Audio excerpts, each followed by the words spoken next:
Betting on sports can be hard, but hiring Morgan & Morgan is easy. Morgan & Morgan is America's largest injury firm. They have over 100 offices nationwide and more than 1,000 lawyers. Their fee is free until they win. Find out more information at forthepeople.com/bestbets or dial pound law, that is pound 529 from your cell phone, and that is FOR, thepeople.com/bestbets. This is a paid advertisement. A warmer from the low. Welcome to lovely Las Vegas for Gus Hoops with myself, Greg Hoops Peterson, now part of the Davison family of podcasts. We've got a great podcast for you guys. We've got no guests today. We've got no recap or anything like that. If anything pressing happened in college basketball on Friday, I will polish that up on the podcast tomorrow. But what we do have, darn near 150 college basketball games on this Saturday. I think we've got one or two postponements due to weather because we were originally supposed to get 150, but that's it. We have got ourselves some tremendous action. We're going to waste no time. We're just going to dive into it, give you guys picks and analysis on every single one of these games as we hit some bank shots. If you have a question, comment, segment idea, what have you for this podcast, you have one of two ways we'll fire those in. First one is my Twitter/X timeline at Juden_D1. Keep in mind, letters EM, they mean does not matter. So, as per usual, please do send these into the timeline. And the other way is find an Apple Podcast review. If you rate this podcast 5 stars, it is very much appreciated. From there, you're able to fire in whatever you'd like to hear on this podcast via that 5-star review. No more fussing around. There's going to be no real, shall we say, interruptions in this podcast. We're going to be taking 2 breaks. First one will probably be like 2.5, 3 hours in, and then I'll probably take a break before we hit the extra games as well. So you're getting a very nice, clean 5+ hour podcast with very limited interruption. There's going to be nothing but picks, winners, all the time markers, whether you're listening on Apple Podcasts, Spotify, if you're just watching this via the old Twitter/X, what have you, those are all going to be listed for you guys. So if there's a game that you want to jump to, I've got you guys covered there. Now, do note that I utilize the Apple ads, and sometimes they vary from platform to platform, so sometimes those time markers are a little bit off, so I do my best with those. But that said, how about if we waste no more time? And by the way, the extra games, those are going to be games involving these conferences: the America East, the Patriot League, the MEAC, the SWAC, the Big South Conference, also the Southland. I think I've covered them all. If I didn't say Northeast Conference, those are going to be the games at the bottom. Those will be the games in the final segment. So I think I've crossed all the T's, dotted all the I's. Let's just dive in. Picks and analysis on well over 145 games for the Saturday. Starts right about now with bank shots. Most financial establishments close at a certain time, but not here. It is time for a side and total on every game on today's betting board bank shots.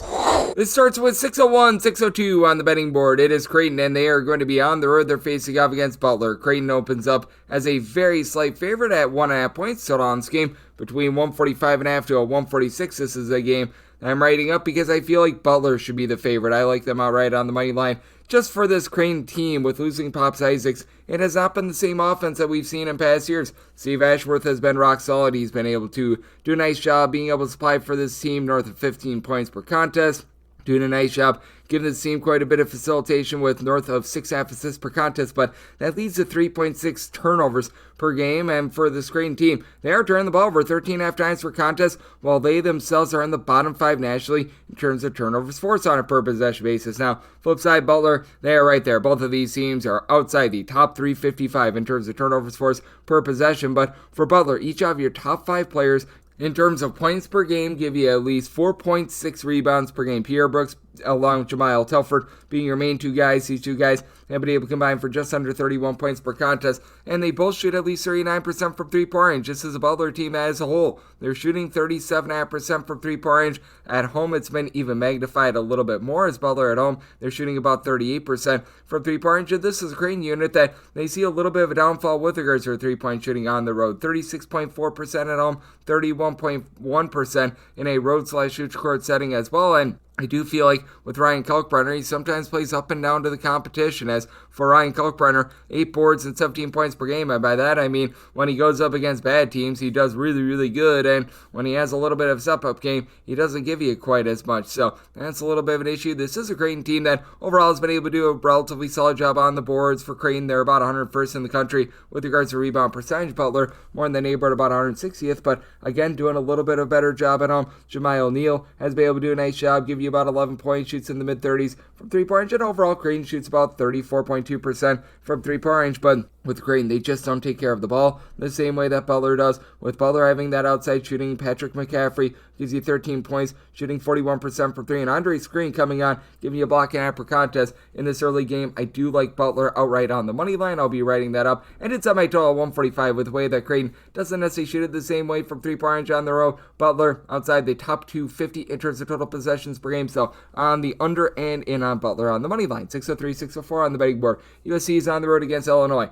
Illinois is a favorite of 14 points, and on this game between 153.5 to 154.5. I did set my total at a 148. I'm in on the under. This is an Illinois team that I feel like a lot of people recognize the offense, and very rightfully so. This bunch, in terms of points scored on a per possession basis, is in the top 25 in all of college basketball, but they're also a top 25 team in the country in terms of points allowed per possession. They really put the clamps down on Penn State. Early body clock game here for USC, 9 a.m. local time tip, and for this Illinois team, they've been one of the most dominant defenses at home thus far this season. Only Houston giving up fewer points on a per possession basis. I've yet to write this one up. I won't be surprised if this does land on my write-up, so just because with USC, they've been getting bludgeoned down low as well. You've got St. Thomas, who gives you a little bit of everything, 9.5 points, 6 boards, 4 assists per contest, and I do like the fact that the three-point shooting is coming alive a little bit more. Tesman Claude gives you about 15 points. He's only shooting about 32% for three, while Chibuzo Agbo shoots 38.5% from three-point range with about 12.5 points per contest, but team has been missing Terrence Williams for about half the season. We haven't seen him since early December, and for Illinois, they are dealing with that Kasparis Jakanuskis injury.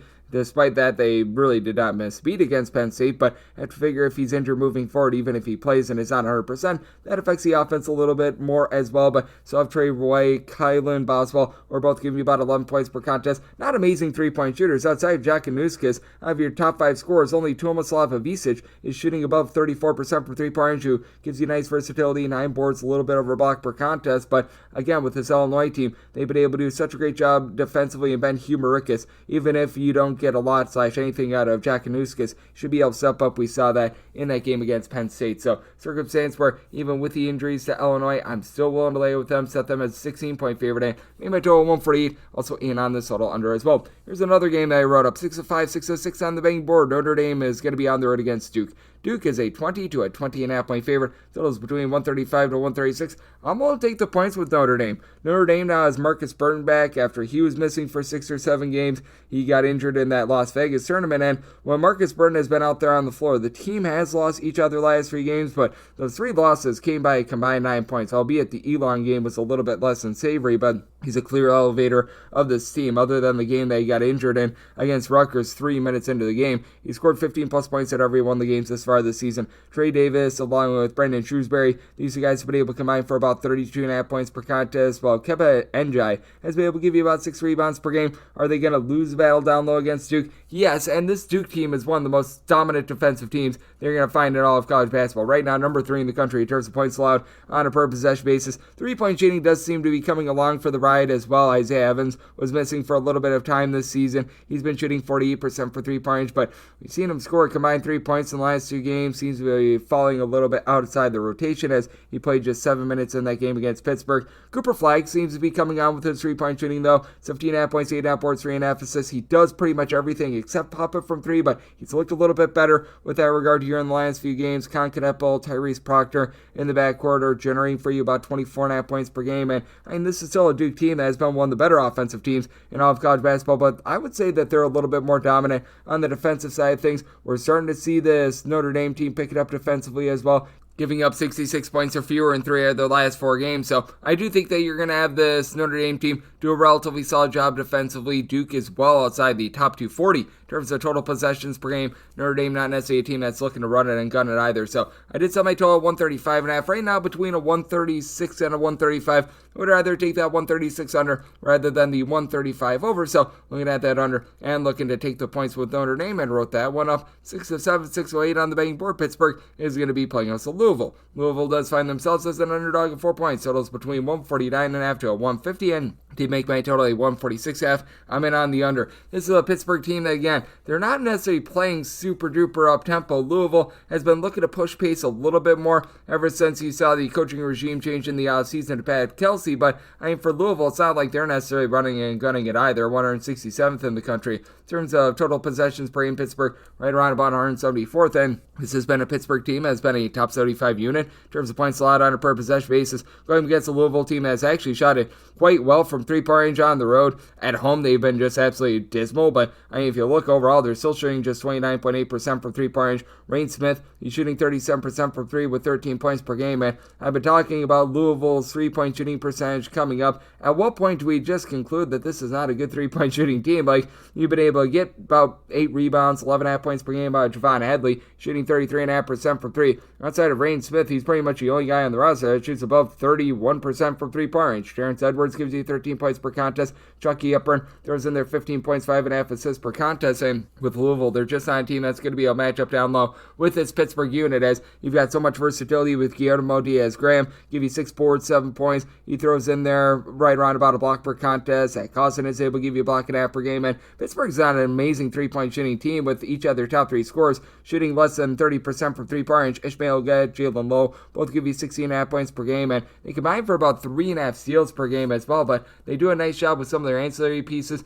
being able to come in, be able to give you something from the outside, as you've been able to have Brandon Cummings give you about 8 points per contest. He shoots right in the neighborhood about 41% for 3-point range. No doubt about it, the Damian Dunn injury has been hurting a little bit from the outside as well. But this is a Pittsburgh team that is doing a nice job finding a way with regards to their offense. Defensively, they've been rock solid and have been one of the better rebound rate teams in all of college basketball with regards to this Pittsburgh team as well. At home, they're giving up more than 21 points fewer per 100 possessions rather than on the road. So did set my line at a 6.5. I'm going to be one to lay it with Pittsburgh. With regards to total, set mine at a 146.5 as well, in on the under. 6-9, 6-10 on the betting board. St. Bonaventure plays us to LaSalle. LaSalle is exploring a cover as a 12-point underdog, and your total on this game finding it between 142 to 143, and semi-total 138. I'm in on the under. This St. Bonaventure team continues to be a top 35 unit in terms of points allowed on a per possession basis. Now, LaSalle has cranked up their tempo. They're now a top 85 team with regards to total possessions per game. And Corey McKeithen, who comes over from Ryder, he has been a very good point guard. 15.5 points, 3 boards, 3 assists, shoots 40% from 3-point range. But St. Bonaventure does a really good job on the interior. They're not really going to generate a bunch of steals or anything like that, though they've been much better at that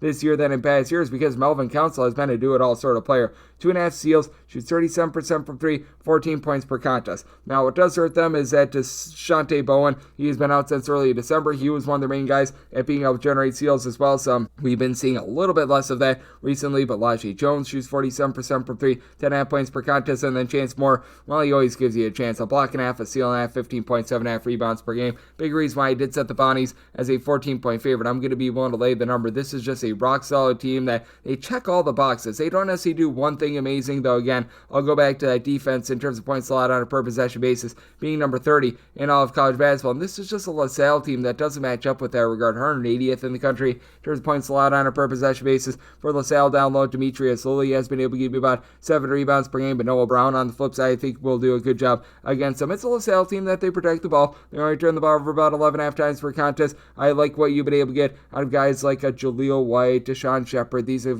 been guys that have been able to come in and give you a double-figure amount of points per contest. In the case of White, shoots 35% from 3-point range, but I do think this St. Bonaventure going to do a nice job guarding the perimeter. I love the versatility of Council. Do think that they find a way to get the job done. What I think is going to be a lower scoring slog. St. Bonaventure, once again, outside the top 250 in terms of total possessions per game, though. Offense has gotten going a little bit more for them, 70-plus points in 3 of their last 4 games. Meanwhile, you've got a LaSalle team that in themselves have been held below 70 points in 3 of their last 4 games against D1 teams. So, 138 in on the under, and I'm going to be willing to lay up to 13.5 with the Bonnies. 6-11, 6-12 on the betting board was supposed to be Wofford versus Furman. This has been a game that has been postponed. There's no money to be made on this game for today, so we move on. 6-13, 6-14 on the betting board. It is Brown. They hit the road. They're facing off against Yale. Yale finds themselves as a double-figure favorite of 10 points, totals between 141.5 to a 143, and with Yale, I did set them as a favorite of 11.5 points. I'm going to be willing to lay the number. It is a Yale unit that has had quite a bit of a layoff from playing against D1 teams. Really, all these Ivy League teams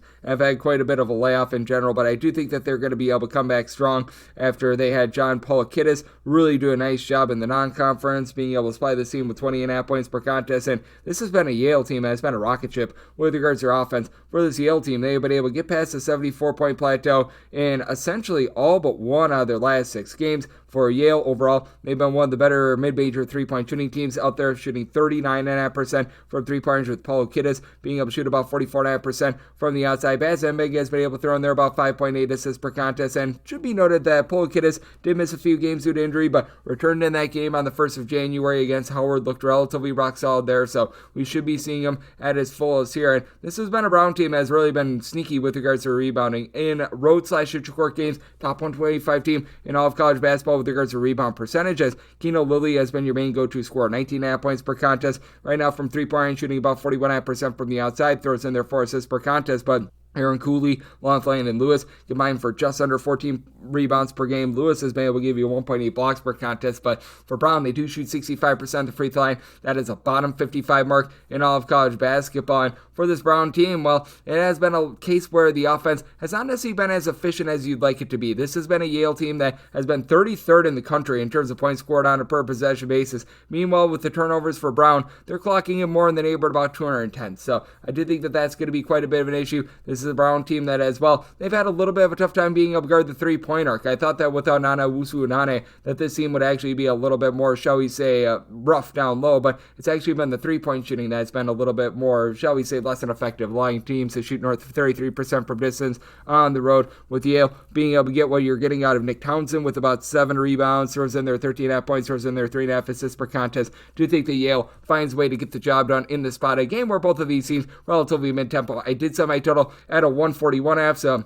right now seeing 142 plus out there in on the under, and I'm willing to lay up to 11 with Yale. 6-15, 6-16 on the betting board. New Mexico is going to be playing us to San Diego State. San Diego State, a road 3 to 3.5 point underdog. Total on this game is 146 to 146.5. I did set my line at 2.5. At a 3 plus, I'm going to be willing to take the points with San Diego State. This is a San Diego State unit that just continues to be one of the better defensive teams in all of college basketball. And for New Mexico, they have been turning the ball over about 12.5 times per contest. Sometimes it feels like they go a little bit too fast for their own good. They're about 15th in the country in terms of total possessions per game, actually a little bit faster than 15th in the country in terms of total possessions per game. Now, for this New Mexico team, you do have one of the better dominators at the mid-major level. Down low, as you've been able to get 10 rebounds per contest, north of 10 points per game. Out of Nelly Jr. Joseph throws in there 1.8 blocks, about 1.3 steals per contest as well. Absolutely loving what he's bringing to the table. This has been a New Mexico team that as well on the perimeter. True Washington has shot 38% from 3, 10 points per contest, but this is a New Mexico team that they really give it up from three-point range.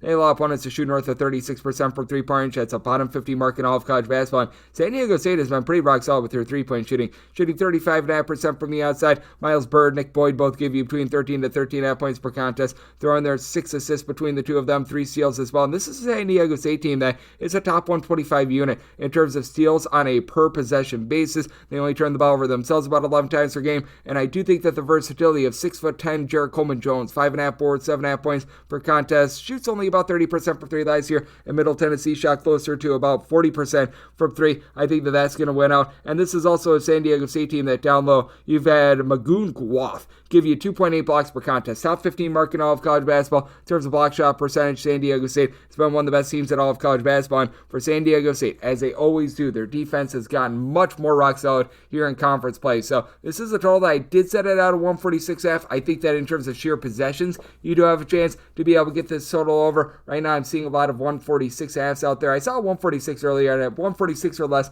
I'm in in on the over, but won't take 3+ here with San Diego State. 6:17, 6:18 on the betting board. James Madison is on the road against Appalachian State. App State is 1-point favorite with a total of 133.5 to 134. Hey, James Madison, the 3-point favorite. I like them outright on the money line. Just not the same Appalachian State team that we've seen in past seasons. Still not a bad defense, and they're still very much looking to slow things down to a crawl. They're well outside the top 275 in terms of total possessions per game, but for Appalachian State last year, very dominant on the glass. This year, 192nd in the country with regards to their overall rebound percentage. And this is a James Madison team that they're lacking a little bit down low as well, but they're about 83rd in the country in terms of their rebound percentage for James Madison. You've also got Mark Freeman. He was able to play under the tutelage of Preston Spradlin 2 years ago at Morehead State, was the top scorer there. 13 points, 3.5 assists per contest. It's an Appalachian State team that has versatility with CJ Hundley. He's 6'10", 6'11", 14.5 points, 6 boards. He's able to pop it from 3 at about a clip of 31.5%. And overall, Appalachian State does actually shoot about 35.5% from 3, but in a nip-and-tuck game, this team shoots 64.5% at the free throw line, a bottom 35 mark in all of college basketball. That is very much less than savory. And then Miles Tate throws in there north of 2 steals, 5 assists, 15 points per contest. Love what he brings to the table. Shoots 41% from 3-point range. And for Appalachian State, one thing that they do very well is guard the 3-point line. They have been allowing opponents to shoot less than 30% from 3-point range, one of the better marks in all of college basketball. Jackson Threadgill has come over from Charlotte. He's thrown there an assist and a half per contest. Gives you about 6 points per contest, but expected a little bit more out of him. And then you've got A.J. Smith, who gives you 6 boards per contest for this James Madison team. You've had Bryce Lindsey step up as a freshman, shooting north of 44% from the outside as well. It is a James Madison team that they turn the ball over about 12.5 times per contest. Appalachian State, though, not really a team that's going to generate turnovers. Neither is James Madison, so lots of clean possessions to be had, but James Madison seems to be very much rounding into form right now. They've been able to break past the 80-point plateau in 2 of their last 3 games, and to the credit of Appalachian State, last time they gave up more than 70 points in a game, you have to go all the way back to the month of November, so do think that this is going to be a low-scoring slog. Semi-total 131.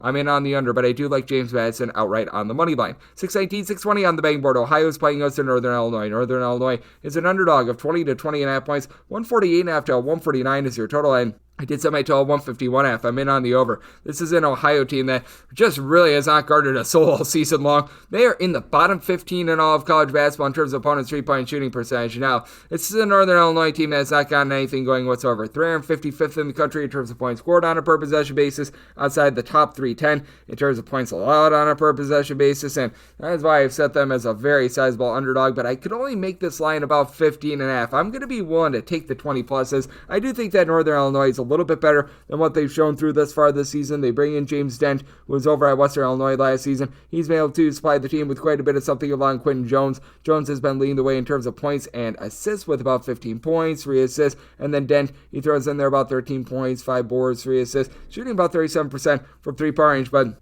for Ohio, they once again really give it up from 3-point range, and they don't have a ton down low. A.J. Clayton has been able to give you about 6.5 rebounds per game. He's been their main scorer with 16.5 points per game, and Jackson Pavelski does a nice job running the offense. Fewer than 3 turnovers and 5.7 assists per game, 11.5 points per contest, only shooting about 30% for 3-point range. Prior to this year, about a career 40% 3-point shooter, so that's a little bit concerning. And what else is a little bit concerning is that Ohio just not going to be able to dominate this game on the glass. Even though Northern Illinois just 361st in the country with regards to rebound percentage, it's not like Ohio's been dominant. They're about 258th in the country, so while I do think that Ohio finds a way to get the job done, like A.J. Brown, he's been able to shoot 40% from 3, 11.5 points per contest, and for this Ohio team, they shoot about 75% of the free throw line. I do think that Northern Illinois going to be able to hold in this game. It's an Ohio team that's looking to play a little bit more up-tempo, and for this Northern Illinois team, to the credit of them, they've gotten past 70 points in 2 out of their last 3 games, so that's been looking a little bit better for them, and to the credit of Ohio, they've actually given up 58 points or fewer in 3 out of their last 4 games, albeit one of those against a non-D1 team. So did set my total at a 151.5. I do think that you see some scoring in this one. I do like the over, and I'm going to be willing to take those points with Northern Illinois. 621, 622 on the betting board. It is Belmont on the road against Indiana State. Indiana State finds themselves as a 2.5 to a 3-point favorite, and totals 171.5 to a 172. I said a 167 total. I'm going to be in on the under. Even though Indiana State is one of the fastest teams in all of college basketball, I think that the turnovers are going to cost you an over, because this Indiana State team is outside the top 325 in terms of turnovers on a per possession basis, and that's a big reason why I brought up Belmont. I'm willing to take them outright on the money line. This is a Belmont team that in themselves do need to buckle down a little bit more with regards to their defense, as this has been a bunch that has given up at least 76 points in all but one of their games since the beginning of the month of December. But this Belmont team is a top 50 team in terms of points scored on a per possession basis, and you've got so much balance with this team. 6 different guys are able to throw in there at least 9 points per contest, with the main of them being Jonathan Pierre. He was a star on that Nova Southeastern team that won the Division II national title a few years ago. 14 points, 7 boards, 3.5 assists per contest, as a 6'9" do-it-all sort of player that has been shooting away from home 46.5% from three-point range, and then additionally you've been able to get Tyler Lembley going from three-point range, 11 points per contest. He shoots 47% from three-point range. Both of these teams have been pretty awful with their three-point shooting defense, so shock, surprise there. And for Indiana State, they do shoot in the high 30s from three-point range. They're still not necessarily the most efficient offense because, again, going back to the turnovers, that has been an issue, but even with those turnovers, they are a top 100 team with regards to points scored on a per possession basis, with Samaje Teal being the main man, giving you about 17.5 points, 4.5 assists per contest with Indiana State as well. They've been able to get quite a bit of production with about 13 points, 4.5 rebounds per game out of Jaden Daughtry. Daughtry stepped up big time a few games ago with the 26 points against Evansville, and for that matter, he's been able to give the team at least 16 points in each of the last 4 games, but to shoot below 30% from three-point range overall for the season. I do think that for Belmont, they are going to be able to exploit the fact that you just have so many turnovers with this Indiana State team, having more clean possessions and having an Indiana State team that, in general, has really been giving it up from three-point range. They allow opponents to shoot 34% from three, albeit 38% away from home, 26% at home. I do think that that's going to iron out a little bit more. I think that you fall just short of this total. I'm in on the under, and I do like Belmont here on the money line. I wrote that one up, 623, 624 on the betting board. Auburn is on the road against South Carolina. South Carolina, a pretty sizable home underdog. You're going to be getting them between 17 and 16.5 points total on this game, 147 and semi-line at 16. Now that we're getting to 17, I'm going to be willing to take those points with South Carolina. For this Auburn unit, they've actually failed to cover each of their last 3 games. They were able to get the job done on the road against Texas a few days ago, but this has been an Auburn team that has been outside the top 100 in terms of points allowed on a per possession basis away from home. Now, that includes the Maui Invitational games, and as we know, those were harebrained, those were crazy. They were facing off against some very good teams, and G&I Broom is absolutely cleaning up for this Auburn team. North of 18.5 points, 11.5 boards, 3.5 assists, pops it from three-point range, throws in there 2.5 blocks per contest, and I do think that defense on the road is going to be getting a little bit better, as Auburn has been a dominant defense when they've been at home. But this offense currently number 1 in the country in terms of points scored on a per possession basis, and there's just so much balance there, as you've got so many guys like Denver Jones, Miles Kelly in the backcourt that give you 10 to 11 points per contest. Cheney Johnson is really starting to step up. He's given the team double figures in 3 out of the last 5 games. It's an Auburn team that as a whole, they shoot it at 37.5% from three-point range, and they're not out of sorts with regards to their tempo. They're a mid-tempo team, but they only turn the ball over about 9.3 times per contest. And then on the flip side for South Carolina, you're starting to get a little bit more out of the backcourt. This has been a team that's gone past the 68-point plateau in all but one of their games since the opening night loss against North Florida. But Colin Murray Boyles is really the guy they have to rely upon, and he's probably going to be outdone by G&I Broom. Block and a half, steal and a half, 9 boards, 15 points per contest. I love his overall game. And then Jabari Thomas shoots 36.5% from three-point range, 12.5 points per contest for the South Carolina team. There's not really one thing that they do horribly. Like, they're not just getting gashed on the glass or anything like that. They're not getting completely bludgeoned from three-point range or anything like that, but there isn't that one true thing that they necessarily do great, and this has been an Auburn team that has been very good on the glass. 14th with regards to rebound percentage. Again, I think that this summer has just went a little bit too far. It's still a true road game out there in the SEC, and they're going to get the best shot of South Carolina. So I set my number at a 16 here at the 17. I'm going to be willing to take the points with Auburn. I do think that defense improves just a skosh. South Carolina outside the top 150 in terms of total possessions per game. Again, Auburn not necessarily playing completely out of sorts. So in on the under and in on the points with South Carolina. 625, 626 on the betting board. Hofstra plays us to UNC Wilmington. Wilmington, an underdog of a point total on this game. Could be finding between 131 after a 132. 132 is my buy point on the under, but I'm going to be willing to take Hofstra in this spot as a pick'em slash as a 1-point underdog. This has been a Hofstra team that's really slowed things down. They're outside the top 250 in terms of total possessions per game. This is a Wilmington team that they're not going to get out of sorts with their tempo either. About 249th in the country in terms of total possessions per game, and it's a Wilmington team that has seen quite a bit of a setback with regards to their three-point shooting. They've been able to re-enter the top 200 in terms of points allowed on a per possession basis after last year. It was very much less than savory, and this has been a Hofstra team that has done a much better job on the glass. Typically, this is a team that they just get completely blowtorched there, but now for Hofstra, more around about 276th in the country with regards to rebound percentage. Typically, they find themselves more around about 300th. Michael Graham has been able to give you about 7.5 rebounds per game. Now, on the flip side, Noah Ross is chipping in there for Wilmington about 6.3 rebounds per game, and it's a Wilmington team that is a top 75 unit with regards to rebound percentage, but that departure with their three-point shooting is very big. Donovan Newby is able to give you 15.5 points, throws in their 3.5 assists per contest, but team's only shooting about 32% from three-point range. Cam McGriff has thrown in their 11 points, 4.5 rebounds per game, and I like what you're getting out of the 7-footer Harlan Obiana, who comes on over from Niagara. He's been able to give this team right around about 6 rebounds per game, but Gene Amarushin has been very versatile in the backcourt along Cruz Davis. Davis is more of that three-point shooter for Hofstra, 3.5 boards, 3.5 assists, 14.5 points. Right now shooting from three-point range in that neighborhood about 40 or so percent from three-point range, ticked down a little bit with the game a few days ago to about 38%, but Amarushin throws in their seal and half per contest, 14 points per game, and then you've got a lot of interesting mixers and shakers, including about 8.5 points per contest out of Keyshawn Robinson. Robinson has been shooting about 37% from three-point range. I think that that's going to be just enough to be able to get the job done here, as we have seen this Wilmington team play a little bit better defensively, but they still have been, shall we say, not necessarily the world's greatest at being able to guard the three-point arc. This has been a Hofstra team that at home they're allowing opponents to shoot about 34.5% from three-point range, but for this Wilmington team, when they hit the road, they allow opponents to shoot 35% from the outside. So somebody told 131.5 in on the under, and I'm going to be willing to take Hofstra on this rather pick 'em line / laying a point, 627, 628 on the betting board. Monmouth plays host to Charleston. Charleston, a favorite of 6 points on the road, 148.5 to 150 is your total, and for Charleston, I made them a 6.5 point favorite. I'm going to be willing to lay the 6 with them. It's a Charleston team that's looking to run it and gun it. They're in the top 50 in all of college basketball with regards to total possessions per game, and it's been a Charleston team that's done a relatively solid job of being able to execute offensively. The 13.5 plus turnovers per contest have been a little bit costly. Big reason why they're about 163rd in the country in terms of points scored on a per possession basis, but this is a Monmouth team that right now is clocking in 304th in the country in terms of points scored per possession. Now,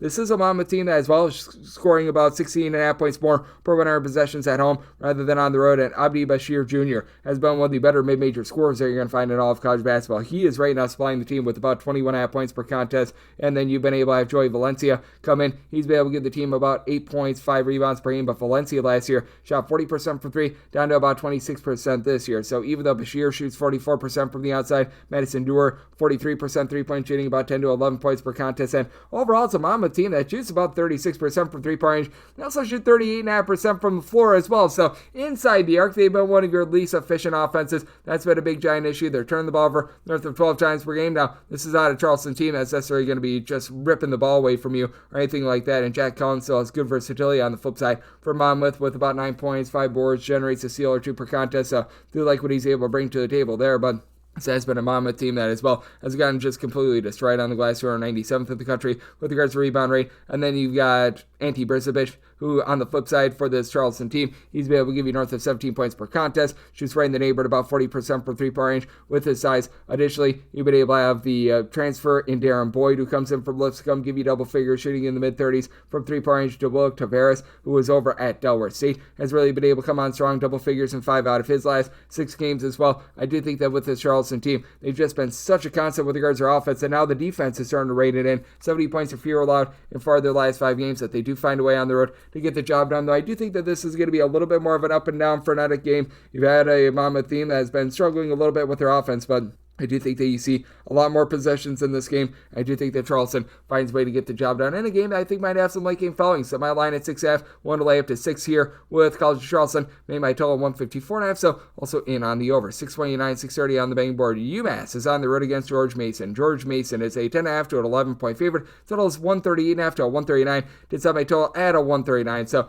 138.5 or less. I'm going to be in on this total over. It's a George Mason team that is well outside the top 220 with regards to total possessions per game, but they've sped themselves up a little bit from past years, and this is a UMass team that is looking to play up tempo. The problem has been they've been shooting less than 28% from three-point range as far this season, and that's been very much less than savory, as UMass in terms of total possessions per game is about 53rd in the country, but they just have not been able to find a lot with regards to their backcourt scoring, even though Rashul Diggins has been able to give you double figures. He's been able to do a rock solid job there. Not having these guys who are able to pop it from three-point range has been big, and this is a George Mason team that continues to be a top 25 25 unit in terms of points allowed on a per possession basis. As a matter of fact, they're within the top 20 right now, as Darius Maddox has yet to find his three-point shot. Last year shot 40% for three. This year down to about 29%, but supplies you with 13.5 points per contest. The team has been getting better on the glass as the season has went along as well. Out of your top 5 scorers, 3 of them do give you at least 5 rebounds per game, with Jalen Haynes, the former ETSU standout, being able to give this team about 7.5 boards, 12.5 points per contest. And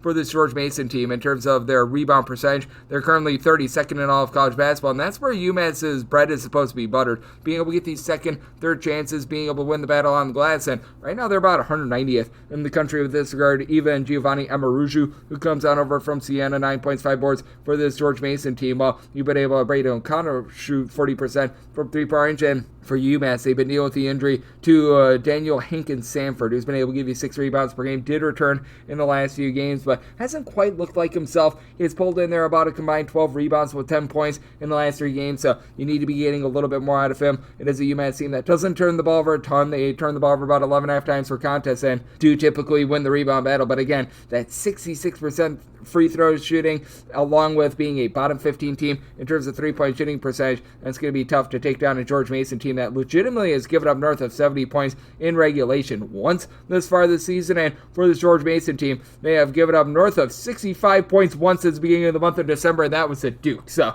I do think that this is going to be a dominant performance here from George Mason. I did set them as a 13-point favorite, going to be willing to lay the number, but again, you are seeing more possessions out of this UMass team. I do think that there's going to be a little bit of positivity with their three-point shooting, so at a 138.5 or less in on the over. 631, 632 on the betting board. Temple, they are on the road against Rice. Both teams are Owls, so we give our own to Lane Kiffin. Go Owls for both teams, as this is a pick'em game, to Temple being a point favorite. It's on this game between 141.5 to 142, and Rice a 2-point favorite. I do like them outright on the money line / as a pick'em. This is a Rice team that has been quite good with regards to their defense. Now, Rice outside the top 275 in terms of ball security. They are only about 205th in the country in terms of points scored on a per possession basis. But for Temple, they are looking to play a little bit more up tempo in the top 80 in terms of total possessions per game. They're only checking in about 137th in the country in terms of points scored on a per possession basis, despite the fact that Jamal Mashburn Jr. has been tremendous for the team. Jamal Mashburn Jr. shooting 40+% from 3, 28 points per contest, but they just don't really have that main facilitator. Keontae Berry has been able to give you about 9.5 points, 5 boards, shoots 37.5% from three-point range, and I truly thought that Lynn Greer was going to be that main point guard. He was suspended for the first half of the season, and they brought him out there the last 5 games. He's been playing a limited amount of minutes, and he's made no impact on the team. Like, if he were to be out the next game, he would make no impact to the line because he hasn't done anything for this team. You've got Steve Settle, who's giving you about 7 boards, 12 points per contest. He's right now shooting 39.5% from three-point range at about 6'9", 6'10", but this has been a Rice team that has done a nice job of being able to guard the outside. Now, they themselves shoot 68% of the free throw line. They only shoot about 31.5% from three-point range, but this is a Rice team that's currently a top 75 unit in terms of points allowed on a per possession basis with regards to opponents' three-point shooting percentage. They are 40th in all of college basketball, as you've only got really one guy that shoots the ball from three-point for this team, Alan Usanovic, 40% three-point shooter, about 9 points per contest. Patrick Bordeaux, nice stat sheet stuff for 6 boards, 13.5 points, 4 assists per contest, and Caden Boom Boom Powell down low, who comes in from Wyoming. He's been able to give this team right in the neighborhood about 7 rebounds per game. Temple, not a bad team on the glass, but they're not necessarily amazing either. They're about 201st with regards to rebound percentage. I do think that that's where Rice is going to be able to win out. They're a top 50 team with regards to rebound rate, so I do think that Rice finds a way to persevere. This has been a Temple team that has been a little bit rough with regards to their defenses, ball outside the top 125 in terms of points allowed on a per possession basis, and giving up some looks from three-point range as well on the road, allowing opponents to shoot about 33.5% from the outside. So I did set Rice as a favorite of 2 points. I'd like them as a pick'em / money line underdog, and then set my total 142, so 141.5 or less in on the over. 633, 634 on the betting board. It is Davison playing us for Fordham, but Fordham does find themselves as an underdog of 8.5 to 9 points. So this game is 147 to 147.5. Did set Davison as an 8.5 point favorite at 9+. Going to be willing to take the points with Fordham. Now, this is a Davison team that has been very good with regards to their offense, and you've really got 3 main guys that have been able to come through and just done an amazing job for a Davison team that is currently 51st in the country in terms of points scored on a per possession basis, and for Davison, they're averaging right around about 20.5 points more per 100 possessions when they're at home rather than on the road, but it is very much a top-heavy team. I love what I'm seeing out of Bobby Durkin, as he's been able to give the team about 15 points, 5 boards, shoots 45.5% from three-point range. Connor Kuchera, Reed Bailey combined for 6.3 assists per contest. Between the two of them, you get in that neighborhood about 33.5 points per contest, and Bailey shoots 46.5% from three-point range. For a Davison team that they turn the ball over less than 10 times per contest, Davison a little bit of a slower tempo team, but closer to mid-tempo. And then other than your main three, it's really only Zach LePew who throws in there 8.5 points per contest, giving these guys any sort of help whatsoever. And then on the flip side, it is a Fordham team that is very much based around Jackie Johnson Jr. He's been able to supply the team with 17.8 points per contest, shooting 36% from three. And we've seen Fordham do a little bit of a better job from the outside this season. They're shooting about 34.5% from three-point range, but this is still a team that ranks well outside the top 225 in terms of points scored on a per possession basis. As a matter of fact, right around about 250th, as they've been turning the ball over about 13.5 times per contest. And typically, the hallmark of Fordham is good, rock-solid defense, being able to hit the glass, and Abdul Sambilia still gives you right around about a block and a half per contest, but Fordham has seen a little bit of a departure with this as well. 230th in the country with regards to rebound percentage. Davison more around about 184th, but this is also a Davison team as well outside the top 225 in terms of points allowed on a per possession basis, and there's going to be clean looks to be had against this Davison team. Davison, 283rd in the country in terms of opponents' three-point shooting percentage, does improve to about 34% at home, but with Fordham being a team that does rank in the top 100 with regards to total possessions per game, I do think that they're going to be able to get this game going a little bit more up and down, so I did set my line at 8.5, 9+, going to be willing to take the points, and I did set my total at 146.5. Davison a little bit better with their defense when they're at home, and we have seen this Fordham team really hit a cooler with their offense, scoring less than 66 points since Christmas, so in on the under, and going to be willing to take those points with Fordham. 635, 636 on the betting board. It is Memphis playing against East Carolina. East Carolina, an underdog of 14 to 14.5 points. So in this game, it is 149, and I said Memphis as a 20.5 point favorite. I'm going to be willing to lay the number. This is an East Carolina team. I'm just very concerned with what I'm seeing out of them. And for this East Carolina team, it's going to be all about bottling up the three ball, because that's where Memphis really shines. Memphis is a top 15 team in all of college basketball in terms of three-point shooting percentage. Now, Memphis does need to clean up the turnovers. They've been turning the ball over right around about 13.5 times per contest, but it is a Memphis team that right now in terms of points scored on a per possession basis, they're actually scoring about 6 points more per 100 possessions when they're on the road rather than at home. I do think that this is going to iron out a little bit, but for East Carolina, you just don't have a lot from the outside themselves. R.J. Felton has done a really nice job of being a stat sheet sufferer for this team. They're on their 17.5 points. He gives you 3 assists, 7 rebounds per game, and then C.J. Walker has been able to supply the team with about 17 points, 7.5 boards, but he also shoots about 16.5% from three-point. You've gotten a little bit of help from Cam Hayes as well. Began his career in the ACC. He gives you about 10 points, a steal, 4 assists per contest. But again, this is a East Carolina team that last year they were a pretty rock-solid team on defense. This year they're well outside the top 175 in terms of points allowed on a per possession basis. And for East Carolina, 352nd in terms of opponents' three-point shooting percentage. That is where the disadvantage comes in for them. Now, Memphis not doing the world's greatest job of guarding the three either. They're allowing opponents at home to shoot about 35% from three-point range, but who on East Carolina is going to be able to drill these threes? They're shooting as a collective 27.5% from the outside. That is well outside the top 300 in all of college basketball. This is a Memphis unit that has P.J. Haggerty giving you about 22 points, shooting 44.5% from three-point range. Tyrese Hunter shoots 45% from three-point range. As a whole, Memphis shooting 41.1% from three-point range. There was a time this season in which this team was shooting as a collective north of 50% from three-point range. You knew that that was going to be drying up a little bit, but Musa Cisse does a relatively rock-solid job down low for a Memphis team that has been able to do an okay job on the glass. They're about 155th in the country with regards to rebound percentage. East Carolina more around about 123rd, but you do have Dane Danger, who's able to give you 11.5 points, 6.5 rebounds per game. Nick Jourdain has good versatility with a block. He only shoots about 30% from three, but gives you about 6'7" size. Throws in there a few points per contest. I think that East Carolina just going to get absolutely dominated in this game, as for East Carolina, defense has really dried up for them, giving up at least 75 points in each of the last 4 games. Meanwhile, you've got a Memphis unit that has just been a blowtorch with regards to their offense at home. So I'm going to be willing to lay this big number with Memphis. I feel like the East Carolina three-point shooting defense, not so great to say the least. So I'm in on Memphis in the spot. I did set my total 148.5 at a 149 or higher. I just don't think that ECU does their job with regards to the total. So in on the under along with Memphis. 637, 638 on the betting board. It is Tulane, and they play host to South Florida. And South Florida does find themselves as an underdog of 3.5 points out of this game, between 149 to 149.5, and for South Florida, did set them as an underdog of 4.3.5 is the absolute max. So I'm going to be willing to lay with Tulane, but I'm going to be willing to lay with Tulane. Tulane has taken a little bit of a step down with regards to their overall tempo. They're outside the top 100 with regards to total possessions per game, but this has been a Tulane team that has Rowan Brumma running some good clean offense, 10 plus points per contest, throws in there about 4.5 to 5 assists per game, and has shot it okay from three-point range. Caleb Banks has been your main man for the Tulane team, 18.5 points, 8.5 boards. He stands right around about 6'8", and from three-point 3-point range. He's been drilling about 36.5% of his threes. And for South Florida, this has just not been a team that's been able to generate a whole bunch of ball pressure in general. South Florida, in terms of turnovers forced on a per possession basis,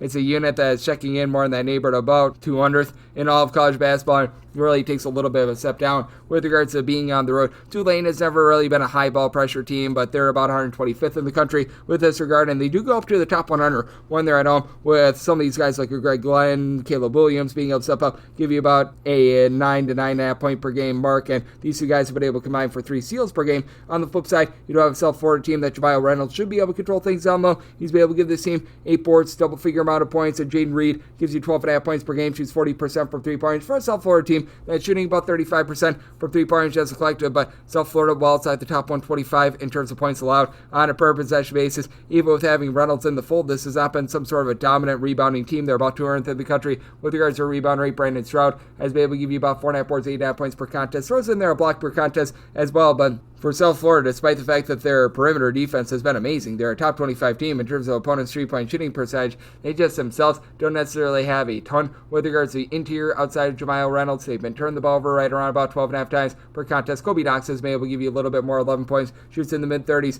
from 3-point range, but I do think that in the end, Tulane finds a way to be able to get the job done. Tulane allowing opponents to shoot just 29% from 3-point range at home. This is a South Florida team that plays a little bit more up-tempo, so I did set my total at a 146. I do think that Tulane is really owning the fact that they have been able to play a little bit more of a defense-oriented game. And again, South Florida doing a nice job guarding the perimeter, so I think that that'll warp the scoring a little bit downward in this game to the credit of South Florida. 72 points for fear allowed in each of their last 4 games, but do you think that Tulane on their own floor finds a way? I'm willing to lay up to 3.5 with Tulane and in on the under as well. 639, 640 on the betting board. Chattanooga plays us a VMI.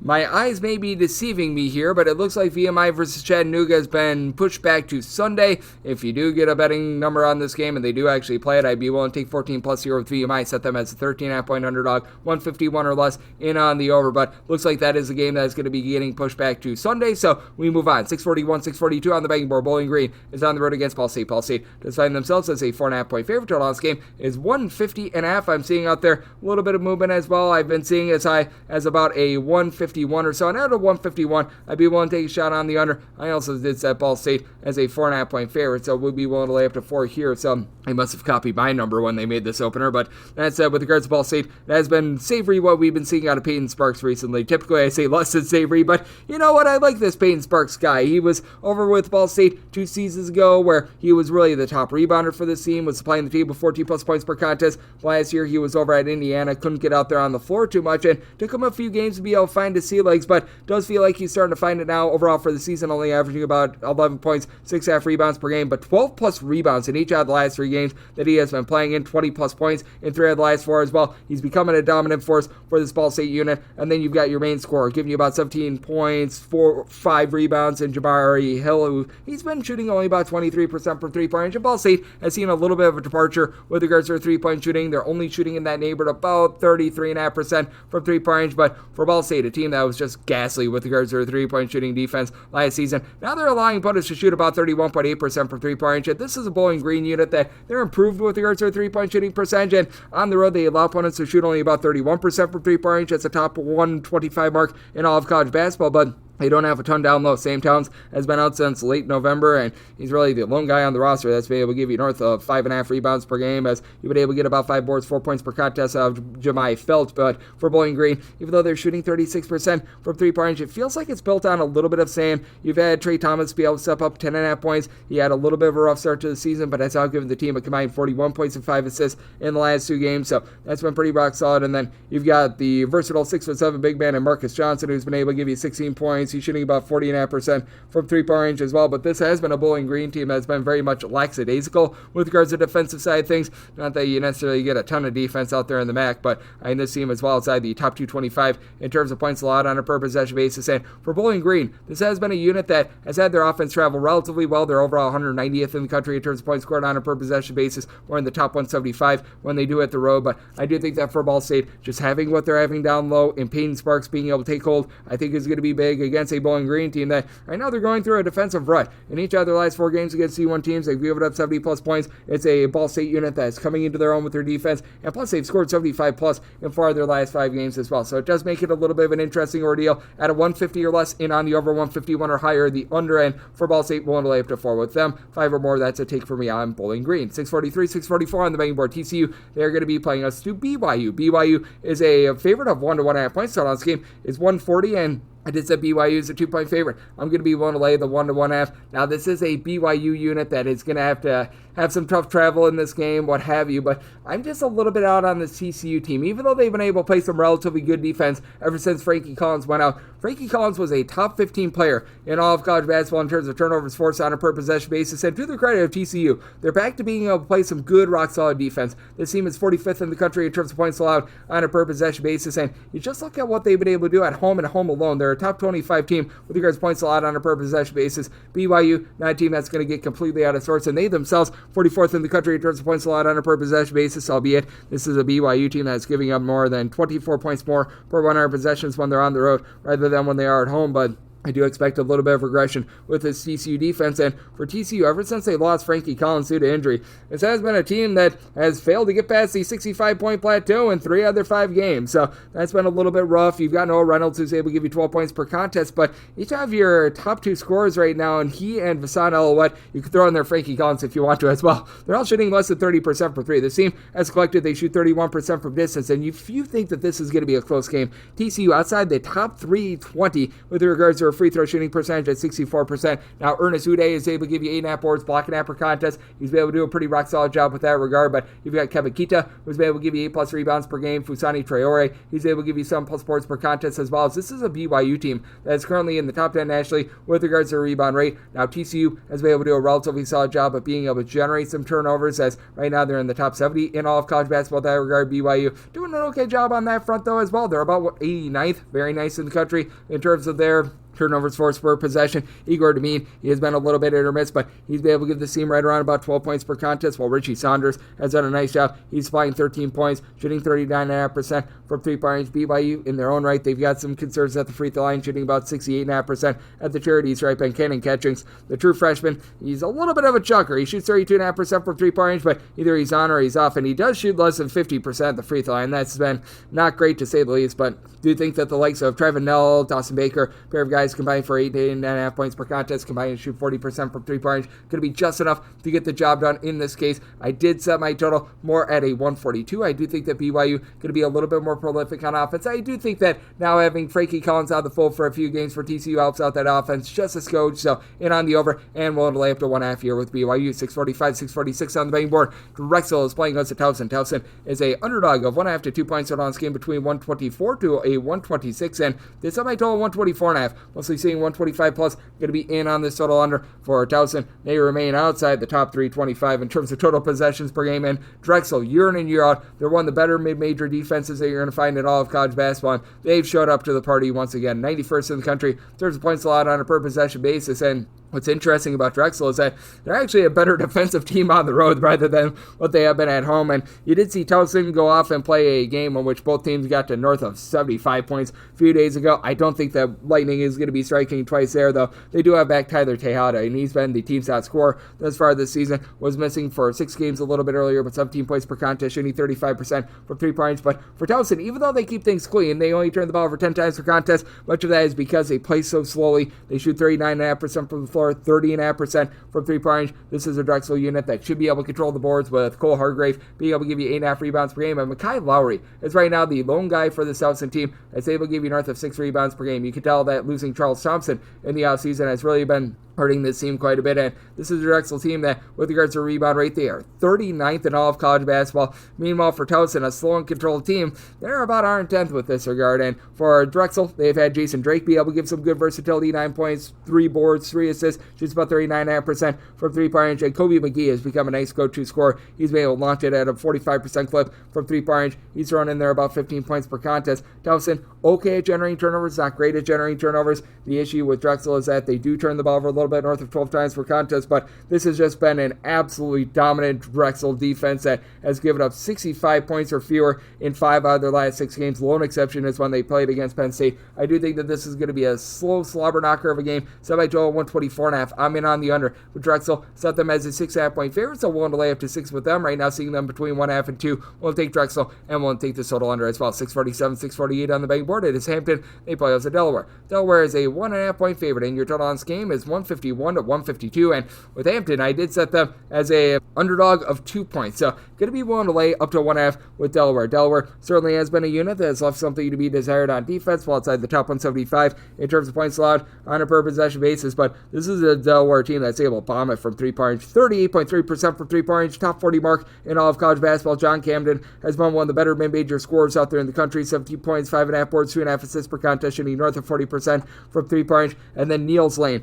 was out with an injury a little bit earlier in the season along Kevon Riley. Both of these guys have been a tad bit banged up. Both of these guys look very healthy right now. They're both giving you a combined 26.5 points per contest between the two of them, shooting 40+% from three-point range. Now, you don't really get anything down low out of this team, as Delaware, in terms of their rebound rate, they're well outside the top 225 with that regard. And this is a Delaware team that they themselves are going to give up a few open looks from three-point range. Delaware, in terms of opponents' three-point shooting percentage right now, they're checking in 248th in all of college basketball, but this is also a Hampton team that they're not necessarily prolific with regards to their three-point shooting percentage with regards to their offense or their defense, as at home. They're allowing opponents to shoot 37.7% from three-point range. That's outside the top 300 nationally, and they should be able to control things down low with Kyrie Smallin being able to give you 8.5 points, 7 boards, a little bit less than a block per contest out of him, but you just don't have a lot from the outside for Hampton. They shoot 33.5% from 3. George Beal has been a good three-point shooter, 49% three-point shooter, and 95% free throw shooter as well, with about 12.5 points per contest. But Noah Farrakhan is a volume scorer that just chucks it up. He gives you 13 points per contest, but shoots 29.5% from 3, less than 40%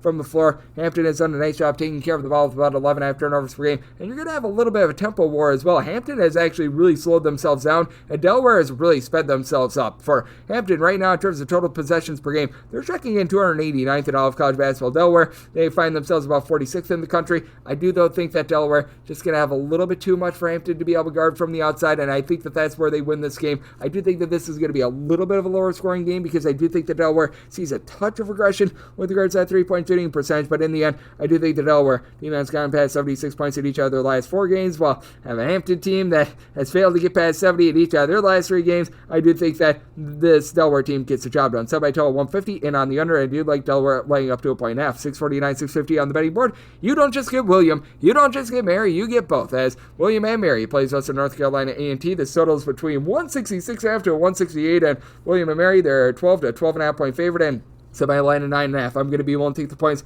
with A&T. Fully recognize that this A&T team is outside the top 275 in terms of points allowed on a per possession basis, but this is a William and Mary defense that's pretty ghastly in their own right, and for William and Mary, they've been much better on offense this year. They're a top 50 unit in terms of points scored on a per possession basis, and if you just look at the home numbers, William and Mary is a top 25 team in the country in terms of points scored on a per possession basis. It's a whole is greater than the sum of its parts approach with William and Mary. Noah Collier has been your main man, 5.5 boards, 12.5 points per contest. He only shoots about 30% from three-point range, but as a whole, they shoot 36.5% from three-point range. They were dealing with a little bit of an injury to Caleb Dorsey. He's come back. He's given the team 22 points, 11 rebounds, and 6 assists in the last 2 games, so he looks fully healthy. You've been able to get Keller Boothby going as well. He's one of the main guys that followed Coach Earl on over from Cornell to be able to implement this system, shooting 38% from 3, 7.5 points per contest. But with A&T, they're going to have a lot of open looks from three-point range, and then you've got a pair of guys in Ryan Forrest along with Landon Glasper who have been able to combine for 37 points per contest. Glasper shoots 35% from three-point range, and A&T is one of the best teams in the country at being able to keep it clean. A top 30 team with regards to fewest turnovers on a per possession basis, and this is a William and Mary team that's just getting blowtorched on the glass right now. 222nd in all of college basketball with regards to rebound percentage. Now North Carolina A&T, they themselves are about 336, but I do think that they're a little bit better than what this number indicates, because you've got Nicolas Chedakoutis, who's been able to give you 10 points, 9.5 rebounds per game. Good versatility as this is a 6'9" big man that comes in from Greece, and then Shell has done a nice job being able to dish out the ball. A little bit north of 3 assists. He shoots 37% from three-point range when needed as well. You've been able to get some nice ancillary scoring and facilitation out of Jonathan Lamothi as well. 11.5 points, 3 assists per contest. It's an A&T team that's playing relatively up-tempo, and William & Mary has very much drastically changed their tempo. Last year, they were outside the top 350 in terms of total possessions per game. This year, they're clocking in more around 121st. A&T, they're about 45th in the country in terms of total possessions per game, so I do think that you get an up-and-down game. Semi-total at a 167.5. Now that we're approaching about 168, I think that that's going a little bit too far, but between a 166.5 to a 168, I'd rather take the 166.5 over, personally, because I do think that you're going to have lots of shot making in this game, and I do think that this game has a propensity to perhaps be close enough for late game fouling. You're going to get a lot of clean possessions out of A&T. They don't force a lot of turnovers themselves, and I think that's going to lead to a high-scoring expose. So I'm going to be in on this total over at a 166.5, and at 10 plus 1, take those points with A&T. 651, 652 on the betting board. Iowa State, it's a road face-off against Texas Tech. Texas Tech, in most places, is a 1.5 to a 2-point favorite. They actually opened up as a 1-point underdog over at DraftKings, but most places have them as the favorite. So it's between 146.5 to a 147.5, and I did set Iowa State as a 3.5-point favorite. I do like Iowa State in this spot. For Texas Tech, I feel like this team is a little bit of a paper tiger. At home and home alone, they're a top 20 team in terms of both points scored and points allowed on a per possession basis, but you just look at who they've been playing at home. Not really too much great competition, and Iowa State is another one of those teams that they give up more than 20 points more per 100 possessions when they leave home rather than when they are at home. Iowa State's still a top 20 team in terms of points allowed on a per possession basis, but I just think that this backcourt of Iowa State just lends too much for Iowa State to really handle. Taymon Lipsby has taken a little bit of step back with his scoring, only shooting 30% from 3, but 2.5 steals, 10.5 points per contest, and then Curtis Jones along Keshawn Gilbert. These guys are just cooking in the backcourt in terms of their scoring. It combined 33 points, 7.5 assists, 8 rebounds, 2.7 steals per contest, with Jones shooting 39% for 3-point range off the bench, and it's about what Iowa State is not doing. They're not turning the ball over. Only about 9.5 turnovers per game. This is a Texas Tech unit that, under the tutelage of Graham McCasland, you know that the defense is always going to be there, and JT Toppin down low, he has been absolutely tremendous for this unit. He has been one of the top rebounders in the country, with supplying about 17.5 points per contest, ringing their 9 boards per contest as well. And then Davion Williams has been just so versatile for this team, as you've been able to get a lot of production out of him. He's been able to give you right in that neighborhood about 15 points per game. He throws in there 5 boards, 5 assists. So I've absolutely loved what he's been able to bring to the table. For Texas Tech, though, I just don't know if what Chance McMillan has been able to do from 3-point range. He's shooting north of 50% from 3-point range. If that's necessarily going to be sustainable, he's been able to give the team 15.5 points per contest. Elijah Hawkins, he's been able to give you about 10.5 points per contest as well. He throws in there 5.5 assists per contest, has really cut down on the turnovers from his days when he was over at Howard a few seasons ago. And this has been a team in Texas Tech that has been able to do a solid job on the glass, but Joshua Jefferson now giving Iowa State right around about 8.5 rebounds per game. You've been able to have Deshaun Jackson throwing there about 5.5 to 6 rebounds per game. That's been big, because last year what Iowa State was really lacking was anything on the glass. They're now 35th in all of college basketball with regards to rebound percentage. Texas Tech pretty rock solid in their own right. They're about 25th in all of college basketball, but with the way that this Iowa State team has done a better job of being able to generate turnovers, and the way that I think that Texas Tech is just a little bit overinflated with regards to their metrics with playing against bad teams, I do think that Iowa State goes out there, gets the job done. Set my line at 3.5. I'm going to be willing to lay up to 3, and I did set my total at 147.5. I do think that Iowa State's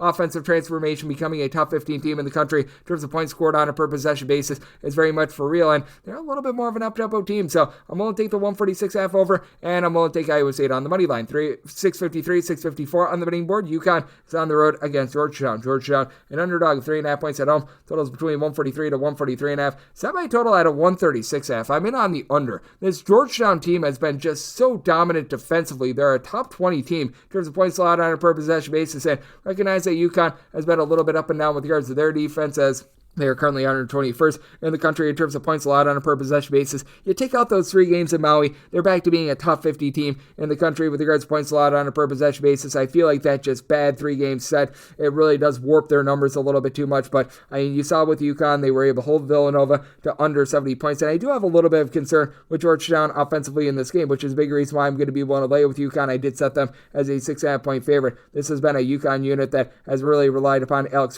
Caravan to do a little bit of everything. 16 points, 5 boards, 3 assists, shooting 41.5% from three-point range. But it is a UConn team that, once again, is one of the more efficient units in the country. Only about 10 turnovers per contest. Not a UConn team that's going to be getting out of sorts. And we've seen this Georgetown team throttle down with regards to their tempo as well. Right now for Georgetown, they're well outside the top 200 in terms of total possessions per game. For UConn, 292nd in the country. If you look at just their road numbers, they're well outside the top 300 with that regard. But they control the boards with Terrace Reed being able to give you about 7 rebounds per game. Like what I'm seeing out of solo balls, been able to shoot 44% from the outside. They're dealing with an injury to Liam McNeely. He's been in and out of the lineup over the last few games. Have to expect him to be out moving forward, but I do think that UConn still going to be able to get it done, despite the fact that Thomas Sorber on the flip side for Georgetown is able to give the team 15 points, 8 boards per contest. I like what Malik Mack brings to the table. He and Micah Beebe have been able to combine for about 9 assists per game, and Mack is shooting 39.5% for 3 points, but the 13.5 turnovers per game for Georgetown, they're outside the top 250 in terms of ball control. I think that that's going to be a little bit less than tremendous. I think that that's going to be costly, but again, the name of the game for Georgetown has been their defense. They give up 74 against Marquette, no shame there. That's really only the second time, I believe, this season, ever since opening night against Lehigh, that they've given up north of 71 points. Do you think that things get throttled back?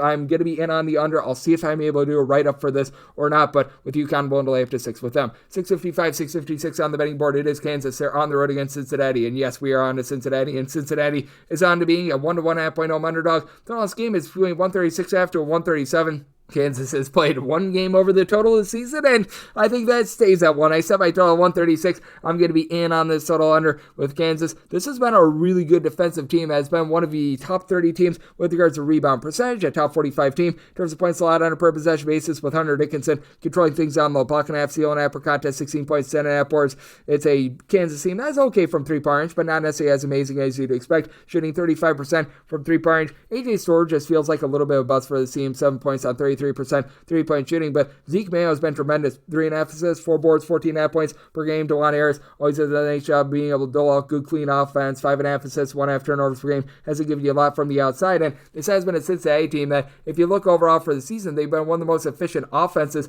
in all of college basketball, and they've been at home. That's taken quite a bit of drop-off on the road, but the reason why you've got those metrics is that Cincinnati played a cream puff schedule in the beginning part of the season, and now they're paying for it. Overall, they're 53rd in the country in terms of points scored on a per possession basis, averaging about 17.5 points more per 100 possessions at home rather than on the road. I still think that this is a very good outfit with regards to the Cincinnati Bearcats in terms of points allowed on a per possession basis. Right now, they're checking in 11th in all of college basketball. I think that that's for real, as you've got Aziz Bendango give you 2 blocks, 5.5 boards per contest. This is a Cincinnati team that overall shoots 34.5% from 3, but this is also an issue as well. They shoot 62.8% at the free throw line. Dylan Mitchell, who gives you 11 points, 7 rebounds per game, he shoots 26.5% of the charity stripe. That's a big, giant issue. Out of your top 5 scorers, you got one guy that shoots over 71% of the free throw line. That'd be Simius Lucasius, 13 points, 3 assists per contest. Getting back to skilling should be able to help out the offense a little bit as well. He's been able to supply the team with 13 points per contest, but despite the fact that he's won for 15 plus points in 4 of the team's last 5 games, they have broken the 70-point plateau once in that time span. That was against Grambling. So ever since he's come in, the offense has been a little bit less than efficient. Jizzle James has been able to give you 11 points, 4.5 assists per contest. Cincinnati really doesn't turn the ball over a lot at about 10.5 turnovers per game, but you don't have either team really playing super duper up tempo either. Kansas is not necessarily a slow team in their own right, and this is a Cincinnati team that turns the total possessions per game. They check in, we're in that neighborhood about 304. So did somebody total 136 and on the under, and I'm willing to lay up to 3.5 with Kansas. Made them 4-point favorites, 657, 658 on the betting board. Omaha is going to be playing us to South Dakota State, and South Dakota State does find themselves as a 4-point road favorite. The last game is 151, and with South Dakota State made them a 6.5-point favorite. I'm going to be one to lay the number. For some reason, Omaha has actually been worse with regards to their defense when they've been at home rather than on the road. It's not like it's been a great defense to start with. Nebraska, Omaha, turns points allowed on a per possession basis, 277th in all of college basketball, but takes down to right around about 280th, 290th when they are at home. And this is a South Dakota State team that has seen a little bit of a departure from their 3-point shooting in past years, but Oscar Clough has been tremendous down low. Comes in for Washington State, 17.5 points, 12.2 rebounds per game. That is a top 5 mark in all of college basketball. As a matter of fact, that might be number 1 depending upon what we see on Friday in terms of total rebounds, since he's had 15 plus rebounds in each of the last 3 games. This is a South Dakota State team that as a whole, they're shooting about 34.5% from 3-point range. Joe Saylor has been able to supply 36.5% 3-point shooting shooting 12.5 points per contest. Matthew Morris, he's able to give you Morris at 6'7", 9 points, 38% three-point shooting. But this is a South Dakota State team that, even though they're not dominant defensively, they're a little bit better than what they've been in the past. Top 225 team with regards to points allowed on a per possession basis. And to the credit of Omaha, they've been able to get things rolling with regards to their offense. 77 plus points in each of their last 5 games, albeit 1 or 2 of those games were against non-D1 teams. But Markel Sutton gives you 16 points, 7.5 rebounds per game. Team as a whole, they shoot about 34.5% from three-point range, but I do think that South Dakota State going to be able to do enough in terms of being able to guard the perimeter to be able to cover this summer. South Dakota State about 140th in the country in terms of opponents' three-point shooting percentage, and for the Nebraska-Omaha team, this has been a unit that has been allowing opponents to shoot about 35% from three. That's about 259th in all of college basketball. J.J. White, Lance Swaddles as a sort of tandem in the backcourt. They've been able to give you 19.5 points, 5 assists between the two of them. They've been point guards by committee. As White shoots 40% from three-point, you get 39% three-point shooting out of Deshaun Glover, who's been able to come up big as well. 7 plus points in 3 of the last 5 games for the team. So liking what I'm seeing there. And then you've been able to get a little bit more recently down low with about 4.5 boards per contest out of Cameron Thomas. But I do think the Clough is able to dominate things down low. South Dakota State not going to allow Nebraska-Omaha to really get any second and third chances. And I do think that South Dakota State going to be able to control this game on the glass. I did set my line at a 6.5. I'm going to be one to lay the number. And with regards to the total, I did set mine at a 146.5. Like the way that South Dakota State guards the perimeter. So I'm in on the under, and I'm going to be willing to lay it with the Jackrabbit, 659, 660 on the betting board. Youngstown State plays with Cleveland State. Cleveland State right now finds themselves as a underdog of 3 points. So on this game between 140 to 140.5, and with the Youngstown State, I did set them as a favorite of 5.5 points. So I'm going to be willing to lay the number, and this is probably going to make the write-ups as well. I took the under in this spot as I set my total at 133.5. Cleveland State is outside the top 275 in terms of total possessions per game, and for Cleveland State, they're outside the top 240 in terms of points scored on a per possession basis. Youngstown State has been one of your lesser three-point shooting teams in all of college basketball. 30.8% from three-point range are outside the top 275 with that regard. Now, EJ Farmer is starting to cook for the team, 14.5 points steal per contest, but he only shoots about 26.5% from three-point range. As a matter of fact, you don't have a single guy on the roster right now that's averaging north of 2.3 points per game that's shooting above 33% from three-point range. And the guy that's shooting 33% for three is Juwan Maxey. He's been able to give you 2.5 assists, 9 points per contest. He's been rock solid there. But Youngstown State, top 75 team in the country in terms of points allowed on a per possession basis, and Cleveland State starting to shoot it a little bit better from three-point range. Much of this is because of a man that really doesn't score a lot, Abri Madiba, who began his career over at Coastal Carolina. He's been able to come in. He's been able to give the team right around about 4 assists per contest, and he's really not too much of a scorer. He's only going to be about 5 points per game, but he's been able to give the team 5 plus assists in 4 of the last 6 games. That's led to some more good, clean offense. Taj Savatsky along Tevin Smith have been able to combine for 25 points per contest, and Savatsky shoots 37% from three-point range. This is a Cleveland State team that they do a relatively solid job of being able to get second chances. Now, the kryptonite that you could see with regards to this under is that Cleveland State is outside the top 275 in terms of opponents' offensive rebound percentage. They allow opponents to rebound well north of 30% of their missed shots, but Youngstown State, I do think, is going to be able to do an okay job down low because you've got Nico Galletti doing it all for this team. He's been able to supply the team with 13 points, 6.5 boards, throws in their 3 assists per contest. Neither of these teams necessarily shooting it well from three-point range. And then Gabe Dines, 3.2 blocks per contest at 7'3" for Youngstown State. He's going to be able to control the interior in this game. Credit where it is due for Cleveland State, 75 plus points in 4 out of the last 5 games. But this Youngstown State team really has become a bull constrictor with regards to their defense. This team has given up now 61 points or fewer in all but 2 out of, I believe, their last 8 games. Like, this team has really risen up defensively, so I wrote up the under in this spot, and with regards to my side, with Youngstown State, set them as 5.5 point favorite, willing to lay up to 5 there. 661, 662 on the betting board. Princeton is on the road. They're facing off against Harvard. Harvard does find themselves as home underdogs of 5 points. So on this game, 143.5, set my line at 5.5. I'm going to be willing to lay it with Princeton. This is a Princeton unit that isn't quite as dominant offensively as they were a season ago. Last year, they were a top 40 team in terms of points scored on a per possession basis. They're outside the top 85 this season, but you still have a nice go-to guy in Xavier Lee who's able to give you 5.7 boards, 5.7 assists, 15.5 points per contest, while shooting 36% from three-point range. And for Princeton, they're shooting 37.5% from the outside overall. Leaves something to be desired on the defensive side of things, as this has been a team that's given up a lot of wide-open looks from three-point range. But you can say the same thing about Harvard as well. Harvard has been allowing teams to shoot right around about 34.8% from three-point range at home. That's outside the top 225 in all of college basketball. Meanwhile, this is a Princeton team that they allow you to shoot only about 32.5% from three-point range on the road compared to about 35% at home. So that's been rock solid. Caden Pierce has been able to give you 6.5 boards, 11.5 points per game. And with Harvard, you just don't necessarily have a ton down low. You've had Chandler Piggy be able to give you about 9.5 points. He throws in there 5+ rebounds per game. But this is a Harvard team that, with regards to their rebound percentage, you're getting just bludgeoned over there. As right now, they're checking in that neighborhood about 267 27th in all of college basketball. Princeton not going to be generating a lot of second and third chances with regards to offensive rebounds, but they do a nice job not allowing a ton of second and third chances as well. Their rebound percentage on the road is within the top 225. You've been able to have Robert Hinton for this Harvard team be able to supply the team with 14 points per contest, shooting only about 28% from three-point range. So as a team as a whole for Harvard, they shoot 31% from three. They turn the ball for 13 times per contest. They've been dealing with a whole bunch of injuries as Austin Hunt is now finally returning back into the fold for the team. He had a nice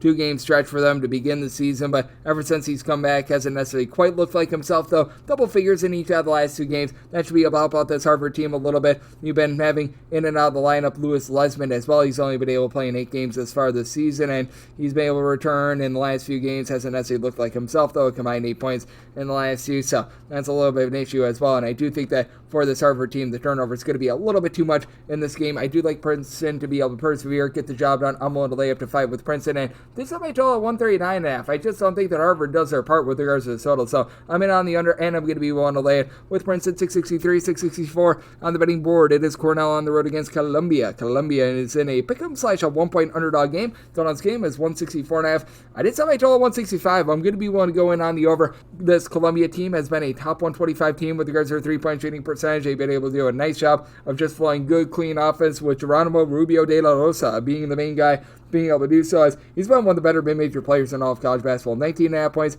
3 assists per contest, and Kenny Nolan has been able to help out in terms of a facilitation standpoint as well. He also shoots, Nolan does, 44.5% from 3. He's supplying the team with 13 points, a little bit over a steal per contest. For Cornell, it's once again whole is greater than some of its parts. You have a little bit of a switcheroonie with regards to coaches. No longer do they have their main guy from a season ago in Coach Earl, but that said, they were able to keep the same sort of style with having Cooper Norret be one of the main guys in the backcourt, giving you about 12.5 points per contest, shooting 36% for 3. And the team is shooting 36% for 3. They're generating fewer turnovers than they did under Coach Earl, but you still have someone like your guy Ragland who's able to give you about 5.5 rebounds per game. And as a matter of fact, out of your top 5 scorers, all of which are giving you double figures, all but one of them give you at least 4 rebounds per game. As Nizier Williams has been very versatile, 3.5 assists, 4 boards, 14.5 points per contest. So, like what I'm seeing there, this is a Cornell team, though, that they are going to allow you quite a few open looks from 3-point range. And that's really where both of these teams make their hay. Both of these teams are very good at getting up a whole bunch of threes. As Columbia 278th in all of college basketball with regards to opponents' 3-point shooting percentage. This is a Cornell team that they're allowing you to shoot from 3-point range about 35.5% from 3. That's 276. So both of these teams right on point with one another. It's a Cornell team that's looking to get up and down, play at a top 100 mark in terms of total possessions per game. It's a Columbia team that's a little bit more mid-tempo, but I just think that this style with Cornell is very hard to prepare for. But once you do find your footing a little bit more, you're able to find some good open shots, and I think that Columbia is very much built to be able to take it down. I did set my total at 165, so I'm in on the over, and on this pick'em / very tight line, I did take Columbia here, as I did set them as a 5-point favorite. 665, 666 on the betting board. It is Clemson. They play as a Florida State, an underdog of 8 to 8.5 points. So on this game is 146 and 146.5. So Clemson as a favorite of 8.5 points at an 8 or less. I'm going to be willing to lay it. Florida State has actually been a very good team at generating turnovers, top 35 team in the country with that regard, but this is a Clemson team that has a very veteran backcourt that I think is going to be built to be able to overcome that. You've got Chase Hunter, who's been able to shoot 43.5% from 3. He's given out 2.5 assists, 17 points per contest. And Clemson only turned the ball over about 11 times per contest. A little bit of a lower tempo team, but now they're getting a little bit more out of Jake Heidbreder as well, the transfer from Air Force who was out last season. He's been able to supply the team with 10 plus points in 3 out of the last 5 games. He's been shooting now 48.5% from 3-point. Janian Shefflin, 13.5 points, 10.5 boards. He should be able to win that battle down low against a player in Jameer Watkins, who's been rock solid for Florida State, 18.5 points. He supplies the team with 5 plus rebounds per game. Malik Ewan, who is the number 1 junior college transfer according to JUCOrecruiting.com. He's come in, he's been able to give the team about 7.5 rebounds per game, but it's a Florida State team that they do sort of gamble for turnovers, because even though they do generate as many turnovers as they do, and they're 33rd in the country in terms of points allowed on a per possession basis. If you just look at a roadside neutral court setting, they've been a top 25 team in all of college basketball. They do leave themselves a little bit vulnerable from the outside, and this is a Clemson team that has been able to guard the 3-point line a little bit better. They're a top 105 team in all of college basketball in terms of opponents' 3-point shooting percentage. Meanwhile, for Florida State, they're allowing opponents at home to shoot 32% for 3. On the road, this drops off to about 25%. I do think that this is going to iron out a little bit more, as you've got Taylor Ball-Bowen, who has been able to give you about 8.5 points, shoots 36.5% for 3, but Florida State only shoots about 33.5% from 3-point range themselves. It's a little bit of a top-heavy team, because outside of Watkins and Ewan, you don't really have anyone else that gives you 9 points per game, but that said, this is a team that's still going pretty deep with regards to rotation. They're about 9 or so deep, so they've got a lot of ancillary pieces that they do a nice job of, for lack of a better term, being able to fill minutes, and this has been a Florida State team that has been cranking up their tempo quite a bit as they have gotten past the 75-point plateau in, I believe, all but 2 of their games ever since the beginning part of the season, because they failed to get past the 75-point plateau in each of their first 4 games of the season. Ever since then, they've gotten to 75 plus in each of their last 11. This is a Clemson team that made themselves, with regards to the defensive side of things, has been a little bit hit or miss, giving up 70 plus in 3 out of their last 5 games. So an interesting scenario here, but I do think that Clemson going to be able to keep things a little bit more under control. I do think that Florida State going to do a nice job of being able to guard the 3-point line. So I did set my total at a 144.5. I'm in on the under, but I do think the Clemson built to be able to take care of the ball against this Florida State defense. I'm willing to lay up to 8 with them. 667, 668 on the betting board. Dartmouth plays us a Penn. Quakers a Penn are a 3 to 3.5 point underdog. Totals between 144.5 to a 145. And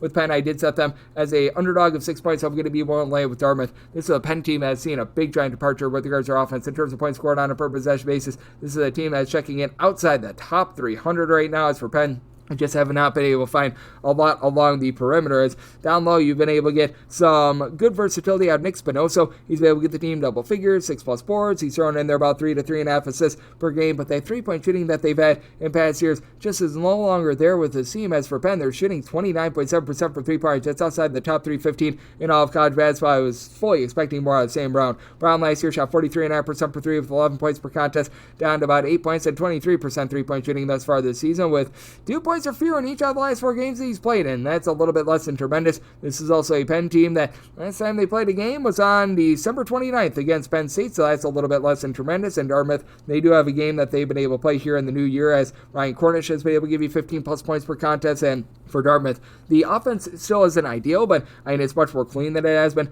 in past years, and now you've got 5 separate guys that give you at least 7 points per contest. Brandon Mitchell-Day has ace versatility, 6 boards, 11.5 points per contest, shoots 35% from 3-point. And it's a Dartmouth team that they do shoot about 36.7% from 3-point. And on top of Penn not necessarily being able to pop it from 3-point, you're 355th in the country in terms of opponents' 3-point shooting percentage as well. So they're doing a less than tremendous job there. I do think that Dartmouth should be able to control this game down low as well, with having Mitchell-Day being able to give you those about 6 or so rebounds per game. Jackson Monero has been able to give you about 5.5 rebounds per game. You've been able to have a lot of production out of these ancillary pieces of Dartmouth, including Caden Haskins, give you about 12 points, 4 boards, shoots 40% from 3-point, and you've been able to get north of 50% 3-point shooting as well out of Connor Abendhausen. And so I do think the Dartmouth going to be able to take it to Penn in this spot. It's a Penn team that just has not been able to generate much offense all season long, as this is a bunch that they have gotten past the 66-point plateau in just 1 out of their last 5 games. So circumstance where I did set my total at a 144. Do like what I'm seeing out of the Dartmouth team. I'm going to be willing to lay it in. Did set my total to that 144 just because I don't think the Penn does their part with this total. So in on the under, and I'm going to be willing to lay it with Dartmouth. 669, 670 on the betting board. St. Joe's, they hope to not be average Joes. They're at home against Loyola Chicago. Loyola Chicago does find themselves as a underdog in this spot of 5.5 points. Out on this game is 143.5, and I did set St. Joe's as a 5.5 point favorite. So going to be waiting upon a little bit of line movement here. I believe that I saw a little bit earlier in the day a 6 pop up, and at a 6, I'd be willing to take those points with Loyola Chicago. It's a Loyola Chicago team that continues to be a top 85 team in terms of points allowed on a per possession basis. The offense has been a little bit lackadaisical, but getting back Jaden Dawson, their number 2 scorer, went down in that game against South Florida. That's big for them because Loyola Chicago been about 141st in terms of points scored on a per possession basis. Going against the St. Joe's team that surprisingly just has not shot it well from 3-point, and St. Joe's has actually been scoring more points per possession when they've been on the road rather than when they've been at home, as you've got a guy in Rasheer Fleming who's been very good for this team. 12 plus points, 9 plus rebounds. He gives you a block. He gives you a steal per contest. He's been oh so versatile. But Miles Rubin on the flip side for the Chicago State will give you 2 blocks, 5 rebounds per game. Francis Nworke has been able to chip in there about 5.5 to 6 rebounds per game. It's going to come down to, can you get Eric Reynolds and Xavier Brown going from the outside? They're shooting about a combined 29% from 3-points between the two of them, about 30.5 points per contest. And Brown throws in their 5 assists per contest, 12 turnovers per game, a little bit higher than what you'd like it to be. But other than Derek Simpson, who comes in from Rutgers, 4 assists, 10 points per contest, shoots about 33% from 3-points. Not a lot of support in the backcourt. And now you've got Loyola Chicago firing all cylinders once again in the backcourt. They do need to calm down their turnovers a little bit, as this team turned the ball over 12.5 times per contest themselves. But Edwards, along with Jaden Dawson, and for Sheldon Edwards, he shoots 38% for 3-points. Both of these guys work really well in tandem with one another. Des Watson has been able to give you about 12 points per contest, as well. It's a loyal Chicago team that it's not going to generate a ton of turnovers, and they do foul a little bit too much, so the fact that St. Joe's has been a relatively okay team at the free throw line is big, while this loyal Chicago team, they shoot less than 68% at the free throw line. St. Joe's closer to about 75% at the free throw line, but at a 6 or more, I would be willing to take the points, and with regards to the total, both of these teams, not necessarily running in and gunning in. Loyal Chicago, their bread is really buttered on the defensive side of things, so somebody total 143.5, I'm going to be in on a 143 or less over. I'm seeing a 143 out there. I do think that this could come down to some late game fouling, and at 6+ taking the points with Loyal Chicago. 671, 672 on the betting board. Air Force plays us to San Jose State. San Jose State, a 1 to 1.5 point favorite. Total on this game is 136.5. Sets San Jose State as a favorite of 2.5 points. I'm going to be willing to lay the number for Air Force. This has just been a unit that has not been able to give themselves any second chances whatsoever outside the top 340 nationally in terms of percentage of their missed shots that they're able to grab as an offensive rebound. And for San Jose State, they're a relatively low-tempo team. They're outside the top 225 in terms of total possessions per game, and they have been a team that's been getting bludgeoned a little bit from three-point range. San Jose State is allowing you from three-point range to shoot in that neighborhood about 33.8% on the road, and they do have to go up to elevation for this game over at Air Force. But Air Force, we've seen their home court advantage not really mean a lot this season. They're allowing opponents to shoot 42% from three-point range at home.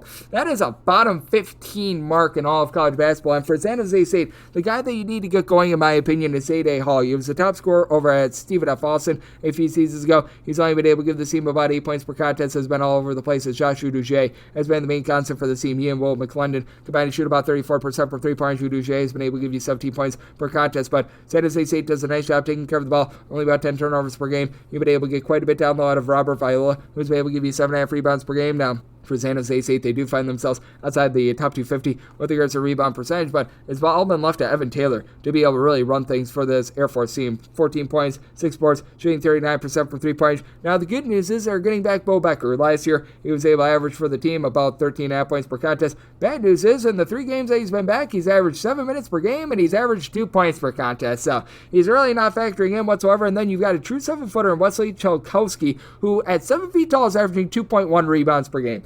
Less than tremendous, to say the least. This for an Air Force team that has been held to 65 points or fewer in all 4 of their Mountain West games thus far this season. I think that we should see a little bit of an upward tick here. You've been able to get something out of Jeffrey Mills, who's been able to give you about 2.5 assists per contest, but this is an Air Force team that's really not helping themselves with regards to little things. You've got a San Jose State team that they come in having given up at least 72 points in each of their last 4 games, but they've gotten past the 70-point barrier in 4 of their last 5, so good old situation of something's got to give. Did somebody total 132.5? I'm in on the under, and I'm willing to lay up to a deuce here with San Jose State. 693, 694 on the betting board. It is Kennesaw State. We give our road to Lane Kiffin. Go Owls. They are going to be on the road. They're facing up against Western Kentucky, and Western Kentucky does find themselves at a 7.5 point favorite. So on this game between 160.5 to a 161. Somebody total 166.5. I'm in on the over. Now you do have a Kennesaw team that's turned the ball over north of 14 times per contest in terms of turnovers on a per possession basis, well outside the top 225 with that regard. But got a Western Kentucky team that was relatively bottled up a few days ago against Jacksonville State. Just hit a big giant cooler in the first half, but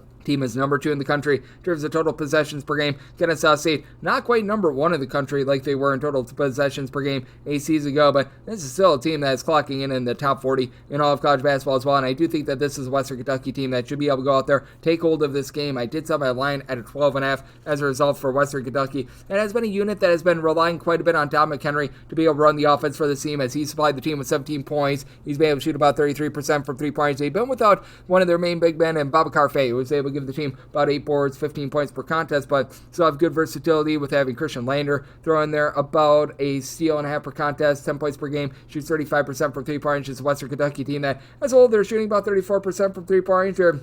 3-point shooting defense has been within the top 175 nationally, and this is a Kennesaw State team that they've been able to shoot it relatively okay from 3-point range with their main 2 guys, and Simeon Codal along with Adrian Woolley being able to combine for about 36 points per game. Right now, Codal shoots 94% of the free throw line, and this has been a unit that has done a solid job of being able to get to the free throw line. They're attempting about 23 free throws per game, and for the Kennesaw State defense, they're a top 100 team in terms of opponents' 3-point shooting percentage, where they're just getting blowtorch, has really been with regards to not being able to create ball pressure, allowing a lot of second and third chances as well. This is a Wichita State team that, with regards to defensive rebound percentage, are well outside the top 200 nationally. You've been able to have a few guys down low that have been able to give you a relatively okay effort, as you've been able to get Brandon Liu going for about 6 rebounds. He throws in there about 10.5 points per contest. Jameel Miller, he's supplying 9 points, about 6 rebounds per game as well. But I do think that Western Kentucky going to be able to really run this Wichita State team off the floor. As for Wichita State, towards the beginning part of the season, they were actually doing a rock solid job with regards to their defense, but we have just seen that erode over the last few games as well. This is a unit that, against pretty much their last 6 opponents, have given up at least 77 points in all but one of them.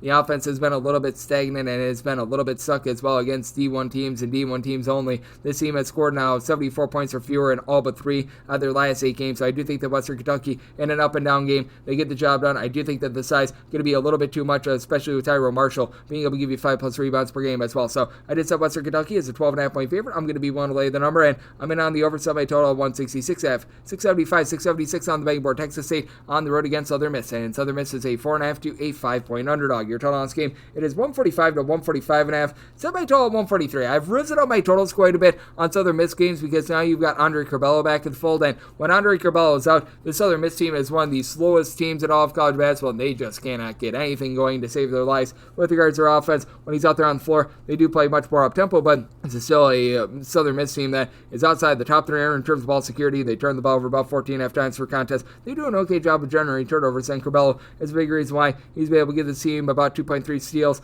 5 assists, 12 points per contest, and he's shooting a very remarkable 45.5% from three-point range. That said, he's been in and out of the lineup all season long, and at any given moment, he might be out. Like, I think that he was out just for a long period of time for no given reason. He had some back issues, there was a suspension. You just never know when he's going to be in or out of the full. D'Antoni Gordon, though, I can tell you that he's going to be in, and he's been a bit of a disappointment this year. 9 points per contest after he was pretty rock solid over at Little Rock. Dennis J. Harris has been your main man for this team. He's been able to supply the team with 16.5 points, 7.5 boards. He's actually shooting about 38% from three-point range as well, so I've been liking what I've been seeing out of him. And then on the flip side, I do think that it's going to be rough going up against a Texas State team that has been able to do a pretty rock-solid job down low. As you've got Tyrell Morgan, who's been able to give this team 14.5 points, 6.5 rebounds per game. This is a Texas State team that has been giving up quite a bit from three-point range, but again, you don't have a lot from the outside for the Southern Miss team. Southern Miss as a whole right now, they're shooting about 31.7% from three-point range, outside the top 260 nationally, and then Caden Gums has been able to give you about 12 points, 4.5 assists per contest. You've been able to get a lot from the outside ever since you've been able to have Colton Benson return to the fold, and he's shooting north of 94% the free throw line over the last 2 years, shooting 41% from 3, 9 points per contest. Missed the first about 7 or 8 games of the season. Then you've had Dylan Dawson be in and out of the fold as well. He's returned, and he's been able to give the team a nice spark in the backcourt as well with about 8.5 points per game. This is a Texas State team that's still pretty slow, pretty under control. They're outside the top 270 in terms of total possessions per game, so I did set my total 143. I'm in on the under, but that said, with Texas State going to be one to lay the number, I set them as a 7-point favorite. 677, 678 on the betting board. It is Bradley on the road against UIC, and UIC is a home underdog of 2 points in your total on this game. It is 143, and I'm willing to side with Bradley. I set them as a 3.5 point favorite. I think that this is just a bad matchup for UIC, as UIC has not necessarily been doing the world's greatest job on defense in terms of points allowed on a per possession basis. They are checking in well outside the top 250 in all of college basketball, more around about 234th, but at home specifically, more around about 250th. But the biggest issue that you have with this team, the way that they guard the three-point line for Illinois Chicago, right now they're allowing opponents to shoot from three-point range about 39.5% at home. Bradley is a top 5 team in all of college basketball in terms of their three-point shooting percentage, so that's going to be really rough. Zeke Montgomery has been able to give the team 14.5 points per contest, and for UIC, to their credit, they've been a relatively good three-point shooting team, albeit they've been turning the ball over about 13 or so times per contest, so that's been a little bit of an issue for them. But I mean, that said, I just think that this Bradley team should be able to do a relatively solid job down low, because even though you've got Sasa Sani for this UIC team being able to supply the team with about 11 to 12 points per contest, throws in their 8.5 rebounds per game, you've got a whole is greater than some of its parts collective, with having Darius Hannah being able to give you 12.5 points, 5.5 rebounds per game, and each of your top 4 scorers for this Bradley team shoot at least 47% from three-point range. As a matter of fact, out of everyone that has averaged at least 4.3 points per game that has made at least 1 3 this year, every one of them shoots at least 37% from 3, all but one shoot at least 38% from the outside. Like, it's just absolutely incredible what we've been seeing out of this team. You've been able to have a guy with a little bit of versatility as well. Almar Ellison, who's at 6'8", give you about 7.5 points per contest. He's been able to shoot right in the neighborhood about 37% from 3-point. Christian Davis serves in their 4.5 boards, 7 points per contest. And for this Bradley team, for as good as their 3-point shooting is, they're still a pretty rock solid team on defense as well. Brian Wardle seems always bring that to the table in terms of points allowed on a per possession basis. Bradley is about 116th in all of college basketball, albeit they're giving up about 16 points more per 100 possessions on the road rather than on the road. And then you've got Javon Jackson, who's been able to give you about 12.5 points per contest. Ahmad Henderson, 3.5 assists per game, but those turnovers I think are going to be a little bit costly for UIC. Bradley, a top 125 team in terms of turnovers forced on a per possession basis, and UIC, to their credit, they've gotten past the 74-point barrier in each of their last 5 games. You've got a Bradley team that has really locked down defensively, as in regulation and regulation only, they have given up fewer than 65 points in 3 out of their last 5 games. That said, I do think that things get turned a little bit more up-tempo in this game, set by total 149.5, and on the over, I'm willing to lay after 3 with Bradley. 679, 680 on the betting board. It is Denver. They play us in North Dakota State. The Bison are a 9.5 point road favorite on this game. 156 to 156.5. Said North Dakota State as a 10-point favorite. I'm going to be willing to lay the number for North Dakota State. Shooting well north of 40% from 3-point range on the road. That's a top 5 mark in all of college basketball. And this is Denver team that's 344th in all of college basketball in terms of points allowed on a per possession basis. That is very much less than savory. Now, I will say this for Denver. They've actually guarded the 3-point arc really well. They're allowing opponents to shoot 23.9% from 3-point range at home. I feel like that's been a little bit more luck than anything else because their defense otherwise has just been completely blowtorch all season long. And even if this North Dakota State team can't get it going from 3-point range, you've got Jackson Moniz, who's got good versatility at 6'10". He's able to supply the team with 15-plus points. He gives you north of 6 rebounds per game. He's been able to shoot it well from 3-point range. Federson has been able to give 6 points per contest as well. And then Isaiah Carr on the flip side for Denver was their top rebounder at 7 feet tall. He's still been dealing with a little bit of an injury, so you don't have anyone in the lineup that's right now giving you a really north of 4 rebounds per game that has played in more than 5 games as far this season. Nick Chambonio has been able to give you 14.5 points. He shoots 40% from 3, and it is a Denver team that they shoot 37% from 3 points. But North Dakota State, while they shoot it so well from 3 points, they guard the arc as well. This team is allowing opponents on the road to shoot 31.2% from 3 points. That's the top 125 mark in all of college basketball. You've been able to get a little bit of something on DeAndre 3000 Craig, who's been able to throw in their 42% 3-point shooting, 13 points per contest for the Denver team, but so many weapons in this North Dakota State backcourt as pretty much everyone that averages north of 2.5 points per contest has made at least 1 3 for North Dakota State. Shoots at least 37% from 3-point. Shakari White, Mason Miller, they've been able to combine for about 25.5 points per contest. It's a Denver team that doesn't force a lot of turnovers. North Dakota State, they're outside the top 250 in terms of total possessions per game. They're not really playing just out of control or anything like that with regards to their tempo. They've just been really efficient on the offensive side of things. This is a Denver team that has been much more willing in the past to let it run and gun. This is a Denver team that right now, in terms of total possessions per game, they're checking in about 100. So do you think that you're going to have this Denver team just not necessarily do their part with regards to total because they rely a lot on 3-point shooting for their offense? I just don't think that that's going to be there. Blown to lay up to 9.5 with this North Dakota State team with regards to total. Semi-total 152 and on the under 681, 682 on the betting board. It is Syracuse. They at the road, they're facing off against Boston College. This is a pick'em game with Boston College in some places on 1-point favorite total on this game between 146.5 to a 147. And for Syracuse, I did set them as a favorite at 3 points. I'm going to be willing to take them on this pick'em line, and the big reason why is that now you've got your main scorer in J.J. Starlin back for the Syracuse team. For Syracuse, he's been able to supply them with 15-plus points per contest over the last 2 seasons, a former top 50 recruit, and I just don't think the Boston College is going to be able to match up with that, as Donald Hand has been very nice and versatile for them. He's supplying the team with 7 boards, 14.5 points per game, and it really felt like this year was going to be different for Boston College. They win that tournament out there in Cayman Islands. Things are looking great for them, and ever since then, it's all turned to mush, as right now they're shooting about 34% from 3, and Boston College doesn't necessarily do that one thing like horribly or anything like that. They just don't have one thing that they really do well either. Syracuse has seen a departure with regards to the way that they've been able to generate turnovers from the season ago. They are only about 198th in the country in terms of points scored on a per possession basis, and it is a Syracuse team that is very much looking to run in terms of total possessions per game. Syracuse right now checking in the top 100 in all of college basketballs right now. They're more in that neighborhood of about 45th in the country. But that said, with Syracuse, I do think that they're going to be able to control things down low. Eddie Lampkin being able to give you about 6+ rebounds per game. Chad Benning does an okay job down low for Boston College, but he only gives you like 5 rebounds per game. Donnie Freeman, meanwhile, he gives you more like 8 rebounds per game. Not a lot on the offensive boards, but that's at 13.5 points per contest. From 3 points, he's only shooting about 33% from three-point range. Charlie Bell last year shot north of 40% from three, down to about 30% this season. But with this Boston College team,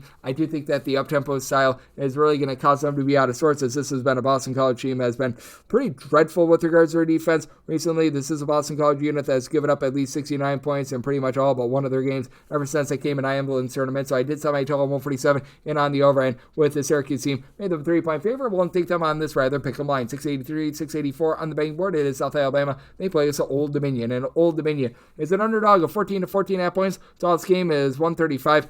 I said South Alabama is a 15.5-point favorite. I'm going to be willing to lay it. For Old Dominion, you do have Caleb Sweatin-Roger, who's a true 7-footer who comes in from Maryland. He's been able to give the team multiple blocks per contest, 5+ rebounds per game, and Stephon Walker is able to give you 8 rebounds per game. But with South Alabama, they're going to be able to control the game because they're a top 20 team in all of college basketball in terms of fewest turnovers committed on a per possession basis, and they're in the top 30 in terms of turnovers forced on a per possession basis. South Alabama has been a really good mid-major defense. They're a top 50 team in all of college basketball in terms of points allowed on a per possession basis. Strangely, they've actually been allowing fewer points per possession on the road rather than at home, but they've been rock solid regardless. With John Broome, not to be confused with G&I Broome, but John Broome has been able to give you about 6 boards per contest, throws in there about 7 points per game. South Alabama not necessarily going into inferno mode from 3-point range, but you've been able to get a lot in the backcourt out of Miles Corey. 16 points, 4.5 assists, steal and a half per contest. Only shoots about 30% from 3-point range, but Judah Brown has been able to shoot 47.5% from the outside, and Broome does shoot 41% from 3-point range. Brown has been able to throw in there about 10.5 points per contest, and for this Old Dominion team, you just don't have a lot around the outside themselves, as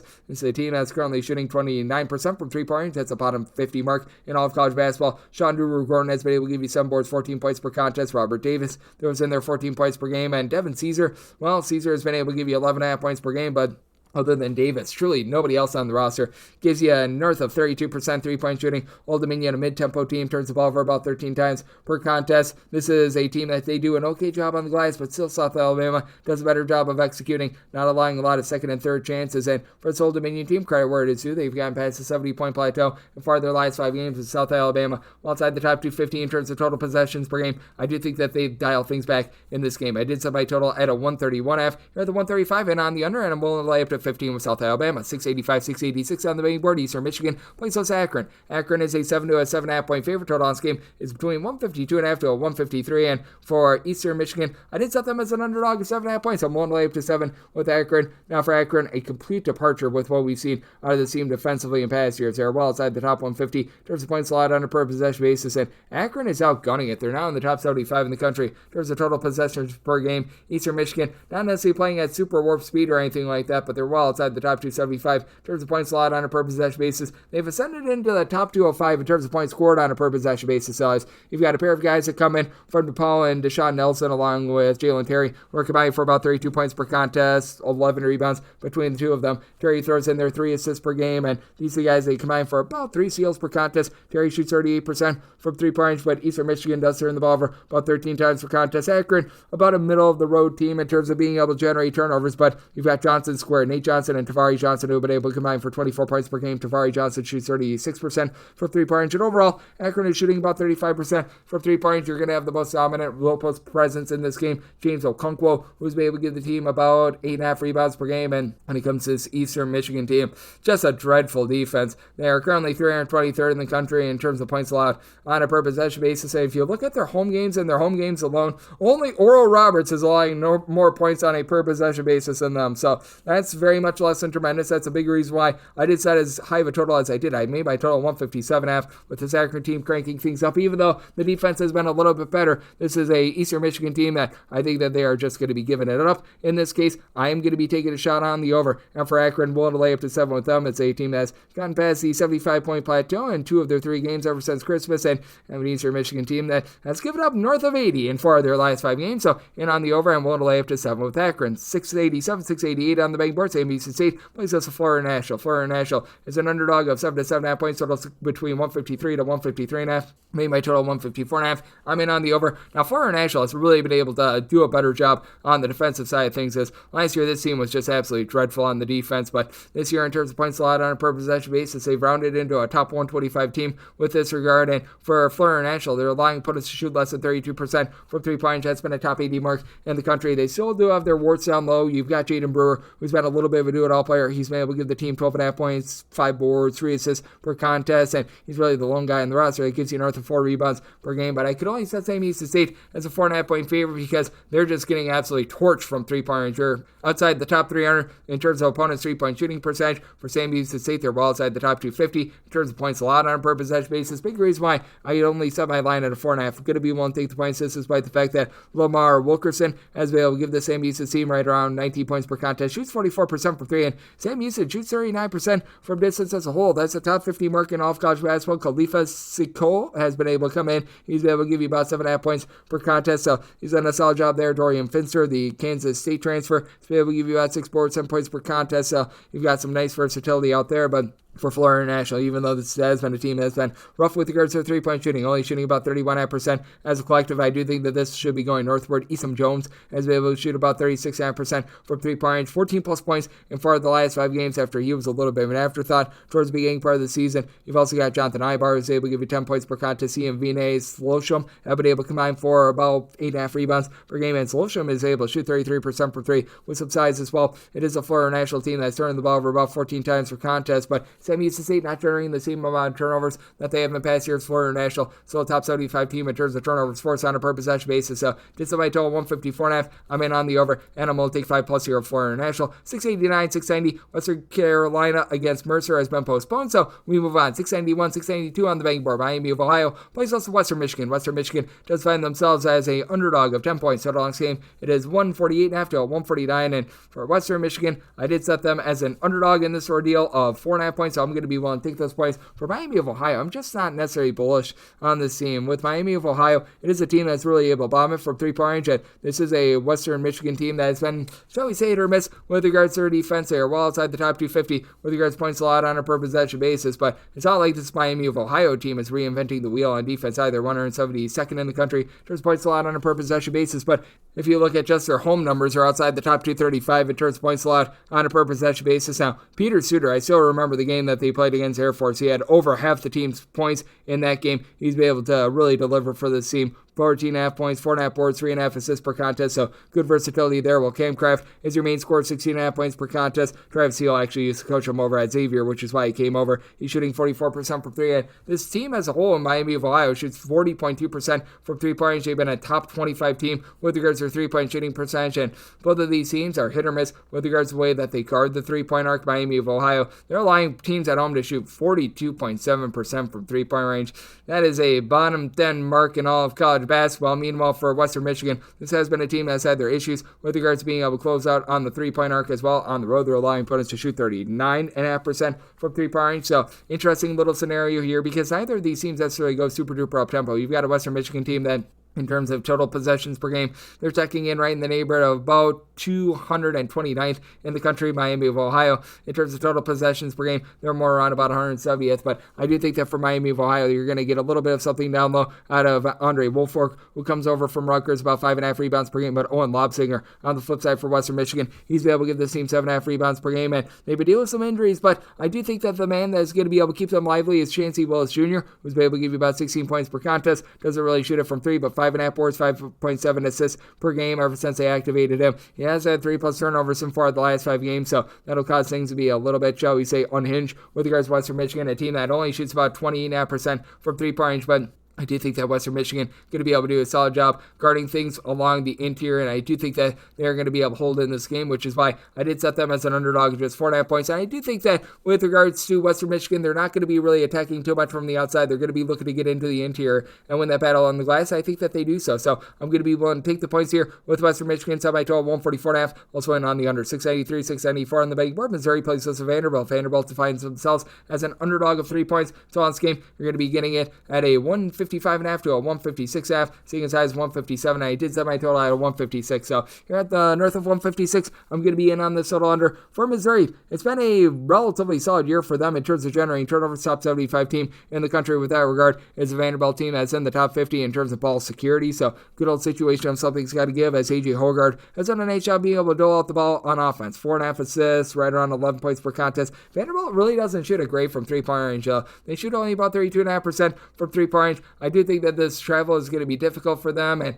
Missouri has clearly a very good home court advantage, just ask Kansas about that, and As a result, I did set Missouri as a favorite of 4 points. I'm going to be willing to lay the number as Missouri currently number 7 in all of college basketball. In terms of points scored on a per possession basis for Missouri, they've gotten a lot out of Mark Mitchell, who has come in. He's been able to give the team 13 points and nearly 5 rebounds per game. Missouri has always been very lackluster on the glass under Dennis Gates. They're still not amazing, but after the last few years, they were outside the top 300 with regards to rebound percentage. They'll gladly take the fact that they are well within the top 125 with that regard this season. It's a Vanderbilt team that, despite the fact that Devin McLaughlin is like the lone guy that gives you north of 5.5 rebounds per game outside Jalen Carey, that they'll take the fact that they're, in terms of rebound percentage, more around about 81st in the country. But for this Missouri team as a collective, they shoot 37% from three-pointers with Caleb Grill. After he dealt with an injury, he's back. He's now shooting 49% from three. Marcus Warwick shot less than 30% from three last year over at Northern Kentucky. He's up to 47.9% this season. It's a Missouri team that they're only turning the ball over about 11 times per contest, and it's a Missouri team that they're looking to play fast. They're not going to get out of control fast, but certainly a team that's looking to play a little bit more up-tempo. Vanderbilt under Mark Byington, they're now about 18th in the country in terms of points scored on a per possession basis, and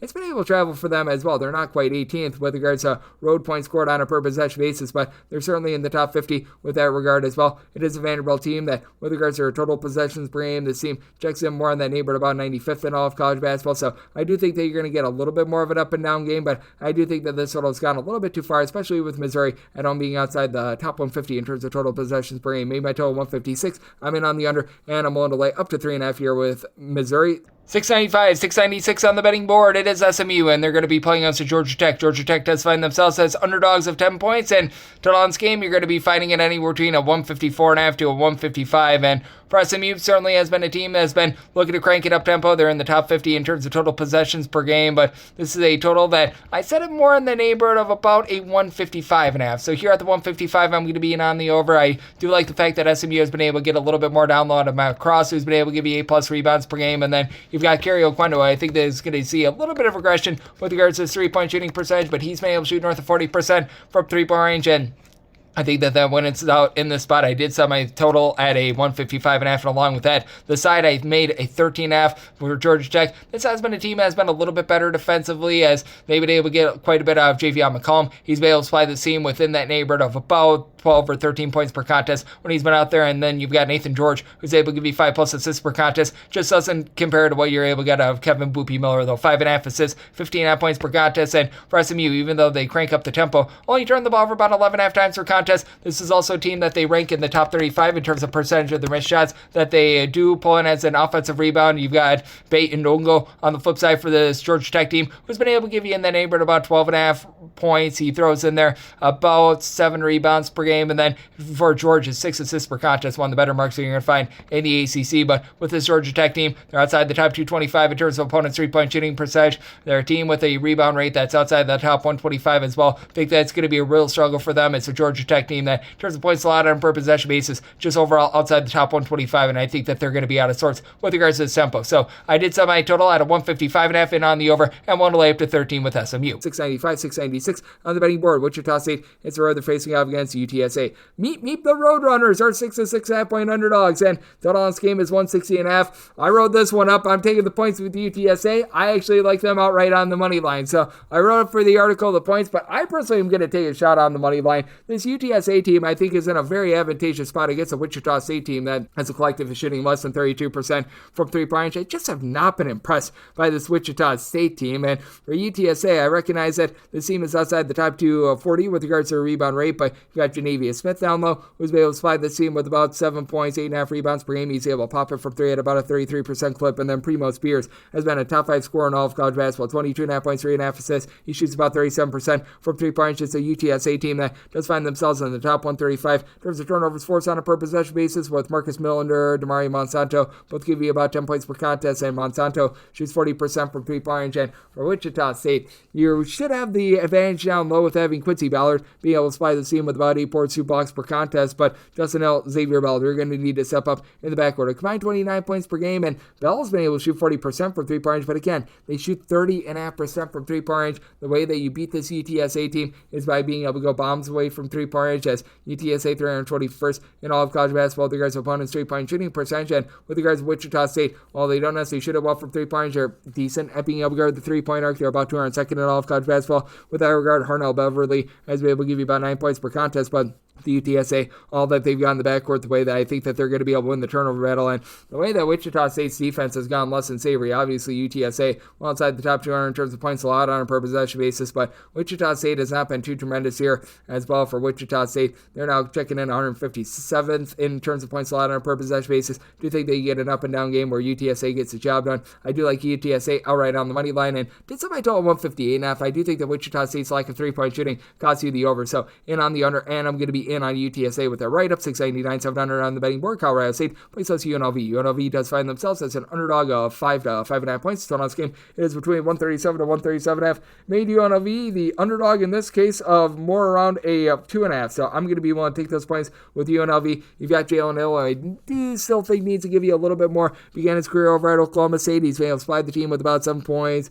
Few boards, few assists, a steal per contest, but you were expecting much more from him when he came on over. But that said, Dayton Thomas, who is a former top 75 recruit, has been able to step up in a big way in the backcourt as he's been able to shoot in the high 30s from three-point range, about 4.3 assists to 2 turnovers, 16 points per game. And for Colorado State, it's a very top-heavy team. DeQuay Clifford, along with Jalen Lake, have combined for 29 points, and Clifford is able to give you 10.5 boards. He shoots about 33% for three, and it's a Colorado State team as a whole. They shoot 31% from the outside, went into a little bit of flamethrower mode against Fresno State a few days ago, but Fresno State, one of the lesser teams in all of college basketball, and Colorado State, top 55 team with regards to their free throw shooting percentage at 78%. UNLV, they've been able to do the little things relatively okay. They're outside the top 200 in terms of total possessions per game, but only turned the ball over 10.7 times per contest. You've had Dylan Bedford shoot 45% from three, as this is a UNLV team as a whole. They're a top 65 unit in terms of their three-point shooting percentage at about 38.7%, and when it comes to Colorado State, they've been able to do a relatively solid job defensively. Top 70 team in terms of points allowed on a per possession basis, but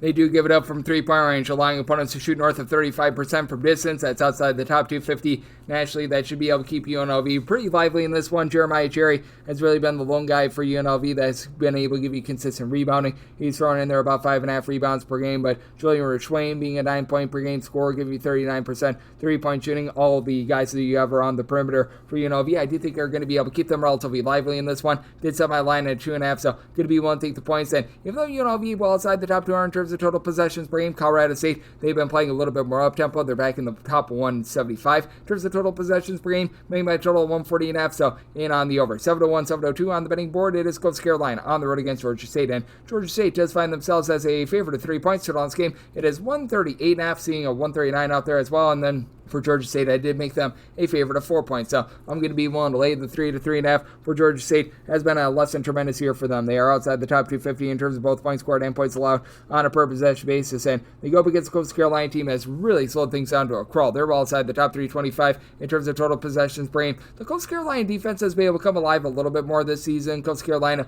about 223rd in the country in terms of points allowed on a per possession basis, but they're giving up about 18.4 points more per 100 possessions when they're on the road rather than when they are at home. And for Georgia State, I do think that the overall versatility in this game is going to take a little bit of hold, as you have had down low for Coastal Carolina a guy in Denzel Hines who's been able to give you about 6.5 rebounds per game. I like what he brings to the table. And then the 7-footer from Grand Canyon, Noah Ammenhauser, about 11 points, 5.5 boards. He's able to give you some good size there, but it is a Coastal Carolina team that they only shoot about 33% from 3-pointers here.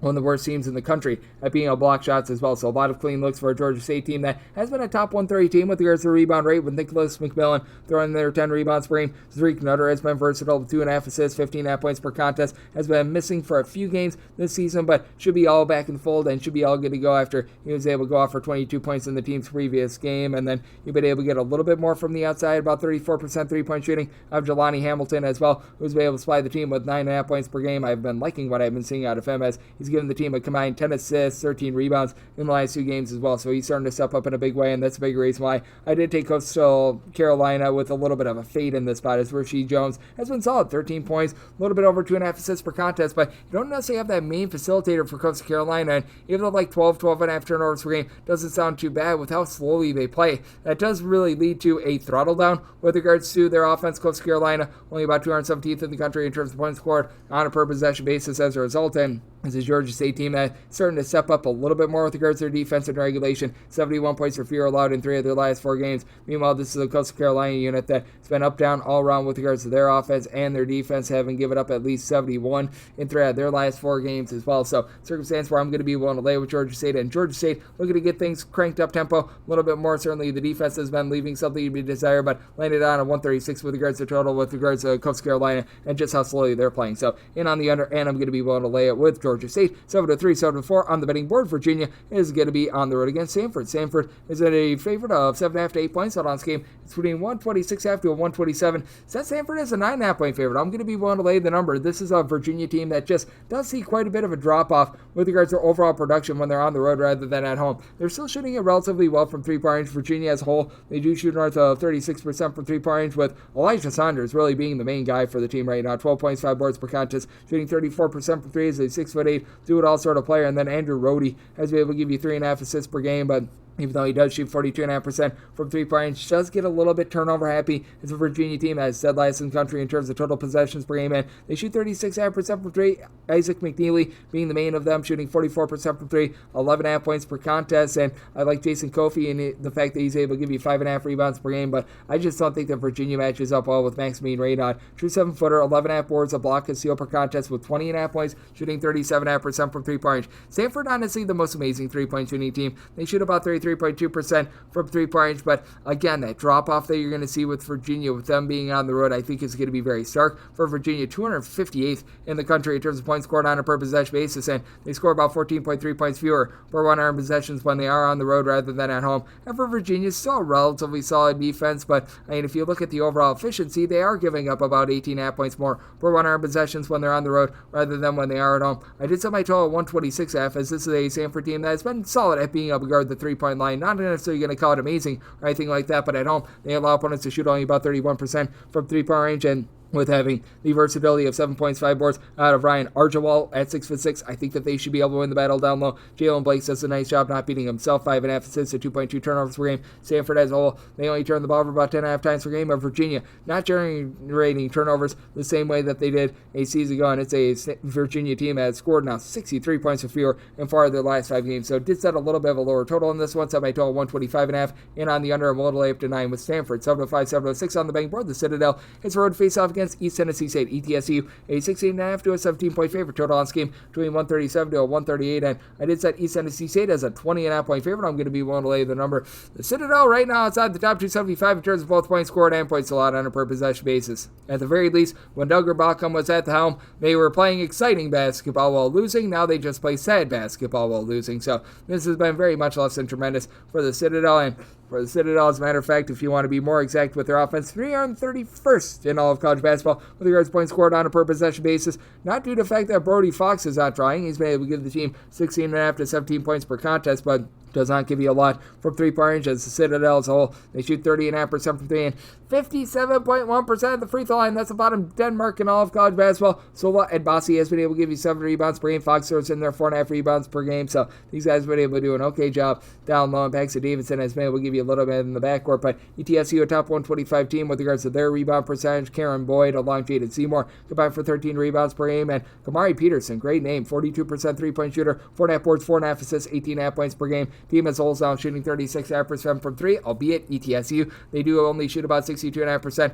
at the free throw line, but the CTSU should be able to put the clamps down on defense. Top 175 team in terms of points allowed on a per possession basis. They've really been able to improve that 3-point shooting percentage, and for the Citadel, they are giving up all sorts of open looks from 3-point range. Citadel right now allowing put us on the road to shoot 39.5% for 3-point range. Do you think that this is going to be a lower scoring game with the Citadel being well outside the top 250 with regards to total possessions per game? So it did sell by total 134.5, and on the under, I'm going to lay up to 20 here with East Tennessee. 707, 708 on the betting board. Valparaiso hits the road to face off against Murray State. Murray State is a favorite of 7.5 to 8 points, and your total is between 145.5 to a 146. And for Murray State, I did set them as an 8.5 point favorite. Going to be willing to lay up to 8 with them. For Valparaiso, we have seen quite a bit of a departure with regards to their defense in terms of points allowed on a per possession basis. It's a Valpo team that's 260th in the country, allowing 14.5 points more per 100 possessions on the road rather than at home. Now, we'll say for Valparaiso, they do a nice job taking care of the ball. They only turn the ball over about 10.5 times per contest. Jeffrey De La Cruz Monegro has been able to give you 10 plus points. He throws in there about 2 assists, really does a nice job of being able to keep things clean. On the flip side, it's a Murray State team that's been a top 75 unit in terms of opponents' three-point shooting percentage. Murray State not necessarily going to do anything amazing on the glass, as you've got Kyron Lindsey along with A.J. Ferguson, both give you about 5 to 5.5 rebounds per game. If you look at their overall rebound percentage, they are outside the top 125 in all of college basketball, but Valparaiso has not necessarily been able to do the world's greatest job on the glass either. Cooper Schwieger has been able to give you about 6 to 7 rebounds per game, and Casper Sepp has been able to throw in there about 7 boards per contest as well. Despite that, Valparaiso 244th in the country with regards to rebound percentage. Jerry Vieiro is giving you 3 assists per game, but he's really been falling out of favor with regards to this offense, as well as for Vieiro, 2 assists or fewer in each of the last 4 games. Did give the team a combined 20 points in the last 2 games, so that's a little bit of a nice sign. But for Jacoby Wood, even though he does turn the ball over about 3.5 times per contest, he's been able to supply the team with 38% three-point shooting, 13.5 points per contest to lead the way. Kylo Milton and Terrence Harcum, they combine for about 25 points and mid-30s three-point shooting as well. For Murray State as a whole, they're shooting about 38% from three-point range. I do think that with Valparaiso, the way that they have been having a little bit of a tough time guarding the three-point arc, Valparaiso right now allowing teams to shoot about 35.5% from three-point range away from them. That allow Murray State to be able to get the job done. Set my line at 8.5, so going to be willing to lay it with Murray State with his total. Set mine at a 144.5, also on the under 7-9, 7-10 on the betting board. UW Milwaukee is going to be playing us to Green Bay. UW Green Bay does find themselves as 16.5 to 17.5 point underdogs. So on this game between 154 to 154.5, and with UW Green Bay, I did set them as an underdog of 18.5 points. So I'm going to be willing to lay the number. This is a UW Green Bay team that's just absolutely deplorable right now. They are outside the top 225 in terms of both points scored and points allowed on a per possession basis, and their defense well outside the top 300. And now they're without Anthony Roy, who at one point was leading all of college basketball in terms of points per game, which means that Marcus Hall is the only guy on the roster that's giving you double figures, 13 points, 4.5 boards, 2.8 assists per contest, and that has led to a big giant swoon with regards to this UW Green Bay offense. Last time they got to the 70-point plateau was against Michigan Tech, which we all remember how that game went, but if you throw out that game, last time they exceeded the 70-point barrier, you have to go all the way back to December 4th, so that was about 8 games ago, so that's a big giant issue. It's a UW Green Bay team that overall shoots about 33% from the outside, as Preston Rudiger is able to shoot 39.5% for 3, 7.5 points per contest, but you also don't have a single guy that gives you north of 4.5 rebounds per game. UW Green Bay outside the top 250 with regards to rebound percentage, and UW Milwaukee, a top 75 team with regards to percentage of missed shots that result in an offensive rebound. Big reason why Michael Stillwell, he's come in, he's given the team 13.5 points, is 11.8 rebounds per game, a top 8 mark in all of college basketball. Demas Folks has been able to give you about 5 assists. He's shooting north of 34% from three-point range, albeit UW Milwaukee turns the ball over about 13.5 times per contest, but UW Green Bay doing not much in the way of being able to generate turnovers. They're right now leading a charge of a 12-game losing streak, and for this UW Milwaukee team, defense has really been able to take a little bit more hold recently as well. This team has given up 65 points or fewer in 3 of their last 4 games. I do think that not having Roy out there is going to throttle down this, so I'll set my total 152.5. I'm on the under, and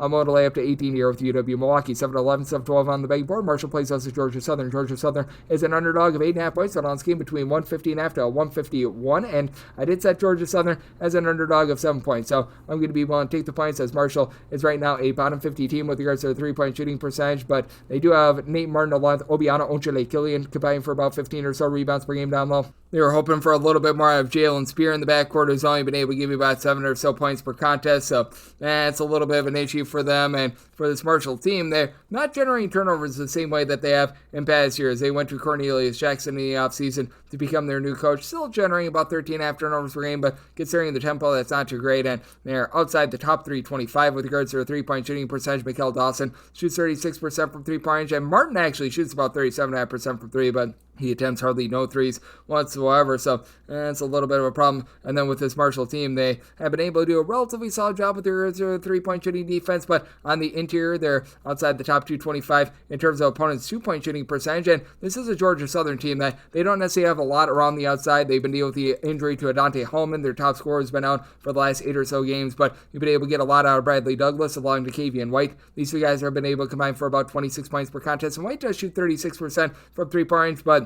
it is a unit in Georgia Southern that they need to find a way to be able to hit more free throws, that they're shooting 65.5% of the free throw line. That's a bottom 300 mark in all of college basketball. Turning the ball over about 15 times per game themselves, but are generating about 14 turnovers per game. And for Georgia Southern, they have been a top 150 team with regards to their three-point shooting percentage defense as well. I do think that they're going to be looking to get a little bit more down low. You've had Dante Horn be able to step up for the team, give you about 7.5 points in the neighborhood of about 2.5 assists per contest, as you've got pretty much each of your top 4 scorers giving out at least 2 assists per contest contest. I do think that that's going to be able to keep them alive in this game. They're going to lose the battle down low a little bit, but Tyson Brown giving this team 5.5 rebounds per game. Eugene Brown giving you a little bit more as well. Should be enough for this Georgia Southern team to be able to remain lively in this game. So I did set my line at 7. I'm going to be willing to take the points with Marshall. Georgia Southern right now, top 30 team with regards to total possessions per game. Do think that they get things going up and down in this game. Set my total 155. So also in on the over 713, 714 on the betting board. Eastern Washington on the road against Sacramento State. Sac State to find themselves as a home underdog of 4 to 4.5 points. So on this game, you're going to be getting it at a 137.5. Did somebody 142. I'm in on the over. Eastern Washington had actually a pretty good spirited effort against Portland State on the defensive end a few days ago, and despite that good spirited effort on the defensive side of things, they're still in terms of points allowed on a per possession basis 328th in all of college basketball. In Sacramento State, they're playing slowly. They're well outside the top 275 in terms of total possessions per game, but 245th in the country overall in terms of points allowed on a per possession basis. If you look at just their home games, they're outside the top 260. It's been all left to Jacob Holt, who's been able to do a really nice job. He had 30 plus points in the team's last game, but he just doesn't have a lot of support around him. Meanwhile, for the Eastern Washington team, you've got the two main holdovers from a season ago doing a nice job of just being able to play in tandem with one another in the backcourt, as Nick McClain has been your main facilitator. He's thrown in there about 4 assists, 14.5 points per contest, and shoots about 32% from three-point range. Mason Williams also shoots 32% from the outside, throws in there 13 points per contest, while Andrew Cook, he has been a cook and being able to give you about 1.8 steals, 16 points per contest. And Eastern Washington, not bad at generating turnovers, top 150 team in the country in terms of turnovers forced on a per possession basis. I should heard a Sacramento State team that is currently turning the ball over about 13.5 times per contest, but Holt is currently shooting 40% from three-point range again. Who's going to be able to step up around him? EJ Neal has been able to supply this team with about 8 points per contest. Julian Vaughns has been able to throw in there about 10 points per contest as a non-D1 junior college transfer. And the big key for Sacramento State, can they just do a little bit of a better job defensively than the Eastern Washington team? And I do think that the answer is going to be yes, even though for Sacramento State, things have been a little bit less than savory for them. They've been able to do an okay job of being able to guard the three-point arc. It's been a little bit brutal for them on the glass, outside the top 200 with that regard, but Sacramento State, about 178th in the country in terms of opponents' three-point shooting percentage. Eastern Washington, they're going to leave you open from three-point range. They are 358th in the country with that regard, and it's a circumstance where I'm going to be willing to take the points here with Sacramento State. Say them as a 2-point underdog. Do think that you get plenty of scoring in this game. Set my total 142, so also in on the over. 715, 716 on the betting board. Arkansas is playing against Florida, and Florida does find themselves as a favorite of 5.5 points. Total on this game between 156 and 156.5, and with Florida, I did set them as a favorite of 3.5 points. I'm going to be willing to take the points with this Arkansas unit. For Florida, they look very high and mighty, but I do think that a desperate Arkansas team is going to be able to come up with a good effort over there at Bud Walton Arena. Do recognize that for this Arkansas team, it's been less than savory with regards to three-point shooting. Boogie Flan, along with DJ Wagner in the last game, when it combined 1 of 13 from three-point range, but this has been an Arkansas team that's been able to step up defensively when they've been at home. For this Arkansas team, overall, they're 25th in the country in terms of points allowed on a per possession basis, but if you look at just their home games, they're top 20 team with that regard. Now, you've got a Florida team that is 7th in the country in terms of points allowed on a per possession basis. They're also a top 25 team in terms of points scored on a per possession basis. This is by the fact that they're not an amazing three-point shooting team. Like, Florida shoots in that neighborhood about 33% from three-point range. Walter Clayton has been your main man, being able to give you about 17.5 points per game, and Florida should be able to win this battle down low. Alex Condon has been your main man with about 8 rebounds per game, but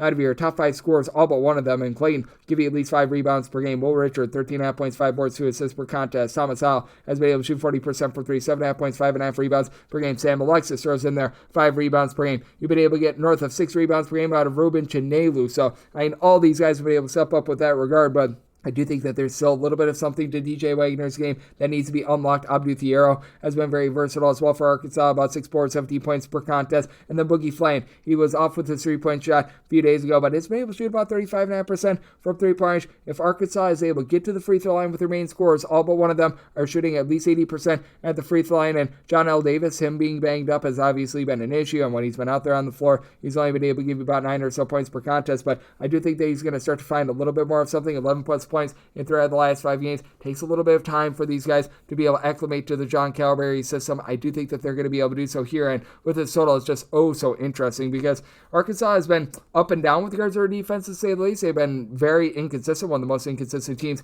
in all of college basketball, but 120th in the country in terms of total possessions per game, and this is a Florida team that's not shy to run. This is a Florida team that right now, in terms of total possessions per game, They are checking in right around about 73rd in the country in terms of total possessions per game, and I do think that you get a little bit more of an up and down game in this one. I did set my total at a 151.5. I think that 156.5 just went too far. Florida is not necessarily the most amazing three-point shooting team, so I'm in on the under, and I'm going to be willing to take the points with Arkansas. 7-17, 7-18 on the betting board. It is Xavier on the road against DePaul. DePaul is an underdog of 4.5 points. This game is 152, and semi-total 152.5, 152 or less. I'm in on the over, but I'm going to be willing to lay it with Xavier. Set them as a 6.5 point favorite. Just feels like DePaul is one of those teams that they beat up on the bad teams when they have a step up in competition. They just don't necessarily take it, as they lost to Seton Hall a few days ago because they didn't foul when they were up 3 with about 10 seconds remaining. That's a tremendous error. Now you've got Zach Fremantle back in the fold for Xavier. He missed a few games due to injury, but even with him back out there on the floor, was a little bit less than tremendous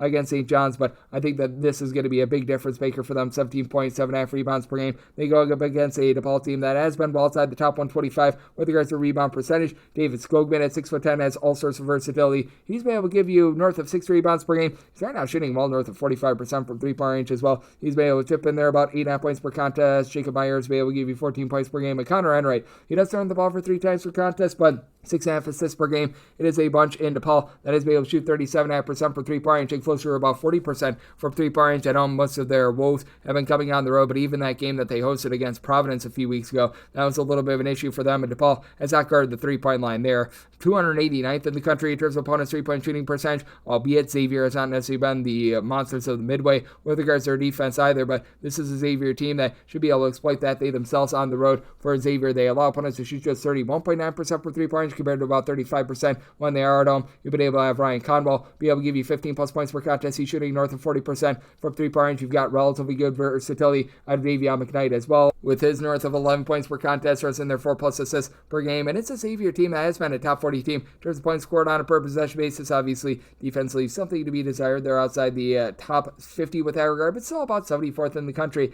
Meanwhile, for DePaul, it's really went down the toilet bowl for them. They are about 147th in the country in terms of points allowed per possession, and they're now outside the top 100 with regards to their offensive efficiency as well. This up by total 152.5. I do think that Xavier could exploit the leaky DePaul three-point shooting defense, so I'm in on the over of 152, and willing to lay up to 5.5 with Xavier. 7-19, 7-20 on the betting board. NC State plays us in North Carolina, and North Carolina is a 4.5 to a 5-point favorite. Your total on this game between 153.5 to a 154, and I said North Carolina is a 5.5 point favorite. I'm going to be willing to lay the 5. Now, we've seen North Carolina play a little bit better in the first half, or I should say more representative of how they play in the full game in the first half recently, so I'm actually going to go full game on this one, just because with NC State, they're a little bit of a weird team. They don't turn the ball over a ton. They do those little things well. They're only turning the ball over about 9.8 times per contest, but they also only shoot about 32.5% from three-point. Jaden Taylor is able to shoot 36% from three. He gives you 12 points per contest. It's an NC State team, though, and they only have one guy that gives you north of 4.5 rebounds per game, Brandon Hundley Hatfield, with about 5.1 rebounds per game.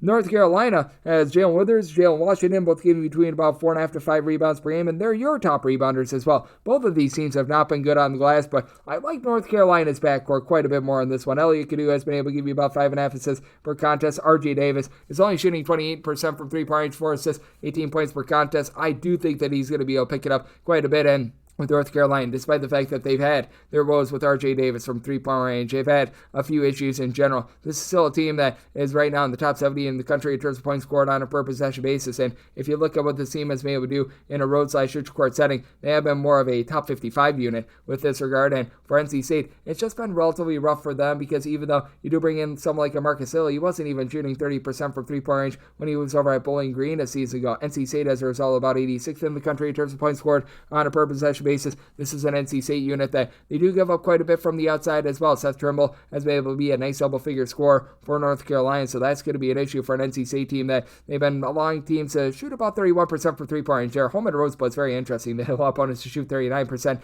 from three-point range away from home, 26% from three-point range when they are at home, and this has been a UNC team that, for as many issues as they've had, they've been okay with regards to three-point shooting percentage defense, allowing opponents to shoot 34% from three. I do think that North Carolina plays relatively be even up on the glass. And we've seen this North Carolina defense play a little bit better. I'm not going to call it amazing or anything like that, but I mean, for their standards and how up-tempo they play, they've given up 74 points or fewer, and now 5 out of their last 8 games. Meanwhile, it's an NC State team that just has not been able to get it going on offense. This team has now scored 67 points or fewer in all but 1 out of their last 5 games. So, do think that things might be tamed down just a little bit more in this game, but you are going to get a lot of possessions in a North Carolina game. I did set my total at a 155.5, as I do think that North Carolina sees some 3-point shooting positivity with Davis, so 1 to lay up to 5 with them, and I'm in on the over. 721, 722 on the betting board. Utah Valley plays with Cal Baptist, and Cal Baptist does find themselves as an underdog of 5.5 points. So on this game, it is between 138.5 to a 139, and with Cal Baptist, I did set them in this ordeal as a underdog of 4.5 points, so I'm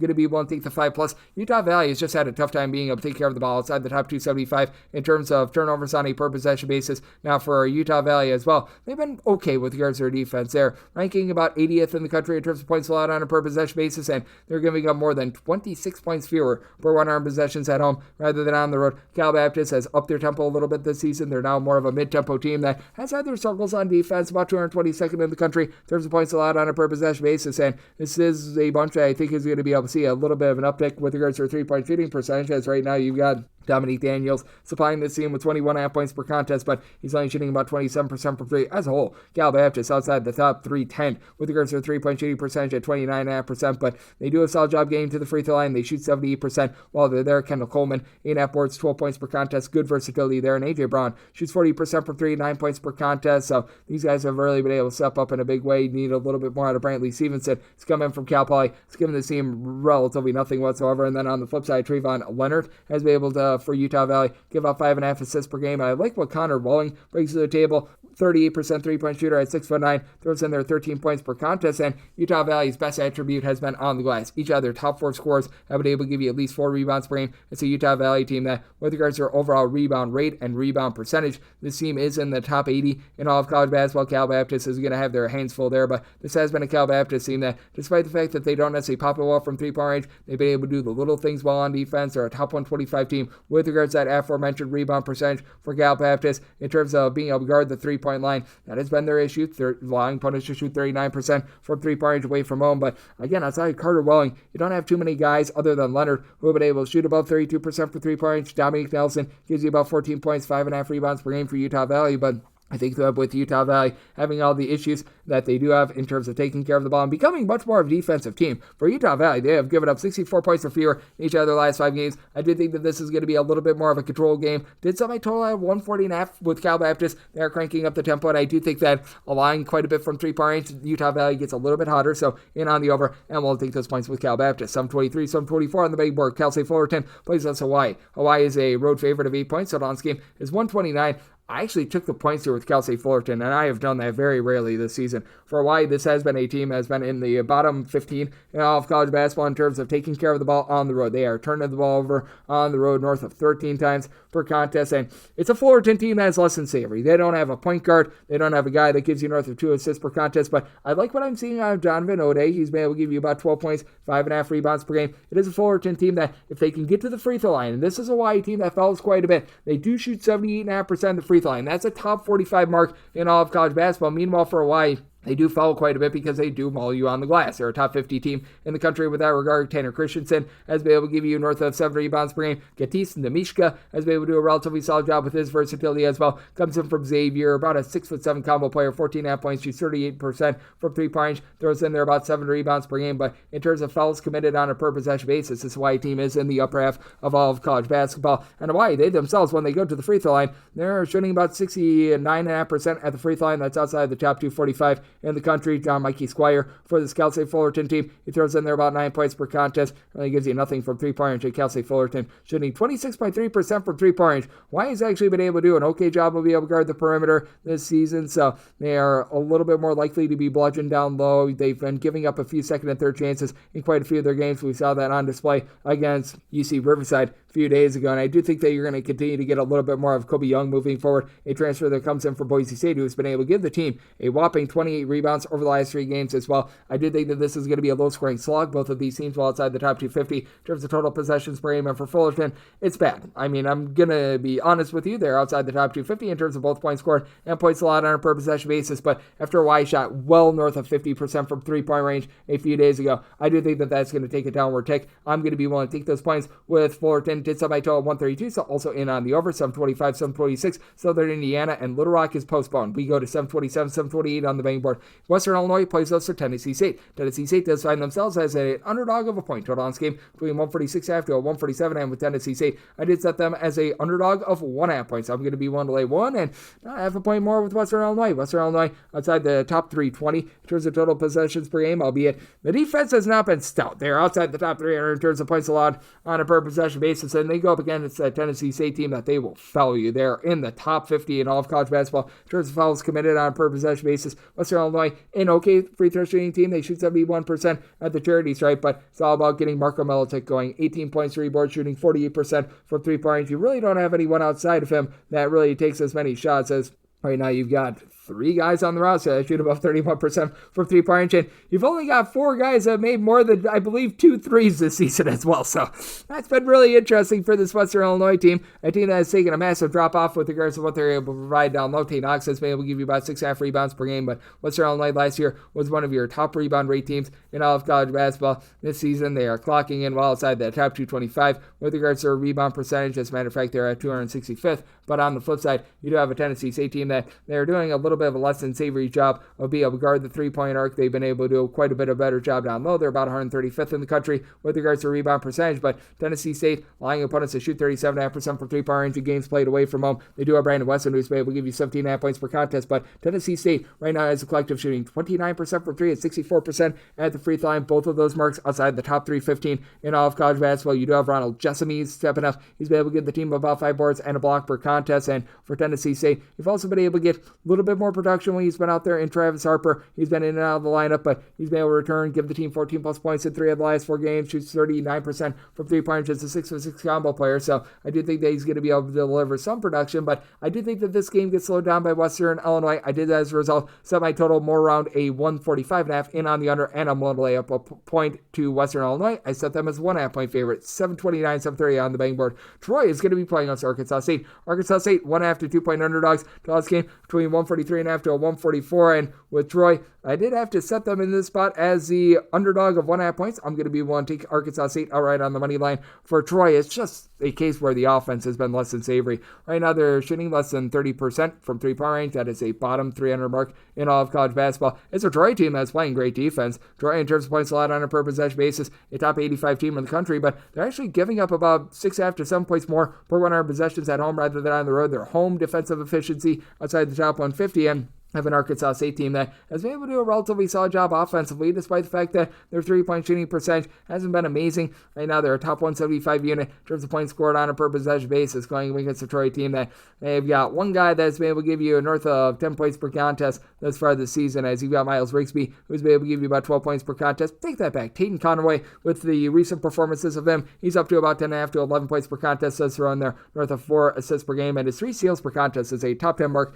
in all of college basketball, but still, it's a Troy team that they're, in terms of turnovers on a per possession basis, outside the top 320 nationally as well, and they do a nice job of being able to generate turnovers, top 50 in the country in terms of turnovers forced on a per possession basis, but they go up against an Arkansas State team that they've been able to do a nice job of being able to buckle down and just being able to guard things in general from the 3-point line. They're allowing opponents to shoot 31% from 3. They themselves only shooting about 31.5% from the outside, but Taryn Todd has gotten things going, shooting 37.5% from the outside, 16.5 points per contest. It's an Arkansas State team that doesn't necessarily have that one primary rebounder, but Isaiah Nelson, Rashad Marshall, they've been able to combine for 12 rebounds per game. Nelson has been dealing with a little bit of an injury, but Terrence Ford, he is built for tough. He's been able to give you about 3.5 assists per game, and I do think that in terms of being able to control things down low, this is an Arkansas State team that should be pretty rock solid with that regard, and this has been an Arkansas State team that's traveled really well, allowing opponents on the road to shoot only about 30% from 3-point range. Meanwhile, it's a Troy unit that has given up quite a few looks from three-point range, allowing opponents at home to shoot 35.5% from three-point range. I think that's going to be the difference maker in this game. Arkansas State gunning at top 50 mark in all of college basketball in terms of total possessions per game.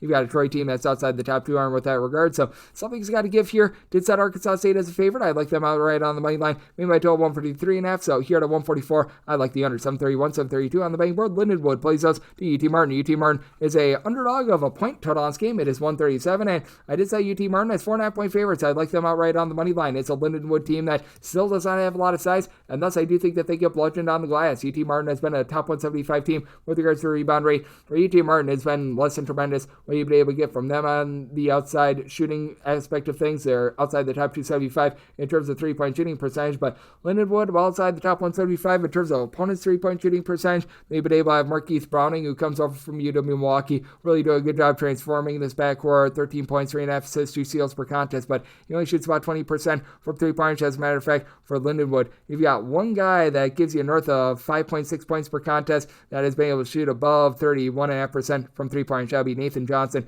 He's been able to give you about 6.5 points. He shoots 42% from three-point, but you've got Jadis Jones, who's able to give you 6.5 rebounds per game. Arias Frutrell has been able to give you about 5.5 boards per contest. Neither of those guys necessarily have a lot of size. Meanwhile, for UT Martin, I really do like the way that this team has been transformed a little bit this season. As for UT Martin, I do think that you're going to continue to get a little bit more out of Jasuguruyan, who he comes over from the junior college level, 15 points per contest. We've seen a little bit of a downtick with his scoring in recent games, but he and Terrence Gunyard have been able to combine to shoot 40% from three-point range, and Gunyard, he has just been absolutely gunning it. He is right now averaging 16.5 points per contest, but you look at what he's been able to do recently and the way that he's been able to ascend. He's one of those junior college transfer guys that comes in. He's coming off of a 31-point performance against Western Illinois, and his run has just been absolutely incredible. He has been able to give the team at least 14 points in all but one of the team's last 7 games in this stretch. He's been able to give you north of 20 points per contest. He's been shooting darn near 50% from three-point, so I absolutely love what I'm seeing there. And then down low, Vladimir Saldirze has been able to give you about 8.5 boards. He throws in there about 2 steals per game as well. This is a UT Martin team that, in terms of turnovers forced on a per possession basis, is a top 150 team in all of college basketball, and they cut you off from three-point range. They only allow you to shoot 29% from three-point range with a team in Lindenwood that doesn't have a lot of size. I think that that's going to be a backbreaker. I do like UT Martin outright on the money line. Semi total 134.5 as well. UT Martin well outside the top 200 with regards to total possessions per game. Lindenwood outside the top 250 in terms of points scored per possession. So I like the under, and I do like UT Martin on the money line. 733, 734 on the betting board. Southeast Missouri State plays also Morris State. Morris State is an underdog of 3 points. So on this game is 137 after 138, and with Morris State, I did set them as an underdog of 7.5 points. I'm going to be one to lay the number. Morris State is well outside the top 260 in terms of both points scored and points allowed on a per possession basis. Now, the good news for Morris State is that reinforcements have arrived for the team, as they have been quite banged up all season long, as their main guy has had to be Kenny White, who's been able to give you about 14 points, 6.5 boards, and does shoot 39.5% from three-point range, and ever since Jerome Morton has come into the fold, he's been in the fold for 10 games for this team. He's giving you 12.5 points, and he's shooting 48% from three-point range, but even with that, the team is only shooting 31% from the outside. That's outside the top 275 in terms of three-point shooting percentage. To the credit of Morris State, they've actually been very solid down low. In terms of their defensive rebound percentage, that is a top 125 mark in all of college basketball, but they're also going up against a unit in Southeast Missouri State that's been much better with that regard as well. Southeast Missouri State also a top 125 team with regards to their opponent's three-point shooting percentage as well. Southeast Missouri State inside the top 200 with regards to rebound rate at home. On the road, they're well outside the top 300. So it certainly has been one of those cases where they've been much better in their friendly confines. But that said, I do like what they're getting in the Texas A&M Corpus Christi transfer. Teddy Washington, who's been able to supply this team with about 16 points. He throws in there 6 boards, 2.5 assists. Love what he's been able to bring to the table. This for a team that doesn't necessarily shoot it well from the backcourt. Rob Martin along with B.J. Ward. These two guys have been able to combine for a little bit over 20 points per contest. Ward shoots about 35.5% from three-point range. And Braxton Stecker, he's been able to give you 36.5% from three-point range as well, but he's been banged up all season long. He's only been able to play in 10 games this far, but should be good to go in this one. And ever since he's returned for his last 4 games, he's been able to give the team 8+ points per contest, so he's really elevating this unit as well. It's a Southeast Missouri State team that they don't necessarily do the world's most amazing job on the glass, but they don't allow you to get a lot of offensive rebounds as well, so it's very much a make it or take it sort of game with them. And for the Southeast Missouri State team, they've been able to do a nice job generating turnovers as well. A top 150 team in terms of turnovers forced on a per possession basis, while they themselves only turn the ball over about 11 times per contest, and that's going to be an issue for Morehead State. A Morehead State team that they're right now turning the ball over about 12.5 times per contest. They're outside the top 275 with regards to turnovers forced on a per possession basis, and in a nip and tuck game, Morehead State shooting just 64.2% the free throw line, bottom 25 mark in all of college basketball. Did just set my total at 137.5, so at a 138 plus in on the under, and willing to lay with Southeast Missouri State, made them a 7.5 point favorite. 735, 736 on the betting board. SIU Edwardsville plays us to Tennessee Tech, and Tennessee Tech does find themselves as a 6-point underdog. Total on this game, you're going to be finding it anywhere between a 137.5 to a 138, and I did set my line at a 4, so I'm going to be willing to take the 6 here with Tennessee Tech. For Tennessee Tech, it has been a unit that's been able to do a solid job offensively. A top 175 unit in terms of points scored on a per possession basis. Edwardsville has been able to step up quite a bit defensively, and I do like for Edwardsville, they're going to have the most versatile player in this game. Rayshawn Taylor is able to give you 17.5 points, 4.5 boards, 4.5 assists per game, and Ring Malaith has been able to give you about 6.5 rebounds per game. That's a big undoing for the Tennessee Tech team. They're outside the top 275 with regards to rebound percentage, with Daniel Egbaniwe being able to give you about 6.5 rebounds per game, but Roddy Johnson has been able to throw in there about 14.5 points per game. And for the Tennessee Tech team, the offense has traveled quite well thus far this season, as they've been able to have a little bit of a drop-off of about 9.5 points per 100 possessions when they're on the road rather than at home, but really not too bad. And it's an SIU Edwardsville team that has been outside the top 270 with regards to 0 points scored on a per possession basis, as you don't have a lot from the outside. They shoot about 33% from three-point. I will say Brian Taylor is right now shooting 53% from three-point. Do you think that that's going to be going downward? And for Brian Taylor, he hasn't attempted a lot of threes as far this season, as I think that he's attempted 35 in total in 16 games, so I do think that that is going to be going downward sooner rather than later. But outside of Brian Taylor, along with Rayshawn Taylor, you just don't have a lot of guys that shoot north of 33% from three-point for this team. They've been able to do a nice job of rebounding by committee. The Arnes Sikas, he's a 6'11" big man. He's been able to give you about 4.5 boards per contest. You've been able to get relatively good production out of Darion Baker as well. Freshman who's been able to throw in there about 4.5 rebounds per game, but it is a Tennessee Tech team that has Jalen Johnson give you about 5 assists, less than 2.5 turnovers per game. As Tennessee Tech has done a solid job taking care of the ball. Only about 11.5 turnovers per game. They shoot as a collective 36% from three-point, with Kyle Layton being able to shoot about 38.5% from the outside, gives you about 9.5 points per game. I do think that Tennessee Tech does find a way to hold in there, especially against an SIU Edwardsville team that they don't necessarily generate a ton of turnovers. They themselves have been shooting just 62.5% at the free throw line. So in a late game scenario where there might be some late game fouling, I do think that Tennessee Tech going to be able to pull out a cover here. So I did take the 6 here with Tennessee Tech. With regards to total, I did set mine at a 138 as well, seeing the 137.5. I'm going to be willing to take a shot on the over. So you do have a pair of teams that are outside the top 150 in terms of points allowed on a per possession basis. So going to be willing to take a shot on the over and willing to take the points. 737, 738 on the betting board. UC Davis, they're going to be playing against Long Beach State, and Long Beach State does find themselves as a underdog of 5 points on this game. It's 136 and 136.5, and with Long Beach State, I did set them as an underdog of 6.5 points. So I'm going to be willing to lay it with UC Davis. UC Davis is a unit that has been really all over the place with regards to taking care of the ball. They're outside the top 300 with regards to turnovers on a per possession basis, but they're a top 30 team at being able to generate turnovers as well. And they go up against a Long Beach State team that they just are a very top-heavy unit. They've got a little bit of something going on down low, as you've been able to have Derek Michael Ziviero give you about 6 rebounds per game, and then Devin Askew, he's a nice stat sheet suffer with about 18 points, 4.5 boards, 4.5 assists, nearly 2 steals per contest. This is a unit that shoots about 34% from three-point, with getting nearly 47% three-point shooting out of Cam Martin. He has come out of nowhere as a freshman, and he's really been able to give this team something from the outside. Also has been able to chip in there 4 steals, 9 assists in the last 3 games as well. It's been big, but that said, this is also a Long Beach State team that they turn the ball over about 14 times per contest. They're another team that's outside the top 275 in terms of ball security. Long Beach State outside the top 225 in terms of turnovers force on a per possession basis, and Ty Johnson, he's a guy that's able to take over a game as well. 19.5 points, 5 boards, nearly 3 steals per contest, and then you've also been able to get about a steal and 11 points per contest out of Pablo Tamba as a 6'7", little bit of a do-it-all sort of player. Nico Rokac has been able to give you 7.5 rebounds per game. It's a UC Davis team that's going to be probably a little bit outgunned down low, but this is a Long Beach State team that, despite the fact that they're looking better, that first month of the season, they were one of the worst offenses in all of college basketball, really played a little bit better in December and here into early January. It's still a team that's about 318th in the country in terms of points scored on a per possession basis. Not calling this UC Davis team anything amazing. They're about 340th in the country in terms of points scored on a per possession basis, but I do think that UC Davis is going to be able to do a little bit of a better job there. Now, both of these teams have their ups and downs with regards to the free throw shooting line, but that said, UC Davis has been able to shoot about 73% at the free throw line. Long Beach State, one of those teams that is right now clocking in on the road at about 70%. That's outside the top 225. I think that could be a little bit of an issue in this game, and with the way that this Long Beach State team has not been able to guard on the interior, because for Long Beach State, they've actually been able to do a relatively okay job of being able to guard the three-point line, but this is a Long Beach State team that, with regards to opponents' two-point shooting percentage on the road, they're well outside the top 225. UC Davis, they've been able to buckle down just a little bit more with this regard. They're a top 130 team with this aspect of things. I do think that they find a way to get the job done. So I'm on line at 6.5, so I'm going to be one to lay up to 6 with UC Davis. Both of these teams, relatively mid-tempo teams. Both of these teams very sloppy with the ball. Semi-total 134.5 in on the under. 739, 740 on the betting board. Portland State plays us Idaho. Idaho does find themselves as 2 to 2.5 point underdogs. So this game is 146, and with Idaho, I did set them as an underdog of 4.5 points. So I'm going to be one to lay it. Portland State, less than tremendous effort against Eastern Washington a few days ago. They got the outright win, but they failed to get past 70 points against an Eastern Washington team that has been giving up a whole gob ton of points this far this season. And Portland State, they themselves are well outside the top 250 with regards to points allowed on a per possession basis. As a matter of fact,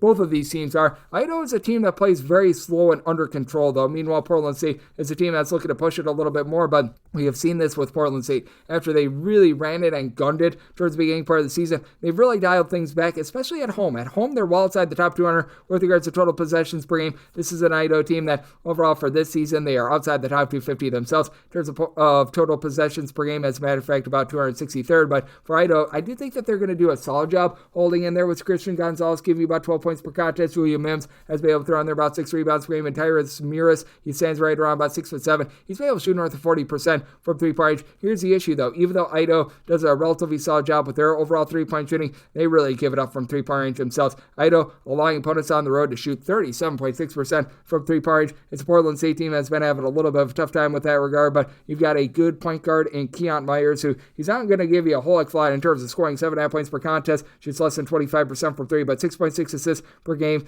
Does need to cut down on the turnovers. This is a Portland State team that they turn the ball over about 14 times per contest, but what Portland State lacks with that regard, they do make up a little bit more with regards to generating turnovers themselves. As Portland State, they've been able to generate about 14 turnovers per game. If you look at turnovers forced on a per possession basis, this has been a team that's been in the top 75 in all of college basketball in Idaho. Time and time again, this is a team that they just do not come up with anything of that sort. For Idaho, they're back outside the top 250 with this regard. Idaho should be able to have a little bit of an edge on the glass, but you've been able to have Isaiah Johnson for this Portland State team give you about 6 boards, 11 points per contest, and Jalen Henderson shoots 36% from three, 14 points per contest for Portland State. We have seen them have some, shall we say, woes on offense. They've now been able to not get past the 65-point plateau in each of their last 2 games, and to their credit, Portland State has actually held each of their last 4 opponents to fewer than 60 points. I don't think that that's going to be a mainstay for them, but shout out to them for that. Meanwhile, you've got an Idaho team that they themselves have been less than savory on the defensive side of things. They've held 2 out of their last 4 opponents to fewer than 70 points, but Sacramento State, one of the slowest teams in all of college basketball. Do you think that you see a little bit of a rise with regards to this one, and you see a bounce back from this Portland State offense? I did set my total 148.5 in on the over, and I'm going to be willing to lay up to 4 with Portland State. 741, 742 on the betting board. Providence is on their home floor. They're going to be playing against Seton Hall. At the Dunk, Providence is a 8-point favorite. Total on this game between 129 to 129.5. I did set my total at a 128. I'm going to be in on the under. I did set Providence as an 8-point favorite as well. I'm seeing a few straight 7.5s out there. 7.5 is the max. I'm going to be willing to lay. Seton Hall seems to be improving a little bit with their offense. They're still outside the top 275 in terms of points scored on a per possession basis, but this has not been a terrible three-point shooting team with Seton Hall. They actually shoot as a collective north of 34% from the outside, and Isaiah Coleman has been the main man for this team. He's been able to supply you with 15 points, 5 boards, shooting about 39% from three-point, and as a whole, Seton Hall shoots 35% from three, but they're outside the top 310 in terms of total possessions per game. They shoot 64.5% the free throw line, so you got a lot of things that are not going well there. Zion Harmon has not been able to get out there on the floor this season, so that hurt them quite a bit as well. Dylan Adiowusu has been able to give you 3 assists, 10 points per contest, shoots in the mid-30s from three-point along with Chauncey Jenkins, but for Providence, it does feel like they're starting to find a little bit more of something down low. They've got a freshman by the name of Oswin Urasundswe. Hopefully I said that correctly. He's been able to give you about 5 boards, a little bit over a block per contest, and supply the team with at least 5 rebounds in 4 of the last 5 games. He has also been able to throw in there a combined 9 blocks in the last 4 games. And for Seton Hall, even though they're a top 125 team with regards to their rebound percentage, Coleman is the only guy in the roster that gives you north of 5 rebounds per game. It's been a whole is greater than some of its parts approach with guys like Prince Alajibi, Yassine Toomey, guys like this throwing in there some rebounds. Like Garwari Duel just continues to be a big giant disappointment for Seton Hall, but Bentley Joseph, he's been able to throw in there for Providence about 3 assists per contest. And even with Bryce Hopkins deal with the injury, you've got Jaden Pierre, who's been able to be going into takeover mode. 2.5 assists, 13.5 points, shoots 38% from three-point, 16-plus points in 3 out of the last 4 games. Providence just a little bit of a different animal when they are at home, and this has been a Providence team that has been a little bit up and down with regards to their defensive prowess and their defensive effort, but still one of the better teams in terms of points allowed on a per possession basis, and this is a Providence team that I think that they're going to do a good job of being able to guard the three-point arc here. At home, opponents are only shooting about 25.5% from three-point range. That's a top 40 mark in all of college basketball, and that's really the lifeblood for the Seton offense. So willing to lay up to 7.5 with Providence. Set by total 128. It's also in on the under 743, 744 on the betting board. It is Miami, and they're going to be playing also Wake Forest. Wake Forest does find themselves as a slight road favorite. You're going to be laying up to 2.5 to 3 points with them. Total on this game is 144, and this Miami team is dead. I set them as a 4.5-point underdog. I'm going to be willing to lay it with Wake Forest. This Miami team has not seen out there on the floor one of their main guys over the last few seasons in Nigel Pack, was averaging 13.5 points per contest. Who knows if he's going to play the rest of the season? Like, man, this is a lost season. Matthew Cleveland has given the team 13 points. He's shooting 41.5% from three-point range. And Miami, if you look at the overall numbers, they're still one of the best teams in terms of points scored on a per-possession basis in all of college basketball. For this Miami team, they're 45th in the country, but a lot of that happened earlier in the season. And for this Wake Forest team, they, I think, are going to be able to see a little bit of an upward tick with regards to their overall offense, because right now they are 255th in the country in terms of points scored on a per possession basis, experiencing a drop-off of about 16.5 points fewer per 100 possessions when they're on the road rather than at home. But for what the offense has lacked, defense has actually been quite good. Wake Forest is 35th in the country in terms of points allowed on a per possession basis. They really do need to find their sea legs a little bit more with regards to their three-point shooting percentages. They are well outside the top 255 with that regard, but still have some nice versatility with this team, mainly being able to get a little bit of everything out of Hunter Salle, who's been able to slide this team with over 18 points, 3 assists, 9 per contest, shooting only about 29.5% from 3 in Wake Forest.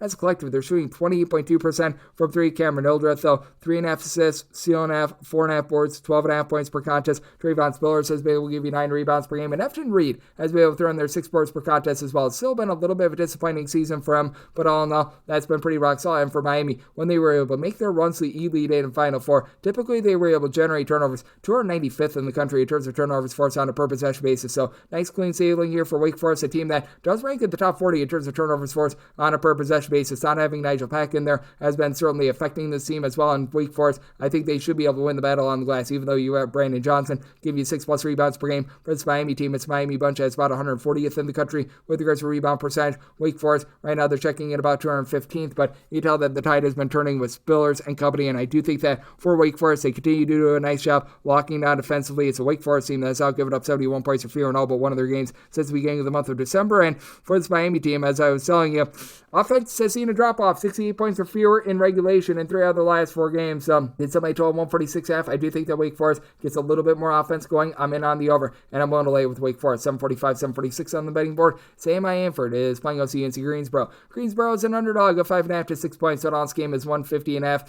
I'm going to be in on the over, so my total 153, as UNC Greensboro has really done a nice job of being able to pop it from three-point range. And for the UNC Greensboro team, they do a nice job of being able to value the ball. I think that they're going to hold in there in this game against Sam Hanford. I was willing to take anything north of 5 here with UNC Greensboro. Now, for UNC Greensboro, what I think is good for them is that they're so nice along the perimeter, going up against the Sanford team that each of their top 5 scores shoot at least 39% from three-point range. But it is a Sanford team that can be added a little bit more if you're able to break through that initial pressure, where they're a top 35 team in all of college basketball in terms of turnovers forced on a per possession basis. And I think that this team is built to be able to do so. For UNC Greensboro, in terms of points allowed on a per possession basis, this team is checking in the top 165 in the country. But if you just look in a road/neutral court setting, this has been a team that's been in the top 100 with that regard. It's a Sanford team that they do leave quite a bit of something to be desired on the glass right now. For Sanford, they're about 220th with regards to their rebound rate, as they've right now got Colin Holloway, who's able to give you about 5.5 boards, 10.5 points per contest. He's shooting 43% from three-point range. Rylan Jones,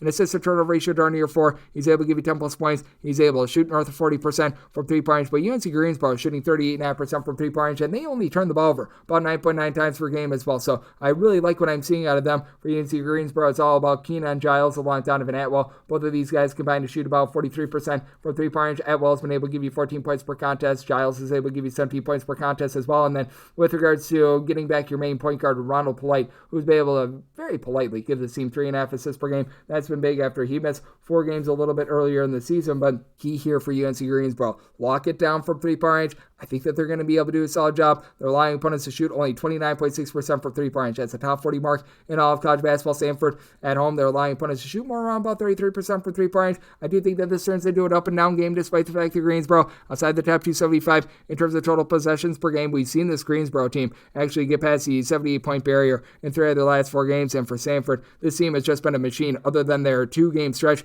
in December against Austin Peay along with Arizona. I believe that they have gotten past the 75-point marker in every single game thus far this season. So did somebody total 153 and on the over, and won't take anything north of 5 here with UNC Greensboro. 747, 748 on the bank board. Rhode Island is on the road against Richmond. Richmond is a home underdog of 3 points. So on this game, you're going to be getting it at a 145, and I'm going to be taking a shot on the under. Did somebody total at a 144.5. Rhode Island has been really cranking up their tempo this season, but even though Richmond is outside the top 250 in terms of points allowed on a per possession basis, still a slow and controlled team. They're about 269th in the country in terms of total possessions per game. Rhode Island are actually now in the top 75 with this regard, and Rhode Island has been a pretty efficient offense all season long. I do think that they should be able to get the job done. I'm going to be willing to lay the number because even though I do see a little bit of regression coming for this Rhode Island team, they should be able to win the battle down low. This has been a Richmond team that just has not been able to get a lot outside of the 6.5 rebounds or so per game that you've been able to get out of Mike Walls at 6'11".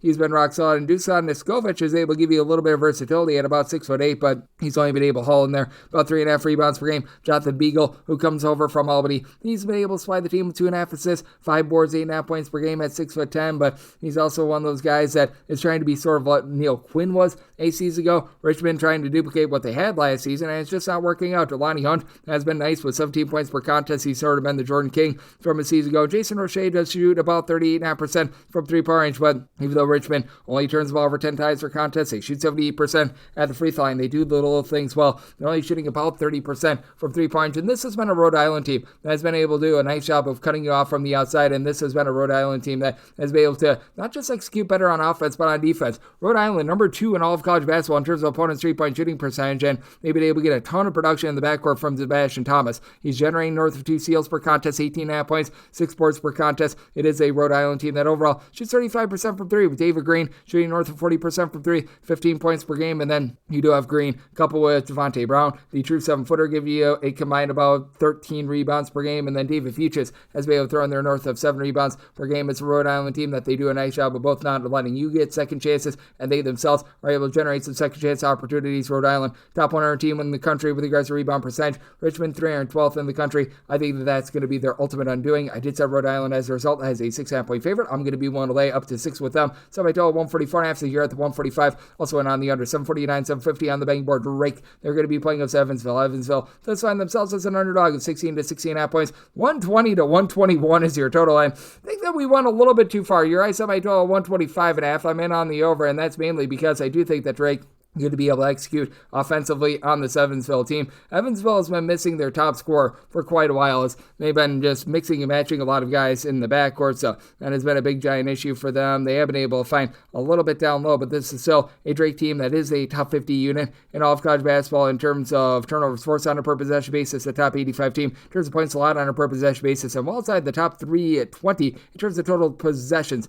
per game. Tayshaun Comer on the flip side for Evansville, he's been able to supply this team with 15.5 points per contest, with Gabe Pizzato missing in the last 6 games. He's needed to step up in a big way. In Evansville, they turn the ball over 12 times per contest for a team that's outside the top 225 in terms of total possessions per game. That's a little bit of an issue, and Evansville does only shoot about 29% from three-point range. Now, to the credit of Evansville on the road, they've been allowing opponents to shoot just 31.2% from three-point range, but I do think that this is going to be a Drake team that does a nice job of being able to lock things down low. Now, Drake not going to be able to force a lot of second and third chances. They're not going to grab a lot of offensive rebounds there, but they don't let you grab a lot of offensive rebounds either. That's a big reason why Drake has been a top 25 unit in all of college basketball with regards to rebound percentage. Evansville, meanwhile, they're clocking in at 335th. You've been able to get right around about 6.5 rebounds, 9 points per contest out of Tanner Cuff, and then you've got Joshua Hughes, who throws in their 5.5 rebounds per game. Nobody else on the roster gives you north of 4 boards per contest, and then you've got Cam Maniwu for Drake, who's been able to give you a little bit over 6 rebounds per game. He's able to generate some second and third chances with regards to his rebounding, and then it's been all about Bennett Sturts and what he's been able to do with regards to his overall versatility. Throws in their 6 assists and 2 turnovers per contest, 17 points per contest. Samuel Abreu,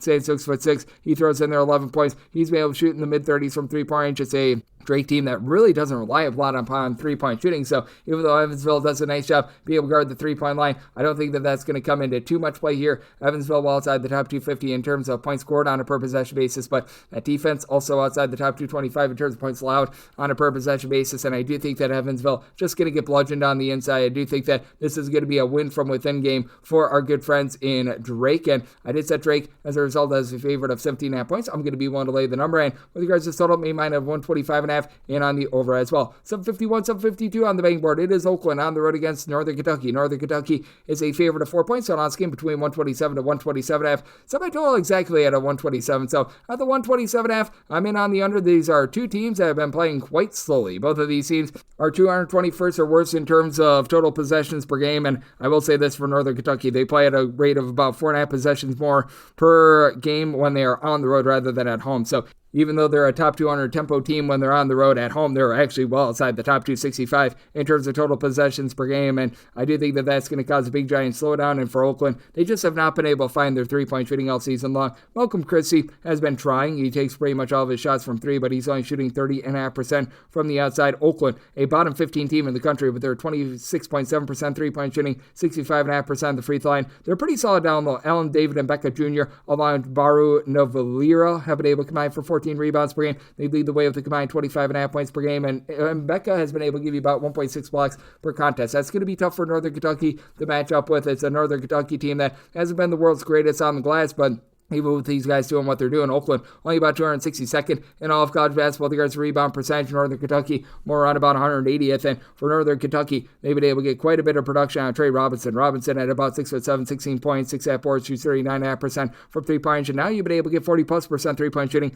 Josh Dilling, who's been able to give you 11.5 points per game. Sam Vincent, all sorts of versatile, 5 boards, 5 assists, 11.5 points. Strips in there north of 2 steals per contest. Northern Kentucky, top 75 unit in the country in terms of turnovers forced on a per possession basis. Now, in terms of taking care of the ball, this Northern Kentucky team outside the top 275 with that regard as well. But they go up against an Oakland team that just has not been able to generate turnovers. They're only generating about 10.5 turnovers per game. This is an Oakland team that's been able to do a much better job of being able to guard the three-point arc than they have in past years. And for some reason, they always do a better job defensively when they're on the road rather than at home. Same case this season, as right now on the road, they're allowing putters to shoot 35.2% from 3-point. At home, that actually goes up to about 42%. Meanwhile, this has been a Northern Kentucky team that has done a nice job cutting teams off from the outside. This is a Northern Kentucky team that has been able to limit the amount of three-point shots that they do go up against, but that's because they just don't guard the arc as well. They are allowing putters to shoot 39.5% from 3, and even though DQ Cole has been able to give you double figures, I just don't think that Oakland has the amount of three-point shooting needed to be able to take advantage of this. I do think that Northern Kentucky going to be able to force some turnovers, turn that defense into offense. I did set this total at a 127, so you're at the 127.5 in on the under. Did set Northern Kentucky as a 3-point favorite. This is a team that in a late game spot, they shoot just 64.8% at the free line. That's outside the top 300 in all of college basketball. And this has been an Oakland team that's really been able to rise up with regards to their defense as well. Throughout their last 3 games, giving up 66 points or fewer. And this is a Northern Kentucky team that they themselves have had all sorts of issues being able to generate offense. So I'm in on the under, and at north of 3, could be taking the points with Oakland, 753, 754 on the betting board. Middle Tennessee is going to be playing out to Jacksonville State, and Jacksonville State does find themselves as a underdog of 6 to 6.5 points total on this game. Is between 146.5 to 147. Did set my total 147.5 in on the over. This is a Jacksonville team that is outside the top 275 with regards to total possessions, where Middle Tennessee within the top 125, but Jacksonville State does a nice job being able to take care of the ball. They only turn the ball over about 9.5 times per contest, and this team from 3-point range is shooting 37.5% from the outside with each of your top 3 scorers. Jamar Franklin, along with Gio Atico and Jerron Pierre, all shooting north of 41% from 3, and Pierre, a top 5 scorer in all of college basketball, 22.2 points, 5 boards, 4.5 assists per game. It is also a bunch that has been able to do a nice job on the glass. Jacksonville State, a top 75 unit with regards to rebound percentage, so I'm going to be willing to take the points up by line at a 3.5. Down low, you've been able to Michael Hoagie along with Mason Nicholson combined for 16.5 rebounds per game. That's something Middle Tennessee just can't keep up with. Even though Isam Mustafa has come in, he's given the team quite a few offensive rebounds. Overall, he's giving you about 8.5 boards and does ship in there a little bit over a steal per contest. Middle Tennessee has been one of the better teams in all of college basketball being able to generate turnovers over the last few seasons, as they are a top 125 team with regards to turnovers forced on a per possession basis. And That's the one thing that really does lack with the Jacksonville State team. Jacksonville State, a bottom 10 team in all of college basketball. They guard to turnovers, forced on a per possession basis. So you're not going to be getting much of that. So that means clean possessions for Justin Porter, who's able to give you 15 points, shoots 35% from three-point. And it is a Middle Tennessee team that overall they only shoot about 32% from three. And also in a cover spot, they only shoot about 67.5% at the free throw line. That is well outside the top 240 in all of college basketball. This has been a Jacksonville State team, though, that even though they don't generate those turnovers, there's still a team that's been able to do a relatively okay job of being able to guard things from the three-point line, but because they don't generate those turnovers, they're about 275th in the country in terms of points allowed on a per possession basis. That leads to higher scoring games despite the fact that they're lower tempo games. Jalen Counter, 10.5 points per contest. Kamari Lance is able to chip in their 9.5 points per game, but I do think that for this Jacksonville State team, a team that has been just able to get to 70-plus on the regular, they have been able to get past the 72-point barrier in every single other game since the beginning of the month of December. I should say the 70-point barrier, because they did have one game that they got to approximately 70, and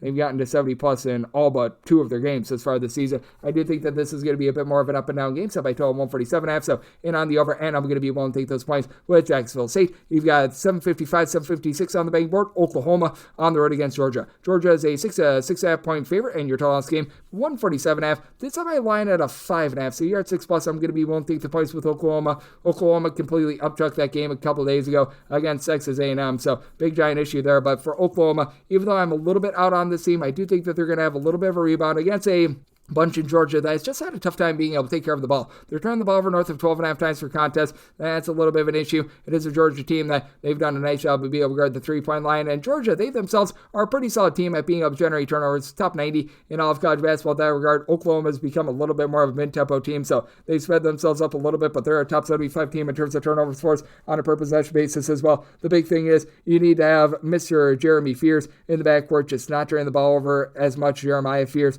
has given away north of 3.5 turnovers per game, so that's been a bit of an issue. And this is a team that I think is going to have their hands full with Asa Newell. Down low, Newell has been one of the best freshmen in all of college basketball, 15.5 points, 7 rebounds per game. And it is an Oklahoma team that has been able to do an okay job of not allowing a lot of second and third chances. And for Oklahoma, they're a top 45 team in terms of opponents' three-point shooting percentage as well, so they've really been able to excel with that regard. But this has been a Georgia team that has been able to win battles on the glass all season long. Being able to have someone like a Ronald Goffrey come over from Clemson has been big for them, as they're currently number 9 in the country with regards to rebound percentage. Meanwhile, Sam Godwin for Oklahoma has been able to give you about 6.5 rebounds per game. And for Oklahoma, they do turn the ball over about 11.5 times per contest. You've been able to have Jalen Moore give you more, 17.5 points, 6 boards, shoots 42.5% for three. And overall, Oklahoma shoots 37.5% from three. If it's zip and tuck, they shoot 81% of the free throw line, top 15 mark in all of college basketball. But do you think that for Georgia, getting back to Sean Montgomery, he and Dakota LaFleur were in the backcourt at Mount St. Mary's 8 seasons ago. They're combined for 25 points, both combined to shoot about 35% for three-point. That's going to be big for them. Do you think that this summer it's gone a little bit too lofty with the way that Georgia commits turnovers? But that said, I do think that this is going to be a mid-tempo game that is going to see some decent scoring. I did set my total of 143.5. I think that we've gone a little bit too far with this total. Georgia, a top 30 team with regards to points allowed on a per possession basis. So in on the under, and at 6+, taking the points with Oklahoma. 757, 758 on the betting board. Another game that I wrote up, Texas, they're going to be playing us to Tennessee. Tennessee does find themselves as a 5 to 5.5 point favorite. The last game, when I was writing it up, it was a 132.5. I wound up releasing it at a 135. Now it's between a 135.5 to a 136, and I did write up the over. I did set my total at 137.5. Tennessee coming off of that awful game where they failed to get past the 50-point plateau against Florida. Do think that their fortunes turn here against Texas. Texas is a top 40 team in terms of points allowed on a per possession basis, but Texas is tied with Baylor for most points per possession at home of any team in all of college basketball. Arthur Kaluma has been great, 15 points on north of 50% three-point shooting. That's going to be going downward, and Texas, they're overall a top 12 team in the country with their 40.2% three-point shooting percentage. They only turn the ball over about 9.5 times per contest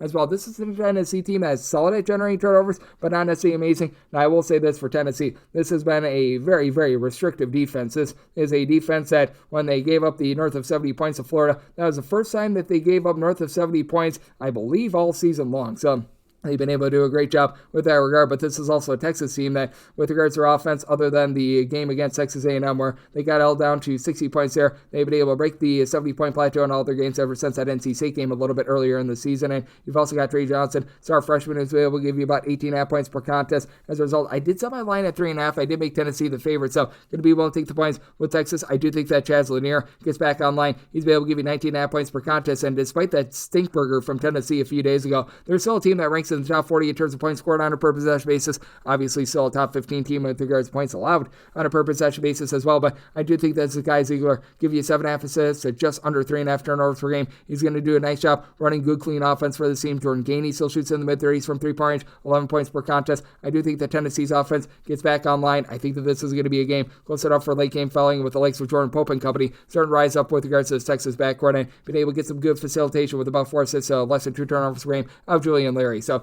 I'm going to be willing to take the points from Texas in this ordeal, and I wrote up the over in this game as well. 759, 760 on the bank board. Ole Miss is playing us LSU. LSU does find themselves as an underdog of 9 to 9.5 points. So on this game, you're going to be finding it at about a 147.5 to a 148, and with LSU, I did set them as a underdog of 6 points. So here at 9.5 to 10, I'm going to be willing to take those points. For Ole Miss, this has been one of the most efficient offenses in all of college basketball in terms of not turning the ball over. Top 10 team in terms of being able to protect it. This is also an Ole Miss team that they don't necessarily do the world's greatest job on the glass. Ole Miss right now about 196th in the country with regards to rebound percentage. LSU is right now a team that's been able to do a nice job on the glass. 68th in the country. Big reason why Corey Chess, the freshman, has been able to give the team 7.5 rebounds per game. For LSU, they are turning the ball over 13.5 times per contest. Need to clean that up, but still a top 50 mark in terms of points scored on a per possession basis, with Jordan Sears along with Cam Carter combined for about 31.5 points per contest. Carter has been able to shoot 41.5% from three-point range. That's for an LSU team that they only shoot about 33% from three-point range. Meanwhile, on the flip side for Ole Miss, Malik Dia, the combo player that comes in for Belmont, he's been able to do a nice job giving the team 5+ rebounds, 8 points per contest. It's an Ole Miss team as a whole. They're shooting 35.5% from three-point range, with Sean Padula being one of the more efficient guards in the country. 3.5 boards, 3.5 assists, 2.3 steals, 14.5 points per game, and this has been a Ole Miss team that has been able to specialize on defense in terms of being able to generate turnovers, in terms of turnovers forced on a per possession basis. Ole Miss right now ranking in the top 25 in all of college basketball. If you look at just their games at home, they're able to create a turnover on about 24.7% of possessions. That's a top 15 mark in all of college basketball, but I do think that LSU, despite the fact that they do have some turnover issues, they're going to do a nice job of being able to guard the three-point line as well, as this has been an LSU team that has not allowed anything easy. They're a top 50 team in terms of points allowed on a per possession basis. They're 50th in the country in terms of opponents' three-point shooting percentage, and Ole Miss, they've been themselves a very good team at being able to guard the arc, allowing opponents to shoot only about 30% from three, top 45 mark in the country as well. So interesting with regards to this one. I did set my total at a 148, so right now we're seeing in the neighborhood about a 147.5, 147. I'm going to be willing to take a shot on the over. LSU, a top 40 team in terms of total possessions per game, and with LSU willing to take those points, set them as an underdog of 6 points. 761, 762 on the betting board. Another game that I wrote up. Houston is on the road. They're facing off against Kansas State. In the Octagon of Doom, you've got Kansas State an 11.5 point underdog. Totals between 129.5 to 130. I actually wrote up the points with Kansas State. It's been less than savory this year with Kansas State. There's no fans or buts about it. The metrics really don't match up with this one, but I just think that this is going to be a better effort from this team. I think that Jerome Tang is going to be able to get them up for this. I do think that with Houston, they're north of 40% three-point shooting is going to see a little bit of regression. Right now, they're shooting 41.4% from three-point range. Emmanuel Sharp is shooting 48.5% from three, 14 points per contest. LJ Cryer, 14.5 points, shoots 41% from three-point range. And then down low, Houston is going to have an advantage. Juwan Roberts, Joseph Tugler, these two guys have been able to combine for about 13 or so rebounds per game. But Kansas State, they've been able to run some okay offense. You've got David Ngesson, who down low is going to be able to hold his own, 8 boards, 13 points per contest. Brandon Housen has been able to shoot 40% from three. It is a Kansas State team that they only shoot about 67.5% of the free throw line. And with Houston, they are going to put you on the free throw line. This is a very physical defense that right now, in terms of points allowed on a per possession basis, they are number 1 in all of college basketball. They're also giving up 24.8 points more per 100 possessions when they're on the road rather than when they are at home. Kansas State more around a top 125 mark in terms of points allowed on a per possession basis, and right around that neighborhood with regards to points scored on a per possession basis. Kansas State has been allowing opponents at home to shoot about 34.5% from three-point range, but Houston, when they've been in road games, they allow opponents to shoot closer to 32.5% from three compared to about 26% from three-point range when they are at home. Now, you're without Akura for this Kansas State team, but CJ Jones has been a nice ancillary facilitator along Doug McDaniel. Then Coleman Hawkins is just flexibility, block and a half, 2.5 steals, 7.5 points, 7 rebounds per game. I do think that that's going to cause some issues for a Houston team that's very well run under Milo Suzan at the point guard spot, 5 assists and 1.5 turnovers per game. This has been a Houston team that has been absolutely superb with regards to their defense. Since the beginning of the month of December, by the way, they have allowed 55 points or fewer in every one of their games. This is a Kansas State team that they've been held down with regards to their offense, 70 points or fewer scored in each of their last 5 games. So I do think that this is going to be a bit of a lower scoring slog. I did set my total at a 130.5, so I'm going to be willing to take the points with Kansas State with regards to the total at a 129.5, 130. My max buy point on the overs is I do think that Houston, even though they see some regression with their three-point shooting, they still sink a few. So in on the over, and I'm going to be willing to take those points with Kansas Kansas State 763, 764 on the betting board. Montana is going to be playing host to Northern Colorado. Northern Colorado is a 2-point underdog. In your total on this game, it is between 159 to 160. And with Northern Colorado, I did set them as 1.5-point favorite. I'm in on them on the money line. This is a Montana team that at home has been outside the top 240 with regards to their 3-point shooting percentage at less than 32.5%. And for Northern Colorado, you've got really good stretchability with regards to this team. I love what I've been seeing out of Jerron Riley, who comes over from Samford. He's been able to only give you about 9 to 10 points per contest, but throws in their 5 boards, throws in their 4 assists, and then Langston Reynolds, though he's not necessarily amazing from 3-point range, to be able to get this team 17 points, 5 boards, 3.5 assists per contest for a Northern Colorado team that's back inside the top 100 in terms of points scored on a per possession basis. This is a Montana team that year in and year out, they do a rock solid job with regards to their offense as well, and they're right now about a 176th in the country in terms of points scored on a per possession basis. That 3-point shooting fall-off has been big for them, and for Montana, as per usual, well outside the top 250 in terms of points allowed on a per possession basis. They're giving up a lot of wide open looks from 3-point range as well. They're allowing opponents to shoot 22% from 3-point range at home compared to 39.5% away from home. That should iron out, as overall they're allowing opponents to shoot more in that neighborhood above 33.5% from 3. That's 178. So I do think that we're going to find something between A and B. But other than Joe Pridgeon, who's been able to give you 13.5 points, 7.5 rebounds per game, nobody else for Montana gives you north of 3.6 rebounds per game. Fully recognize that this is not a Northern Colorado team that's amazing down low, but Isaiah Hawthorne has been able to give you about 5.5 or so rebounds per game. It's a Northern Colorado team that's about 159th in the country with regards to rebound percentage. Montana, meanwhile, they're checking in 313th. I do think that Northern Colorado wins from within. I do think that this is going to be a little bit more limited in terms of the scoring from 3-point range, so set my total 155.5 in on the under, and I'm in on Northern Colorado on the money line. 765, 766 on the betting board. Another game that I wrote up, Cal is going to be playing us to Virginia Tech. Virginia Tech underdogs of 6.5 to 7 points. Draw this game is 145.5. Wrote up Cal. I'm going to be willing to lay it with them. I set them as an 8.5-point favorite for this Cal unit. I recognize that things have been wobbly for them on defense. They're well outside the top 200 with regards to points allowed on a per possession basis, but Virginia Tech outside the top 330 in terms of ball security. They're turning the ball around well north of 20% of possessions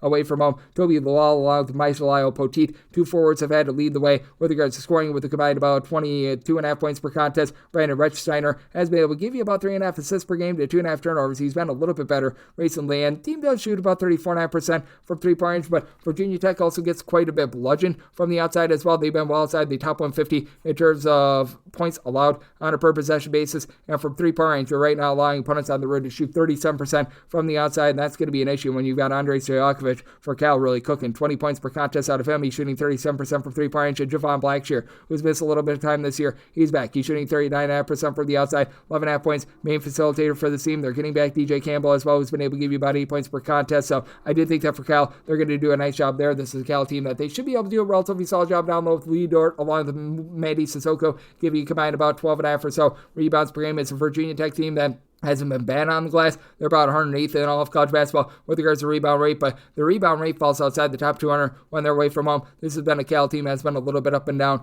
low, but they're about 55th in the country with regards to rebound percentage. I do think that they're going to be able to win that battle down low. I think that Virginia Tech just gets too sloppy with the ball to get the job done, so I'm going to be willing to lay with Cal. Wrote that up, and I did set my total 148.5. I do think that Cal, a mid-tempo team who have been allowing opponents to shoot well north of 34% from 3-point range themselves, gets themselves in an up and down game. So in on the over and willing to lay with Cal. 767, 768 on the betting board. Tulsa is on their home floor. They're going to be facing off against Charlotte, though this looks like it's going to be a game for Sunday. If we do end up getting it, I was seeing a opener of Tulsa being a 2.5-point favorite. I feel like they should be the underdog in this spot. Would take Charlotte outright on the money line. Set by total 144.5. I was seeing an opening total of a 144. We'll be willing to go over as well, but that said, it looks like this game has been pushed to Sunday, so we press on. 769, 770 on the betting board. Stony Brook, they play us in Northeastern. Northeastern does find themselves as a 4.5-point road favorite. Total on this game between 139 to 139.5. And with this Stony Brook team, I did set them as a underdog of 7.5 points. I'm going to be willing to lay with Northeastern. This is a Stony Brook team that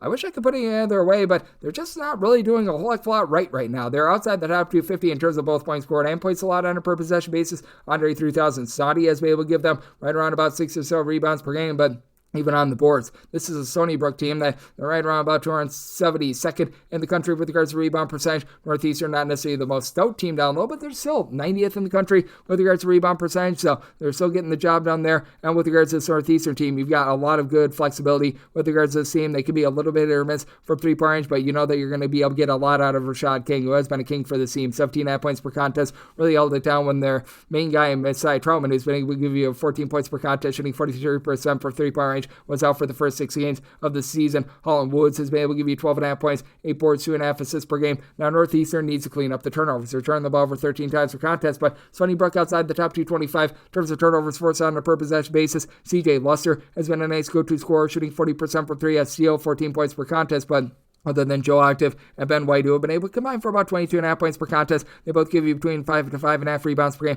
Not a lot of support for him, and for Sunnybrook, right now they're shooting less than 40% from the floor. This is a Northeastern unit that has been held down a little bit more offensively. They've been held to 60 points for 4 in 2 of their last 4 games, so that's been a little bit of an issue for them, but overall I do think that this defense is going to be able to rise up a bit more in this circumstance. You've got a Northeastern team that's relatively slow and controlled in terms of total possessions per game. Northeastern checking in 218th in all of college basketball. Sunnybrook, they're a team that's been a little bit all over the place in the last few seasons with regards to their tempo. Right now, they are more in the neighborhood of about 341st in the country, so I've been very limited with that regard, and I do think that for this Sunnybrook team, a team that has failed to get past the 70-point barrier in 3 out of their last 4 games, but a team has given up north of 72 points in 4 out of their last 5 games, that they're going to be in for a little bit of a rough state of affairs here. I did lay it with Northeastern. I did set them as a favorite more in that neighborhood of about 7.5, so I'm going to be willing to lay it on that front. And then with regards to the total, I set mine at a 141.5 with the way the Northeastern is executing on offense. I do think that there's going to be a little bit of positivity for a Sunnybrook team that's shooting less than 32% from 3-point range. So in on the over, and I'm going to be willing to lay it with Northeastern, 771, 772 on the betting board. Southern Illinois plays also Missouri State. Missouri State, an underdog of 2 points on all this game between 135 to 135.5. Made Southern Illinois 2.5 point favorite. Not willing to go past the 2, but I'm going to be willing to lay the deuce. This has been a Missouri State team that has been very inconsistent, and they've been turning the ball over north of 12.5 times per contest. Now, things have been less than savory for Southern Illinois, well outside the top 235 in terms of points scored on a per possession basis, and the defense has been very lackadaisical, really, for both of these teams. Missouri State right now checking in 240th in the country in terms of points allowed on a per possession basis. Southern Illinois right now, they are checking in more in that neighborhood about 297th in all of college basketball. But I do think that Ali Abdu-Diba, who's been able to give the Southern Illinois team 15 plus points per contest, is going to be able to supply quite a bit of offense in this game. It is a pair of teams that have certainly been allowing it from 3-point range as well. For Missouri State, in terms of opponents' 3-point shooting percentage, they're checking in more in the neighborhood about 318th in all of college basketball, allowing opponents on the road to shoot north of 38% from 3-point range for the Southern Illinois team, 336th in all of college basketball. So I do think that you're going to get some good, clean, flowing offense here. So my total 140.5 in on the over, especially with Scott Nagy being a believer and going a little bit more up-tempo. Southern Illinois has yet to quite do that, but they are within the top 150 in terms of total possessions per game. Missouri State more in the neighborhood about 200th, but I do think that Missouri State is going to have a little bit of an edge on Michael Osi-Bonusu has been able to give you 10 points, 7.5 rebounds per game, and then you've had Jalen Hampton throw in there about 7 boards. He shoots 35.5% from 3-point range, while Tez White leads White 16 points, shoots 37.5% from the outside, and to the credit of Missouri State, top 125 team in terms of turnovers forced on a per possession basis. Southern Illinois has been turning the ball for about 13 times per contest, but again, I do think that 31.5% 3-point shooting percentage going to be improving. They've got Kendrick Davis, who's been able to give you 14 plus points per contest, and the Elijah Elliott injury has been really hurting this backcourt as he has only been able to play 5 games as far this season, but we have seen someone Sharp be able to step up, and Shedrin Sharp, he was in and out of the lineup towards the beginning part of the season, but now has been able to give the team a little bit over 6 points per contest. He has thrown in there 7 plus points in 3 of the last 4 games, give you a little bit of facilitation with multiple assists, and now 5 out of the last 6 games that he's been able to play in, so that's been able to give the Southern Illinois a little bit more good, clean, flowing offense, and this has been a Missouri State team that has had a little bit of difficulty on defense, giving up at least 69 points in all 3 of their Missouri Valley Conference games ever since Christmas, and this is a Southern Illinois team that they themselves have held 1 out of their last, I believe now, 7 opponents to 70 points or fewer, so I do think that you're going to get a little bit of higher scoring game. I'm in on the over, and I'm willing to lay up to a deuce here with Southern Illinois, 773, 774 on the betting board. Nevada hits the road they're facing off against Fresno State, and Fresno State does find themselves as a home underdog. You're going to be catching them at 12.5 points. Total on this game is 148, and I did set my line at an 11.5. I'm going to be willing to take the points with Fresno State. Fresno State has been improving with their 3-point shooting. They had a very miserable time against Colorado State a few days ago, but it's a Nevada team that they have been a little bit inconsistent for my liking. They're well outside the top 275 in terms of total possessions per game. Fresno State is looking to run and gun it. They're in the top 45 with regards to total possessions per game, but guy that's been able to really emerge for Fresno State has been Zayon Collins, shooting 41% for 3. He's able to supply the team with 13 points, a little bit over 4 assists per game. Fresno State, they get loose with the ball. They turn the ball for 13 times per game, and the 66% free throw shooting, not ideal against a Nevada team that sometimes they do foul a little bit too much for Nevada. They keep things clean with only turning the ball for about 11 times per contest, but they really have a main 2 guys, and then from there it's whole is greater than some of its parts with the likes of Xavier Dussel, Justin McBride, Trey Coleman, giving you all between 7 and 9 points per contest. And to the credit of DuSalle, shoots 44.5% from 3, and Nevada is a top 20 team in all of college basketball. The guys are 3-point shooting percentage at 40.9%. Kobe Sanders, Nick Davison, these two guys have been able to combine for about 30.5 points per contest. And for this Nevada team, it's been a little bit of an issue for them being able to guard the 3-point arc themselves, as Nevada is right now allowing opponents to shoot right in the neighborhood about 35.8% from 3-point range away from home. It's a Fresno State team that they themselves have their warts with regards to their defense, but at home they're allowing opponents to shoot only about 30.7% from 3-point range, with Fresno State being able to get a little bit more down low out of Elijah Price, who's able to give you about 8 rebounds per game. And this being a Nevada team that's all lost 4 straight games, and their games have wrapped up in regulation 64 points or fewer in each out of the last 3. It's a Fresno State team that they've been able to get past the 75-point plateau in 3 of their last 4 games, albeit they've given up 86 points in each out of their last 5. I do think that you get a little bit more of an up and down battle in this one. I did set my total at a 149.5 here at the 148, and on the over end, we'll take 12 plus here for Fresno State. 775, 776 on the betting board. Santa Clara plays us to San Francisco. San Francisco is an underdog of 3 points. Total on this game between 151.5 to 152, and Santa Clara, I didn't make them a 4-point favorite. I'm going to be one to lay it. Last time these two teams played, it was a few weeks ago. Game went to overtime. It was just a high-scoring expose. Neither team could miss anything, and the Santa Clara team has become one of the more efficient offenses out there in mid-major college basketball. A top 100 team in terms of points scored on a per possession basis, and it only gets amplified at home. And Santa Clara, as a matter of fact, is a top 65 team in terms of points scored on a per possession basis when they're at home. And San Francisco, they themselves are a team that ranks 65th in the country in terms of points scored per possession as well. You've got Marcus Williams, who's been able to give you 4.5 assists, only about 2.5 turnovers a game. She's 43.5% from 3-point range on the road. That's more around about 42% from the outside. And for San Francisco, Tyrone Riley has been able to give you about 5.5 rebounds per game. Same goes for Jake Emmendsinger, who's been able to give the Santa Clara team quite a bit of something down low, as he only chips in there about 1.8 points per contest, but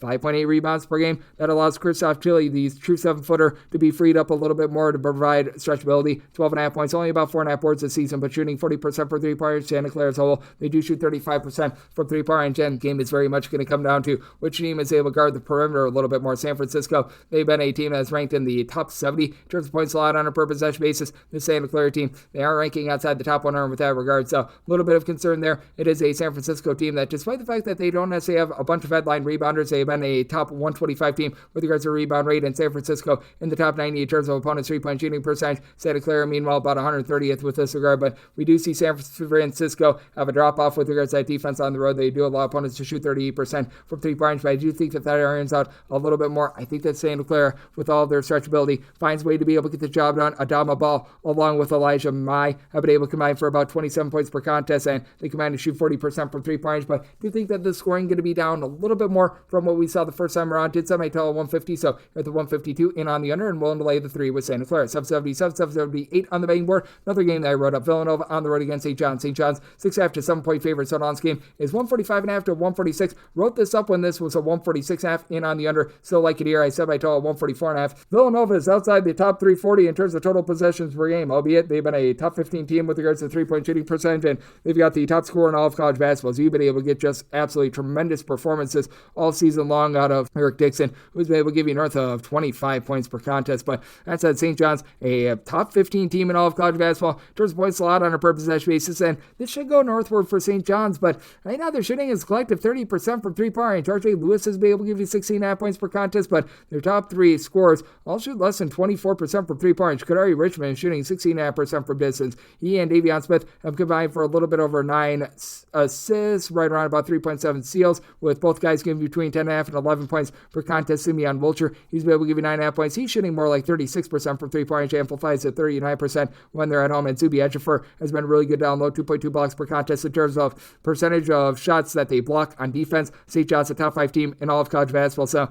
that'll make things difficult for Villanova. But Villanova has ascended to being a top 35 team with regards to rebound rate. You've got Onyak Boyaki along with Wuga Poplar giving you combined about 13 rebounds per game. Poplar 14 points, shoots 38.5% for 3-point range, and Villanova 41.4% 3-point shooting. I do think that that's going to regress a little bit more here. St. John's, I recognize that they're a little bit stronger with regards to their interior defense rather than their exterior defense, and this is a Villanova team that they're allowing opponents to shoot well north of 34% from 3-point range as well. But St. John's at home, allowing opponents to shoot just 32.2% from three-point range. I think that that's going to be a little bit difficult for Villanova, but I do think that Villanova does just enough to hold within the summer. Set my line at 6.5, so here at 7, going to be 1 take the points with Villanova, and wrote up the under as well. 779, 780 on the betting board. Illinois State plays us in Northern Iowa. Northern Iowa does find themselves as a 1-point underdog. Total game is 137, and with Northern Iowa, I did set them as a underdog of 2.5 points. I'm going to be 1 to lay with Illinois State. This has been a team that has been able to shoot darn near 39% from three-point range, top 20 mark in all of college basketball. Northern Iowa shoots north of 36% from three-point range as well. So perimeter defense going to be very key. Illinois State, they've been giving it up from three-point range a little bit, although I will say in terms of their points scored on a per possession basis, they've been able to ascend into the top 60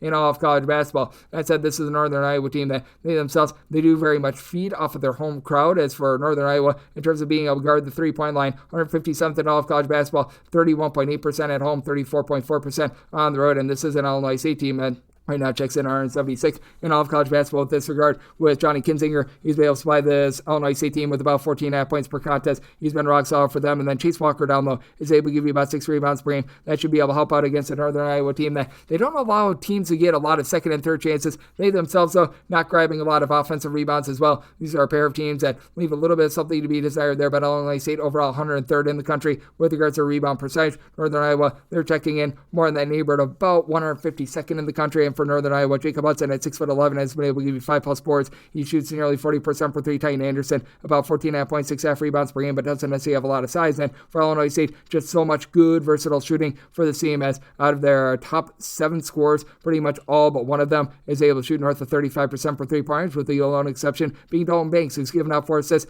9.5 points per contest as the main facilitator. It's also an Illinois State team that they shoot north of 77% at the free throw line in a nip and tuck sort of situation. So do you think that they're going to be able to get the job done here? I did set Illinois State as a 2.5 point favorite. I'm going to be willing to lay the number. Northern Iowa, outside the top 3 are in terms of total possessions per game, but I think that the execution both of these teams have from three-point range gets you over the total. Set my total at 142.5. Like the over, and I like Illinois State. 781, 782 on the betting board. For Wayne is playing out to Detroit. Detroit does find themselves as 17.5 point underdogs on last game. It's between 147 to 147.5 with Detroit. I did set them as an underdog of 14.5 points. I'm going to be willing to take those points.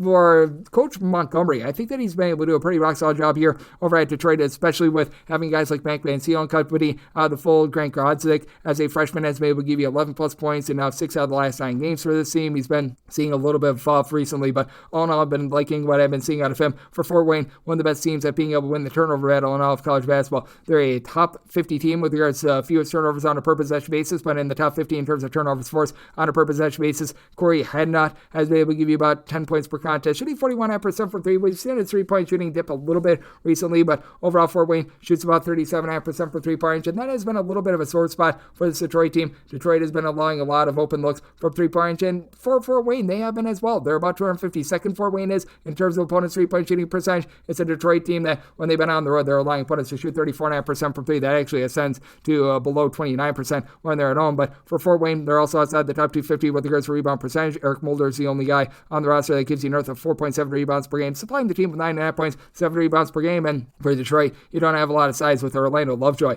Right now, your top rebounder, he's been doing a little bit of everything for the team. 5 boards, 16.5 points, 4 assists per contest for a Detroit team that they do turn the ball over 13 times per contest. That's going to play in the hands of Fort Wayne, but they shoot in the mid-30s from 3-point range for this Detroit team. The wheels have really fallen off on offense with 65 points or fewer in 4 of their last 5 games. That said, I do think that they're going to be able to find some offense here. It's a Fort Wayne team that has been playing relatively mid-tempo, but again, they do rank well outside the top 200 in terms of points allowed on a per possession basis. Did set my total at 152.5. I'm in on the over, and I'm going to be willing to take 15+ here with Detroit. 73, 74 on the betting board. Utah plays us to Oklahoma State. Oklahoma State is an underdog of 7 to 6.5 points on this game. It's between 152 to 152.5. Semi line at 151.5 with regards to total. I'm in on the under for this Utah team. They've been a very good 3-point shooting team at home, and for Utah, they are just such a better team at home rather than on the road. In terms of points scored on per possession basis, this Utah team checking in 52nd in all of college basketball, but they're scoring more than 27 points more per 100 possessions at home rather than in a road/neutral court setting, and this is Oklahoma State team that's only about 185th in the country in terms of points scored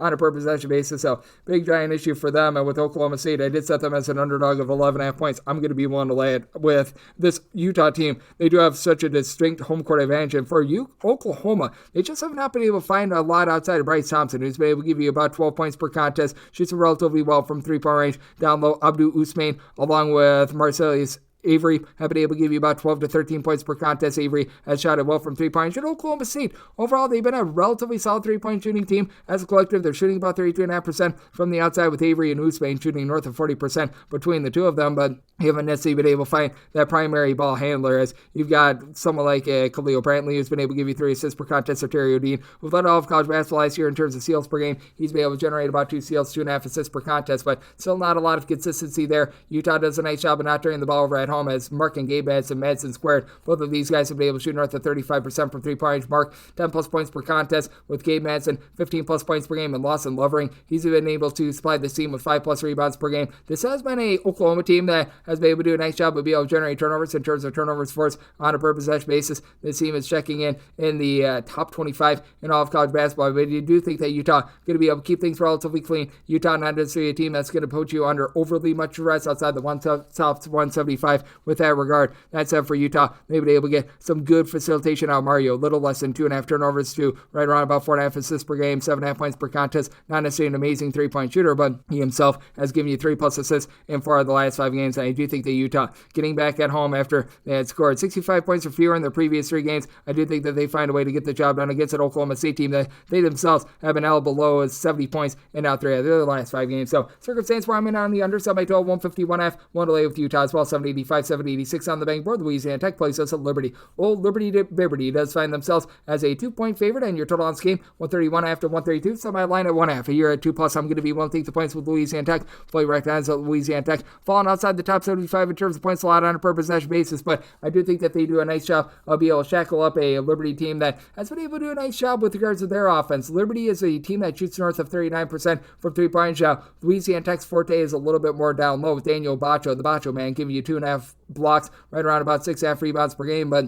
Louisiana Tech last year was a team that was very good defensively, and they're allowing opponents to shoot only about 30.2% from three-point this season. What has been dooming Louisiana Tech has been the turnovers. They've been turning the ball over right in the neighborhood about 13.5 times per contest, despite the fact that you bring in Amari Abraham, 12.5 points per contest, shooting 38% from three-point range, and you've been able to have Sean Newman Jr. giving out 9.5 assists per contest. That's a top 3 mark in all of college basketball. Flip side for Liberty, so much versatility with this team. Zach Cleveland really doesn't pop it from three-point range, but he's able to give you 5 assists, throws in there 7 boards, 12.5 points per contest. Keenan Menethy gives you about 14 points per game, and Liberty, a top 50 team with regards to their 3-point shooting percentage at 38%. They only turn the ball over 10.5 times per contest. They do an okay job of generating turnovers. It's not amazing, but they're a top 80 team with regards to turnovers forced on a per possession basis. Liberty is always going to play relatively slow, relatively under control, as they're outside the top 250 once again with regards to total possessions per game, but they've only allowed one opponent to be able to break through the 71-point plateau this far this season. Louisiana Tech has once again seen a little bit of a departure with that defense, but I do think that their offense is much better than it has been in past years as well. This is a Louisiana Tech team that they've been able to get past 74 points in 3 of their last 5 games. I do think that this is going to turn into a little bit more of an up and down game. I think that this is going to come down to some late game filling as well. So by total 135.5 and on the over, and at 2 plus, we'll take those points with Louisiana Tech. Not so much a money line here, as I do give Liberty just a little bit of an edge here. 787, 788 on the betting board. South Dakota, they're going to be on the road against St. Thomas. St. Thomas does find themselves as a favorite of 10 points on all this game, between 168 to 168.5. By total 167.5. So just short of that at a 168. That's my buy point on the under. South Dakota is absolutely gunning it, top 25 team in the country in terms of total possessions per game. St. Thomas has ascended into the top 100 in terms of total possessions per game, and for St. Thomas, I did make them an 11.5 point favorite. I'm going to be willing to lay it, mainly because South Dakota just doesn't have the same 3-point shooting that they had a season ago. Even though they're playing super fast, they're only shooting about 31.5% from 3-point range. Out of your top 7 scorers, you've only got one guy that shoots above 31% from 3-point range. That would be Paul Bruns, who's been able to give you 9.5 points, shoots 35% from 3-point shot. To the credit of South Dakota, they play super fast, and they only turn the ball over 10.5 times per contest, but you've only got one guy, that'd be Corey Fentz, who gives you 5 rebounds per game, that's able to give you north of 5 boards per contest. And St. Thomas, even though they don't have a single guy that gives you 5 plus rebounds per game, they're going to be able to hold in there on the glass, because South Dakota just doesn't do a great job with that regard. This is a South Dakota team that, with regards to rebound percentage, 295th in all of college basketball. St. Thomas, they're clocking in at about 340th, but Miles Barnes-Sable has been able to do a nice job of being able to be stabilizing for this offense, being able to give you about 14 points per contest. This is a St. Thomas team that, from 3-point range as a collective, they've been able to shoot well above 39% from 3-point range, with 51% out of Drake Dobbs. He's been able to give out about 3.5 assists per contest, and St. Thomas becoming oh so efficient with regards to not turning it over. 12.5 turnovers per game at the beginning part of the season, down to about 10.5 turnovers per game. Now you've been able to have Kendall Blue do give you about 11.5 points per game. Noah Mensale has been able to chip in there about 10.5 points per contest as well. And both of these teams do leave a little bit of something to be desired with regards to 3-point shooting defense, but this is St. Thomas team that they allow opponents to shoot about 33.5% from 3-point range. This is South Dakota team, 331st in the country. That's going to be a big disadvantage. I do think that just the lack of 3-point shooting of South Dakota going to cost you this over. I did somebody to 167.5, so in on the under, we'll lay up to 11 with St. Thomas. 789, 790 on the betting board. Louisiana, they're going to be playing us to Louisiana Monroe. Louisiana Monroe just find themselves as an underdog, 6.5 points. On this game is 142.5. Both of these teams are under interim coaching regimes, so it's a very interesting scenario. I just saw Louisiana as a smaller favorite of 5 points. I'm going to be willing to take the points with Louisiana Monroe. I do sense that Monroe's coaching staff is looking to play just a little bit more up-tempo, a little bit more through their guards than they did under Keith Richard. And so thus far, it's been working for Louisiana Monroe. You got Edu Didiero down low, give you about 4.5 rebounds per game, along Jerry Nagokpot. And this has been a Louisiana Monroe team that has been able to do a relatively stable job with regards to their offense, getting to at least 67 points in now 4 of their last 5 games ever since the switch. Meanwhile, for this Monroe team, they are going up against a Louisiana Raging Cajuns team that has scored 71 points or fewer in each of their last 5 games. They just can't find anything on the offensive side of things. Mustafa El Montequil has been really the lone guy to be able to give you double figures, 12.5 points, right around about 5 rebounds, bringing Louisiana as well outside the top 250 with regards to rebound percentage. Not to their credit, Louisiana not turning the ball over too much, about 11 turnovers per game. Louisiana Monroe, though, they become a little bit more of a tempo team. Jalen Bolden doing it all, 13 points, 6.5 boards, but Terry Watson is able to give you about 4 assists per contest. Monroe, one of the worst 3-point shooting teams in all of college basketball last year, has ascended to shooting about 33.5% for 3-point shot. It's a Louisiana Lafayette team that they're just not giving you a lot in terms of generating turnovers. Meanwhile, Louisiana Monroe has actually been a top 125 team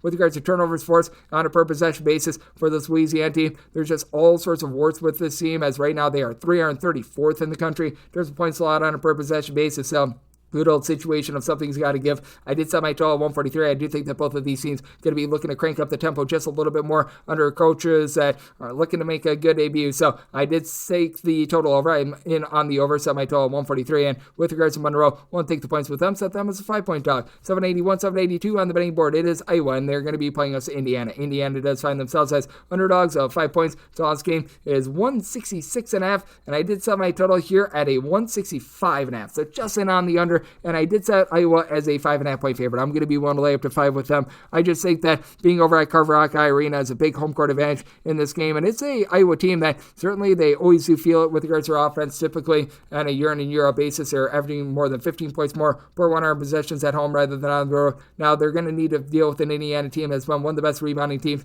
in all of college basketball. Indiana is Umar Ballo down low, who's been able to give you north of 14 points. He's tripping in there 9.5 rebounds, a block and a half per contest. And Trey Galloway has done a nice job being able to go off the ball, 4 assists to right around about 2 turnovers per game, but Indiana has turned the ball over north of 12 times for contests. And for Iowa, it's not like they're necessarily the most amazing team in the world in terms of being able to generate turnovers, but they haven't been bad. Iowa has been a team that has been ranking in the top 75 in all of college basketball in terms of turnovers forced on a per possession basis. And this is an Iowa team that's out in the top 175 in terms of points allowed on a per possession basis. Doesn't sound like much, but they've been a little bit better with that regard. And at home, Iowa's only allowing opponents to shoot 30.5% from 3-point to the credit of Indiana. They're a top 50 team in terms of opponents' 3-point shooting percentage as well. Mackenzie Mbakpo, Malik Renew, these two guys give you combined about 27.5 points and 10.5 rebounds per game, and Mbakpo shoots 39.5% from 3, but Indiana's whole, they're only shooting about 32.5% from the outside, and for Iowa, you've had Josh Hicks be able to shoot 40% from 3-point range, 15 points per contest. You've got Owen Freeman down low, locking it down, 2 blocks, 6.5 boards, 16.5 points per game. He shoots 36.5% from the outside in Iowa.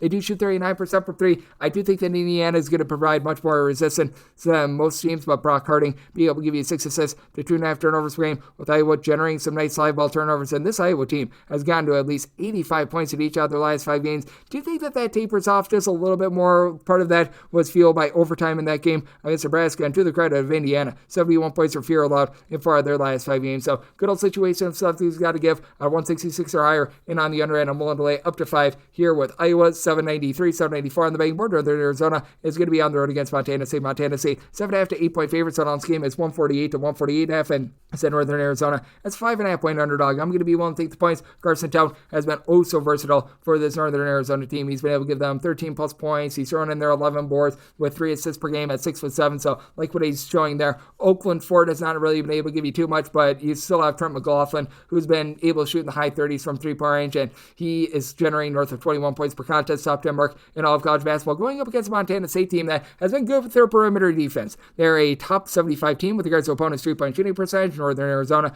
outside the top 300 with that regard, and Montana State, they do very much rely quite a bit on the 3-ball. They take about 26 threes per contest in terms of percentage of shots that do come from 3-point range, a top 125 team in terms of reliance, and they shoot about 34% from the outside. Brandon Walker has been able to do a rock-solid job, along with Max Igbanpolo of combining for about 10 boards, about 27 points per game, and you've got Brandon Garaki, who at 6'6", shoots 41% from 3-point range. Tyler Patterson back to shooting about 40% from 3-point range himself, but it's a Montana State team that last season was very good at generating turnovers. This year, only about 11.5 turnovers per game, so that'll keep things nice and clean for a Northern Arizona team that they're only turning the ball over about 10.5 times per contest. It's a Northern Arizona team that I think is going to be able to do a relatively solid job on the glass. They've done a nice job of not allowing second chance opportunities. A top 150 team with regards to defensive rebound percentage. They themselves shoot about 35% from 3-point range. I do think that they hold in this game. I did set my line at a 5.5. I'm going to be willing to take the points with Northern Arizona. Both of these teams well outside the top 150 in terms of total possessions per game, so made by total 145.5, and on the under 795, 796 on the betting board. Texas A&M, they're going to be playing with Alabama. Alabama right now finds themselves as a favorite of between 3 to 3.5 points. Total game between 159.5 to a 160. Right now, the status of Wade Taylor is very questionable. That's the top scorer for Texas A&M. Give you about 19 points per contest. As of the time of this podcast, it looks like Wade Taylor is going to be out. I would say that pretty safe to assume that Houston Malott is going to be out for Alabama as well, and obviously they've been dealing with the Latrell Wrightsell injury all season long, but that said, with Alabama, did set them as a favorite of 3.5 points. Wouldn't want to go past 3, but I'm going to be willing to lay the 3. Now for this Texas A&M team, still the number 1 team in all of college basketball in terms of percentage of missed shots that do result in an offensive rebound, but that said, this is a Texas A&M team that is now going to need to run much more on his Zariq Phelps, who was amazing in that game a few nights ago to be able to lead them back against Oklahoma. He's been able to log for the team about 15 points per contest. Not shooting about 33% from 3, but has been a career less than 30% 3-point shooter. He shot really well from 3 that night. I don't know if he's going to be able to duplicate that. Now it is an Alabama team that is outside the top 95 with regards to points allowed on a per possession basis. That's a little bit of an issue for them, but they've been playing a little bit better defensively recently, and they've got the bodies to be able to match up down low. Cliff Farmer, he's able to give you 6+ rebounds per game. You've been able to have Grant Nelson give you a double-figure amount of points, right around about 8.5 rebounds per game. And Mark Sears is starting to find his shot as well. 18.5 points, 4.5 assists. He's right now shooting for the season 35% from 3-point range, but has shot at least 42% from 3-point range in 3 of the team's last 5 games, and 5+ assists in 4 of the last 5 games as well. So Alabama's been able to get much more clean offense. This has been an Alabama team that has always just runned it and gunned it. They're back in the top 20 with regards to total possessions per game, and even though Alabama has not shot it well from 3, less than 33.5% from 3-point, 17th in the country in terms of points scored on a per possession basis. Texas A&M a top 35 defense in terms of points allowed on a per possession basis. So good old situation of something's got to give. I do think that this thing gets cranked up and down. I think that Alabama is going to be looking to push tempo as much as possible, especially with Taylor out of the fold, and I do think that they're going to be successful in doing so. 1 to lay up to 3 with Alabama. I also set my total at 163.5, also in on this total over as well. 797, 798 on the betting board. Idaho State is going to be playing us Weber State. Weber State does find themselves as 4 to 4.9-point underdogs on this game between 137.5 to 138, and with Weber State, I did set them as a underdog of 6 points, so I'm going to be willing to lay with Idaho State. Idaho State is outside the top 275 with regards to total possessions per game, but Weber State, even though they're a little bit more of a slow and controlled team, they just haven't played good defense. Weber State is right now 342nd in all of college basketball in terms of points allowed on a per possession basis. They're actually giving up nearly 5 points fewer per 100 possessions when they're on the road rather than at home, but you got to love Dylan Darling for the Idaho State team. He's done a nice job being able to give the team some stability in the backcourt with about 4.5 assists, double-figure amount of points per contest on an Idaho State team that is necessarily going to go bounce away from 3-point range, but going against a Weber State team that certainly gives it up from 3-point range, that's going to be able to help them out quite a bit. As Weber State, in terms of opponents' 3-point shooting percentage, right now they are checking in the neighborhood about 362nd, as they're allowing opponents to shoot 38% from 3-point range on the road. That goes up 45%, by the way, at home, and this has been an Idaho State team that, even though they play slowly, they don't necessarily play the world's greatest defense. They're well outside the top 150 in terms of points allowed on a per possession basis, but they allow opponents to shoot only about 27.5% from 3-point range at home. Blake Stretch has been able to give you 14.5 points. He shoots it relatively well in the high high 30s from three-point range, and then down low, you've been able to have Nigel Burris, who was a 44% three-point shooter over at Idaho 2 seasons ago. He's been able to give this team right around about 6 boards per contest. He's been able to chip in there about 8.5 points. He's shooting 46% for three-point range for a Weber State team that shoots 35% from three, only about 10.5 turnovers per game, with Dawson Kaler also being able to give you about 5.5 rebounds per game, but do you think that with Idaho having Jake O'Neal, double-double machine, 10.5 rebounds, 10 plus points per contest, controlling things down low, that Idaho State gets the job done? I do think that this is going to be a lower scoring game, as I do think that the total possessions just going to be very low in this game. I did set my total at 134. I'm in on the under, and I'm going to be willing to lay with Idaho State, 799, 800 on the betting board. Or Roberts plays us in North Dakota. North Dakota does find themselves as 2.5 to 3-point favorites, and your total on this game, it is 161.5 to 162. Or Roberts, a bottom 50 team in the country in terms of points allowed on a per possession basis. They're allowing opponents to shoot well north of 38% for three-point range, and yet I like them here outright on the money line. I did set them as a 2-point favorite, as you've got Isaac McBride, who's been able to give you 16 plus points per contest, and Nora Roberts back to shooting well north of 35% from three-point range themselves. It's a North Dakota team that they're pretty much matching up with Nora Roberts in terms of how bad the defense is, in terms of points allowed on a per possession basis. North Dakota, they're more in that neighborhood of about 346th in all of college basketball. As a matter of fact, they're actually giving up 8.5 points fewer per 100 possessions when they hit the road rather than when they are at home. But you've got Tracy Eaglestaff, who's been able to do a really nice job headlining this offense. He's been able to supply the team with about 18.5 points per contest, and Amar Jovic down low has been able to give you about 7 rebounds per game. On the flip side, for Oral Roberts, they've been dealing with a little bit of an injury to Sam Alajiki. He was a versatile 6'8" big man that was giving the team 6 plus rebounds per game, was able to pop it from three-point range. Without him, for Oral Roberts, you really don't have anyone else that gives you north of 5 rebounds per game. That said, this is a bunch that they still have quite a few guys out there, like a Carlos Rosado, who's been able to give you 5.5 points per contest. He's been able to line a little bit more recently, and for Alajiki, even though he did miss a few games earlier in the season, it looks like he should be good to go sooner rather than later. I'm thinking that he's going to be out for this game, but that said, this is also a North Dakota team that they just don't have a lot of facilitation. They don't have a single guy that gives you north of 2.5 assists per contest. Meyer Panoam has been able to give you about 2.5 assists. He throws in their 10 plus points per contest, but it's also a North Dakota team that hasn't necessarily been amazing from three-point range. Eaglestaff certainly has been able to give you a lot of three-point shooting, but Jovic shot over 40% from three-point range last year, down to about 30% this season, and with North Dakota only shooting about 31.5% for three-point range, they're not going to be able to take advantage of the kryptonite of Oral Roberts. Both of these teams are not necessarily super up-tempo teams either, so I set my total 156 in on the under and in on Oral Roberts on the money line, 801, 802 on the bank board. UC Santa Barbara, it's a road face off against Cal Poly. Cal Poly is an underdog at home of 2.5 to 3 points, so last game is 158 with Cal Poly. I did set them as an underdog of 5.5 points. I'm going to be well away with Santa Barbara. Santa Barbara, for the second straight year, they're giving up fewer points per possession on the road rather than at home, and for Santa Barbara, this is not a team that's looking to get out of sorts with regards to tempo. Meanwhile, this Cal Poly team is Cal Poly number 1 in the country with regards to total possessions per game. The UC Santa Barbara team, though, I think is going to be able to hold up with Colin Smith being able to give you 5 plus boards. He's throwing in their 9 points at 6'8". He shoots in the high 30s from three-point range, and for Santa Barbara, 319th in the country in terms of total possessions per game. And if you look at them in a road/neutral court setting, bottom 30, and I do think that they control this game. I did set my total more around a 155.5. As a result, so I'm going to be in on that total under, and especially with having Joy Fontenot be able to give you about 12 points, 5 rebounds per game. Good versatility there against a Cal Poly team that is well outside the top 225 with regards to rebound rate. They don't have a single guy that gives you north of 6 rebounds per game despite all the possessions. So you've got Isaac Jessup, who's been able to do a nice job being able to be one of the main scorers for the team. He and Owen Kuntz have been able to combine for about 33.5 points per contest. Both of these guys shoot it relatively solidly from three-point range. Kuntz is right now giving you about 5.5 rebounds per game. Cal Poly as a whole, they're shooting from three-point range in that pocket about 34%. Kuntz, 44% from the outside. Jessup, 41% from three. And Gerard Hyder has been able to give the team about 3.5 assists per game. But this is a team that does have a little bit of a depth issue. Outside of your main 5, you don't have a single guy that gives you north of 5.5 points per contest for how up-tempo this team is. You would like to see a little bit more there. And then with Kenny Poto giving you about 12.5 points, 7.5 rebounds per game, I do think the UC Santa Barbara gets their pace in this game. Set my line at 5.5 and 1 to lay it with them. And I did make my total 155.5 in on the under. 803, 804 on the betting board. Mississippi State, they play us to Kentucky. Kentucky is an underdog of 6 points. Total on this game is 160.5, and did set my total at 160.5. Right now, seeing some 161s pop up at a 161. I'm in on the under. This is a Kentucky team that has seen a drop off of north of 15 points fewer per 100 possessions scored when they're on the road rather than at home. And this is a Mississippi State team that's a little bit more of a mid-tempo team. Now, they've still been a relatively solid defense. They're still a top 55 team with regards to points allowed on a per possession basis. But for Kentucky, they shoot well north of 40% from three-point range at home,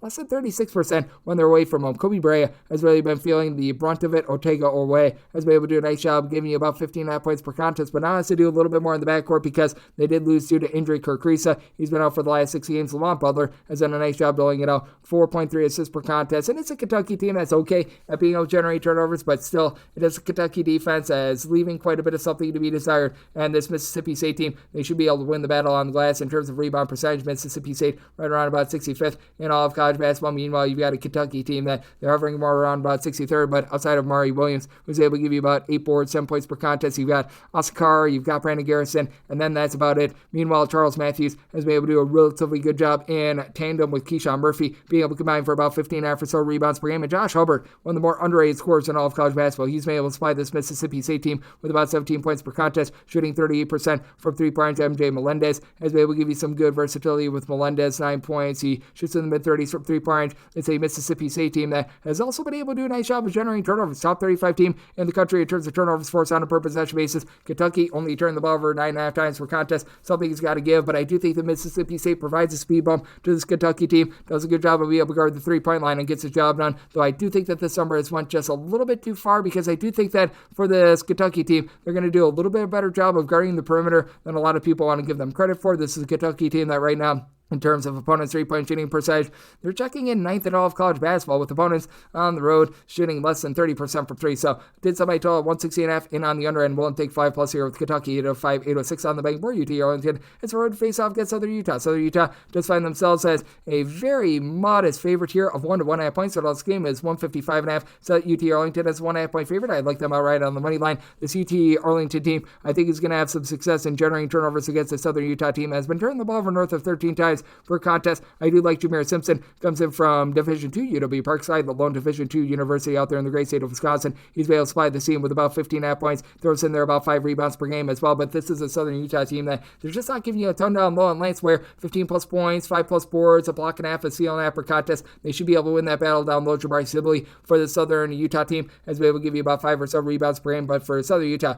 in terms of their overall rebound percentage, 251st in all of college basketball. Recognize that UT Arlington has been a little bit less than savory on the defensive side of things, but they're more around 132nd with that regard. It's also a Southern Utah team that has been leaving quite a few teams open from 3-point range all season long as well. For Southern Utah, they're allowing opponents to shoot from 3-point range right in the neighborhood of about 33.5%. That's about 200th in all of college basketball. And then for this UT Arlington team, you do have a bunch that they shoot well north of 35% from 3-point range, headlined by Jaden Wells, who's been able to shoot it. Wells, as he's been able to give you 12.5 points, shoots 36.5% from 3-point range for UT Arlington. The 13.5 turnovers per game, a little bit of an issue for them, but you've got each of your top 4 scorers, and I would say out of your top 8 scorers, all but one of them give you at least 3.5 rebounds per game. So you do like to see that. On the flip side, for the Southern Utah team, you've been able to get quite a bit out of Brock Felder, who's been able to give you about 5.5 rebounds per game. But again, the turnovers are an issue. Dominique Ford has been able to give 15 points, shoots 35.5% from 3, but Southern Utah only shoots about 32% from the outside. They've been in a little bit of a funk, losing 6 straight games. That defense has really been getting bludgeoned in that time span. 78+ points in 3 of their last 4 games. Lone exception coming against the Charleston State team that leads the country in turnovers on a per possession basis. So do think that you get a little bit more of an up and down game.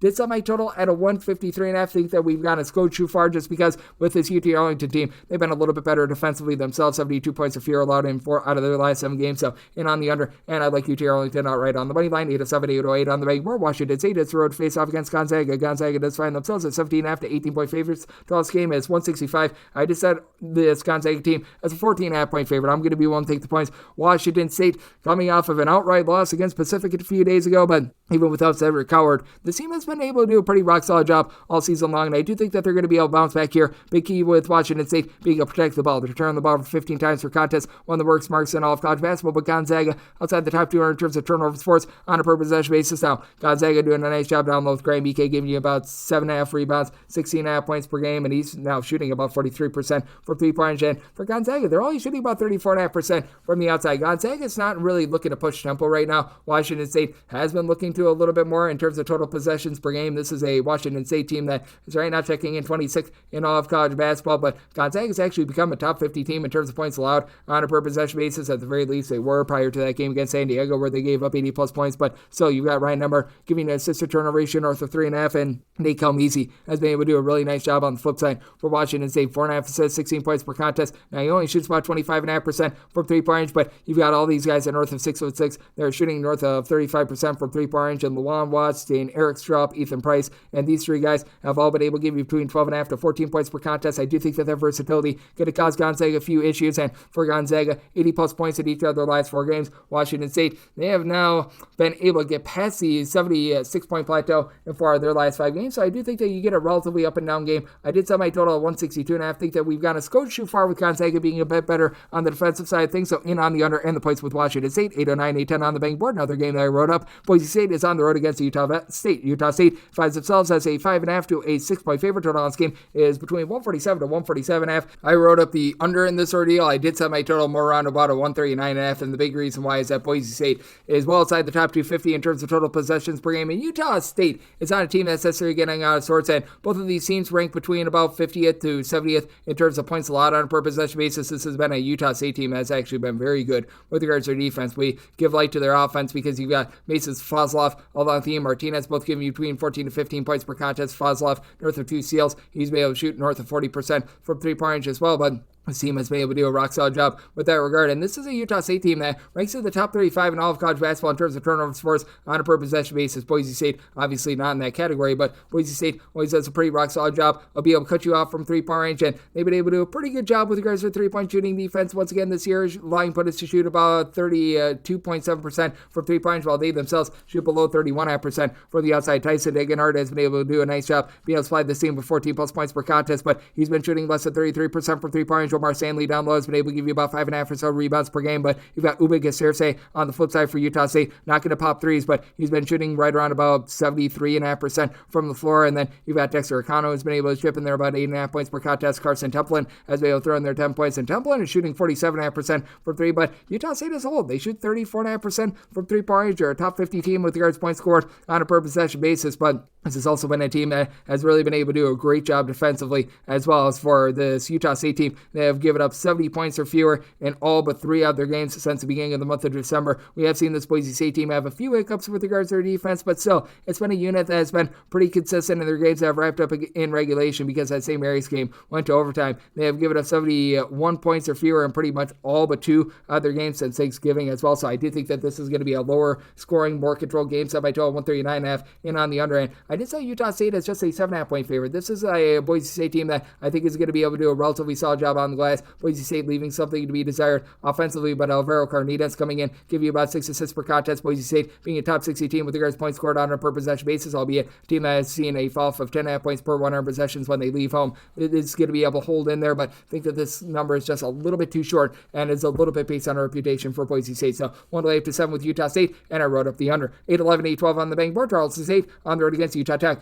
Utah Tech, a 2 to 2.5 point favorite. Total on this game between 134 to 135. Set this line at 1. I'm going to be willing to take the points for Charleston State. Charleston State dead last in the country in terms of turnovers that produce a turnover, so they have been turning the ball over way too much on offense, but you go up against a Utah Tech team that they themselves don't have a lot going for them. They're outside the top 250 in terms of both points scored and points allowed on a per possession basis. Beyond Riley, Noah Gonsalves both give you 14.5 points per contest, and both of these guys have combined for about 2.5 steals per game between the two of them. They shoot about 37.5% from three, and Utah Tech now shooting a collective about 32.5% from three. They've done an okay job of being able to protect the ball, but in a nip and tuck spot, they shoot about 65.5% of the free throw line outside the top 3 area with that regard. And Charleston State is actually a top 50 team in the country with their 37% three-point shooting percentage. The 19.5 turnovers per game have been absolutely ghastly, but they've had guys that have been banged up that have come back, like Kenton Bristow has come in. He's as a 6'8" freshman, giving the team 14.5 points, currently shooting 50% from three-point. That should see a little bit of fall off, but 70-plus points in 4 of the last 5 games that he's played in. Ronnie Harrison, he has been in and out of the fold, so he's had to replace him, but Twan Grimes, who comes in for Baylor, he's been able to give you about 8.5 points, throwing out 2.5 assists, generating about 1.7 steals per contest for a Charleston team that's back in the top 50 with regards to turnovers forced on a per possession basis, and Chris Mbakpa has been able to give you about 5.5 rebounds per game. This is a Utah Tech team that they just don't have a ton down low. Tennessee Rainwater, yes, that's his actual name. He's been able to give you about 4 to 5 rebounds per game, but for Utah Tech, 342nd in all of college basketball in terms of their rebound percentage. Charleston, 334th in the country, but I do think that Charleston having Boo Boo Benjamin on their side, 16.5 points worth of 40% three-point shooting, and the fact that Charleston has run off 4 straight wins, they've been able to get to at least 70 points in each of their last 4 games. I believe that they've now covered at the very minimum 4 straight games as well in this Utah contact team, being able to give you a little bit more offensively as well, at least 70 points in now 3 out of their last 5 games. That's a little bit of an encouraging sign. I did set my total 135. I do think that this is going to be a sloppier game with a lot of turnovers, but I think that you get just enough for an over. So like the over and the points here with Tarleton's 8-13, 8-14 on the betting board. It is New Mexico State on the road against UTEP. UTEP is a 7-point favorite, and your total on this game between 138 to 139, and with UTEP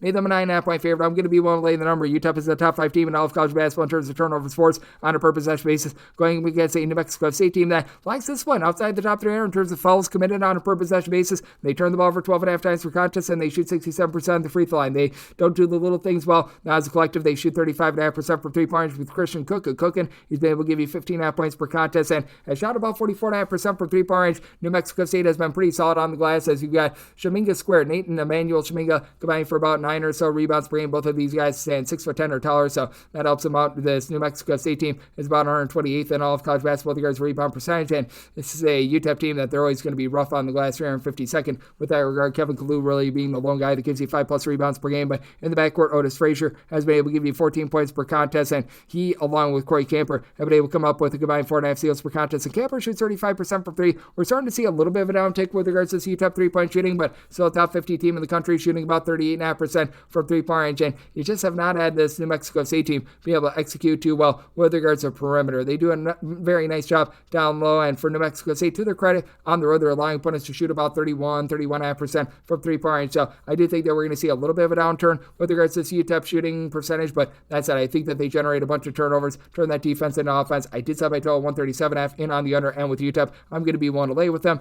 Made them a 9.5-point favorite, 8-15, 8-16 on the bank board. Baylor, it's a road face-off against Arizona State. Arizona State is a 5-point underdog, and your total on this game, it is 141 with Arizona State. Made them a 3.5-point underdog. I'm going to be willing to take the points. Arizona State coming off of scoring less than 20 points in their second half against Kansas State. That was less than tremendous, but this is a Baylor team that they seem to lose their superpowers when they're away from home. In terms of points scored on a per possession basis, Baylor is number 1 in all of college basketball when they're at home. On the road, they slip to well outside the top 50 with that regard, so that's a little bit of an issue. You do have VJ Edgecombe, who's able to give you a little bit of everything, 10 points, 5 boards, 3 assists, but isn't necessarily too tremendous of a 3-point shooter. This is an Arizona State team that they do give up quite a bit with regards to perimeter, and it's an Arizona State team that's doing a little bit of a better job of being able to generate some turnovers this season, though still not necessarily tremendous. You've got Jason Sedan, who's able to shoot 48.5% from 3-point range. For Arizona State, they're now shooting about 36.5% from 3-point range. It's an Arizona State team that, in terms of points scored on a per possession basis, doesn't sound like much, but vast improvement from a season ago at 162nd. And with Arizona State down low, you've had Jaden Keons be able to give you about 8.5 boards, 3 blocks per contest. In terms of block shots on a per possession basis on defense, they're a top 40 team in the country with that regard. And then BJ Freeman, Bashir Jahad, these guys have been able to combine for 25 points between the two of them, shooting about 33.5% from 3-point range and 13 turnovers per game. For Arizona State, a little bit rough, but this is a Baylor team that, when they're away from home, they've had a little bit more of a difficult time generating those turnovers. To the credit of the Baylor defense, they have given up fewer than 60 points in 3 of their last 4 games, but one of those games was against a non-D1 opponent, and for this Baylor team, they've been much more of an offensive-based team. They've been able to get past the 80-point barrier in 3 of their last 5 games. You've got Notre O'Meara, who should be able to own things down low, 15.5 points, 10.5 rebounds per game, but I do think that with Baylor just not shooting the same way from 3-point range away from home, it's going to lead to this Arizona State team being able to hang in there, and Arizona State looking to push quite a bit more tempo. They're in the top 125 in terms of total possessions per game. I do think that this turns into an up-and-down battle. Set my line at a 3.5. I'm going to be willing to take the points with Arizona State, and on the over, set my total 147.5. 8-17, 8-18 on the bank board. CS Bakersfield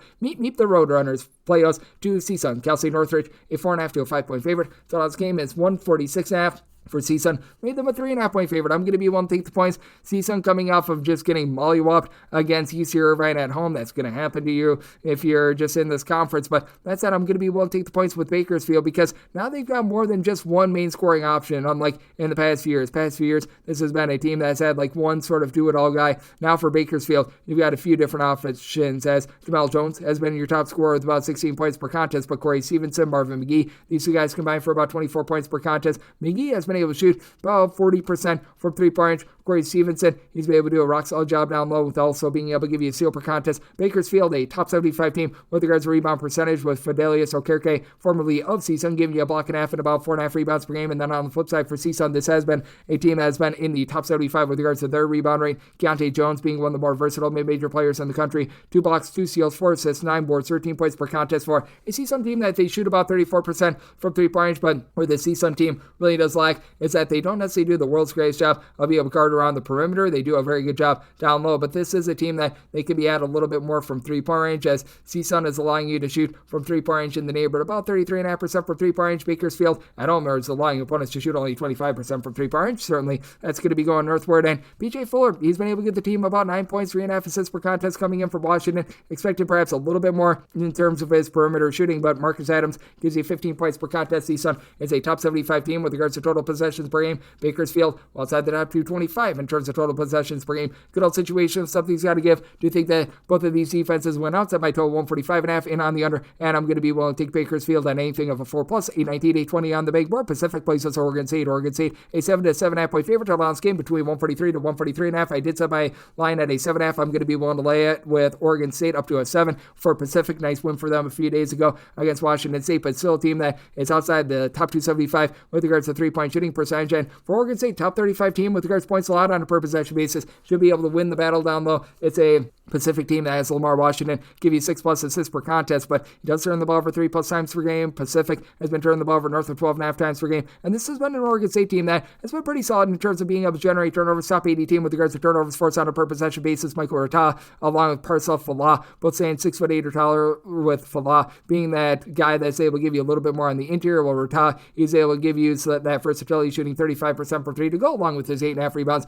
per game. Oregon State does turn the ball over 12 times per contest themselves, but in a closeout spot, they shoot north of 77% at the free throw line, top 75 mark in the country there. And you still have Nate Kings shooting 47.5% from three-point, supplying the team with about 11 points per contest. Marco Minor, 5 assists, 10 points per contest. Luterius Levisis has also been able to give you about 8.5 points. He's shooting 38% from three-point. This is a Pacific team that very much has had a tough time down low, because right now you've got Elijah Fisher giving you 17.5 points per contest, and Elias Rolfe chips in. They're 16 points, 7 rebounds per game, but they're outside the top 225 with regards to rebound percentage. And then you compound that with the fact that Pacific has been very, shall we say, sketchy with regards to the way that they've been able to guard the perimeter as well. They've been only about 307th in the country in terms of being able to generate a turnover on a per possession basis. Should allow clean possessions for Oregon State and a chance to be able to get the job done. I'm going to be willing to lay up to 7 with Oregon State. Semi-total 135.5 as well, so I'm going to be in on this little under 821, 822 on the big board. Another game that I wrote up. San Diego is going to be playing us at St. Mary's. St. Mary's is a favorite of 16.5 to 17 points. 136 or 136.5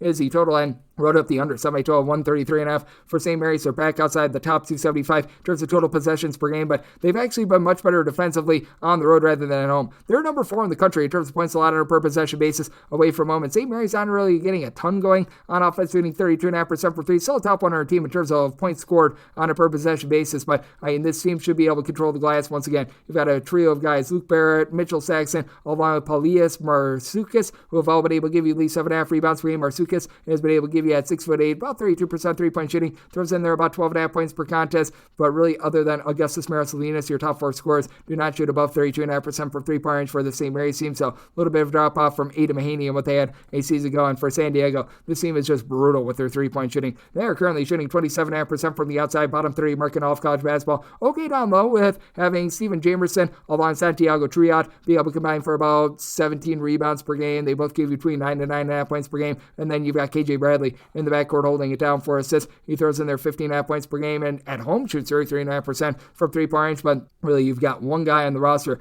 that is giving you north of 3 points per game that shoots above 31% from three, and Tony Duckett, who gives you about 7 points per contest. He's been a little bit banged up throughout the season. This is a St. Mary's team that is really starting to pick it up with regards to their defense as well. 60 points of fear allowed in all 4 games ever since Christmas, and it's a San Diego team that they have popped off for 80-plus points in 2 out of their last 3 games. I think that was a little bit of flash in the pan. I think that St. Mary's puts a clamp down on them. I set my line at 17.5, so you're at a 17 or less one to lay with St. Mary's, and I'm in on the under and wrote that up 823, 824 on the big board. Pepperdine is playing us at Loyola Marymount. The Mount finds themselves in a pick'em game. Total on this game is 147, and with Loyola Marymount set them as a 1.5 point favorite. I do like them outright on the money line / as a pick'em. This is a Pepperdine team that has been able to find their footing a little bit more offensively. They're going through a little bit of a coaching change as they bring over Ed Schilling from the East Coast. He's been able to do a nice job being able to give this team right around about 18.5 points per contest with their top scorer in Stefan Torvik that he brought in from SMU. He's been able to shoot 41% from three. Torvik also at San Francisco as well. And the Mo Odom, who actually comes over from Pacific, 7.5 assists to about 2.3 turnovers per game. It's a Pepperdine team that they turn the ball over about 12 times per contest, but they've been able to ascend into the top 175 in terms of points scored on a per possession basis.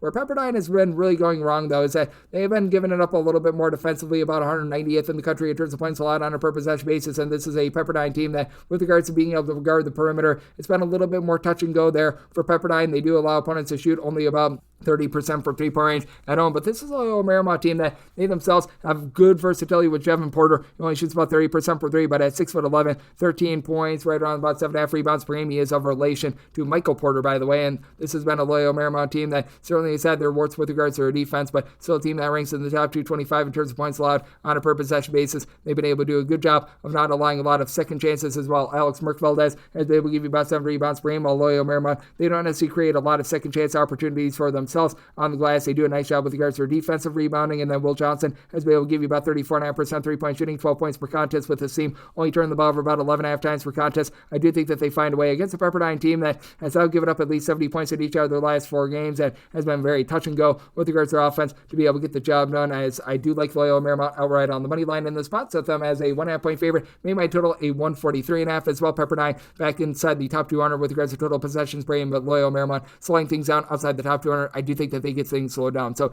in on the under and in on Loyola Marymount in the spot, 825, 826 on the betting board. Arizona plays us to Central Florida. Central Florida is an underdog of 16 to 17 points. Draw this game between 156 and 156.5, and with Central Florida, I did set them as a underdog of 13.5 points. I'm going to be willing to take the points. Last we saw Central Florida, they were getting pounded by 50 against Kansas. I think that things are going to be a little bit better for them in this spot, but I certainly do think that with Arizona, we are going to see that lack of three-point shooting this year really come through a little bit more, as you just haven't been able to get a lot out of Caleb Love. He is still giving the team about 13 to 14 points per contest, but shooting well below 32% from 3 points. This has been a Central Florida team that's taken a little bit of a drop-off with regards to rebounding. Keyshawn Hall has been able to give you 15.6 rebounds per game, but not the same as what they had a season ago. But Central Florida has been able to do a nice job, be able to generate turnovers, and a big reason why Darius Johnson, 3 steals per game, 14.5 points, shoots 43.5% for 3 points. And now they're getting back Jalen Sellers as well. Has been back for 3 games, has been limited with regards to his playing time, but is giving the team about 40% 3-point shooting. To the credit of Arizona, they've been a much better defensive team this year. They're a top 75 unit in terms of points allowed on a per possession basis, and after a rough non-conference slate, Arizona back in the top 30 with regards to points scored on a per possession basis. Arizona once again back in the top 50 with regards to total possessions per game as well. But this is a Central Florida team that I think is going to be able to do a relatively solid job holding up here, as they're allowing opponents on the road to shoot only about 32.5% from 3 points. Jaden Bradley has been able to give you double figures, but you have been seeing quite a few injuries, mainly to Badusis, Krivas, who have been hurting this Arizona team just a little bit down low, not having Umar Barlow as well. But to the credit of Arizona, 67 points of fear allowed in 4 of their last 5 games. Meanwhile, you've got a Central Florida team that, outside of that game against Kansas, they've actually been very rock solid with regards to their offense. They have scored at least 74 points in all but 2 of their games ever since the beginning of the month of December. So, interesting little bit of circumstance here. I did set my total 157.5, so along with the points, I'm in on the over. 827, 828 on the betting board. Abilene Christian, it's the road face off against Seattle. Seattle does find themselves as a 9-point favorite. Total on this game is 138 to 138.5, and I did set Seattle as a favorite of just 4 points. I'm going to be willing to take the points with Abilene Christian. Abilene Christian, once again, one of the better teams in all of college basketball in terms of generating turnovers. This team is number 5 in all of college basketball in terms of turnovers forced on a per possession basis, and it is big that Matthew Alexander Moncrief is back in the fold for Seattle. Without him, this team was just completely lost in the wilderness. He's their top rebounder. He's been able to supply the team with north of 13 points per contest, but Kobe Williamson, he's also able to give you about a block per contest down low as well. He's been able to do a solid job. I'll be able to shore things up as well, but that said, this is still a Seattle team that they're going to need to get a little bit more in terms of the ancillary scoring period. Dawson has been able to give you about 10.5 points per contest, shoots 35% from 3 points, but this is not the Seattle defense that we've seen in past years. They're well outside the top 125 in terms of points allowed on a per possession basis, and typically this is a team that does a very good job of being able to cut you off from the 3-point line. Seattle right now 217th in the country in terms of opponents' 3-point shooting percentage, allowing teams at home to shoot about 35.5% from the outside. With them turning the ball over north of 12 times per contest, Abilene Christian should be able to get their way with that regard. Abilene Christian, though, they themselves turn the ball over about 15 times per game, but you've got Hunter Jack Madden, who last year shot 40% from 3 down to about 32.5% this season. I think that he should be able to see a little bit of a rise with this regard. It's an Abilene Christian team that, with regards to their overall scoring, points scored on a per possession basis, this team is checking in about 327th in all of college basketball, but they actually score 10.2 points more per 100 possessions on the road rather than at home. This is a wholly greater than the sum of its parts approach with this team, as you've got essentially 9 different guys that see at least 10 different minutes for this team as well. Keon Williams, who comes over from Oklahoma State, 5.5 boards, 14.5 points per game. He's also been able to give out 3+ assists per contest. And Leonard Batoli, he's only shooting 25% from 3, but 15 points per contest. That 3-point shooting should rise a little bit more in this spot. And I do think that Abilene Christian is going to be able to hold in there. Set my total 136. I foresee a sloppy game. So in on the under and in on the points with Abilene Christian. This is the last game on the normal Las Vegas betting board before we hit a break. 8:29, 8:30. San Diego, UC San Diego plays us at UC Irvine. Zot, the Anteaters are a 5.5 point underdog. Total on this game is 139.5. And with UC Irvine, I did set them as an underdog of 3 points. UC Irvine, a top 10 team in all of college basketball in terms of points allowed on a per possession basis away from home. And I think that they're going to be able to win the battle down low. Aniwana Tia Jones for the CC San Diego team has been able to give you 14+ points, 5.5 rebounds per game. And have to love what Tyler McGee has been able to bring to the table. 15 points on north of 40% 3-point shooting. But UC Irvine has the 7-footer from Germany and Bent Lyken, who's been able to give you about 40% 3-point shooting. He throws in their 10+ points, 7+ rebounds per game. And then additionally, Devin Tillis has been able to give you about 12 points per contest as well. And I have to like the way that Aaron Henry has been able to step up in the backcourt as well. Andre Henry has been able to give you about 10 points. He shoots about 40% from 3-point range. And for the CC Irvine team, in terms of their overall rebound rate this season, they've been checking in at about 41st in all of college basketball. And that's one of the big issues that you do have with the CC San Diego team. They rank about 218th in the country. Now, for the CC Irvine team, they're about 300th in the country in terms of ball security. And this is a San Diego team that ranks in the top 20 in terms of turnovers forced on a per possession basis. That's where a lot of their defense does get generated. And both of these teams have been relatively solid at being able to guard around the outside as well. UC Irvine, 103rd in the country in terms of opponents' 3-point shooting percentage. UC San Diego, though, they allow opponents at home to shoot about 40% from 3-point range. I do think that Irvine going to be able to find some good quality looks and be able to hold in this game. I think that it's going to be a low-scoring slog. Neither of these teams necessarily super-duper up-tempo. So somebody told 135. I'm in on the under, and I'm in on the points with UC Irvine. Now we're going to hit the break and start the extra games right here on Coast to Coast Hoops with myself, Greg Peterson, now a part of the Davison Family Podcast.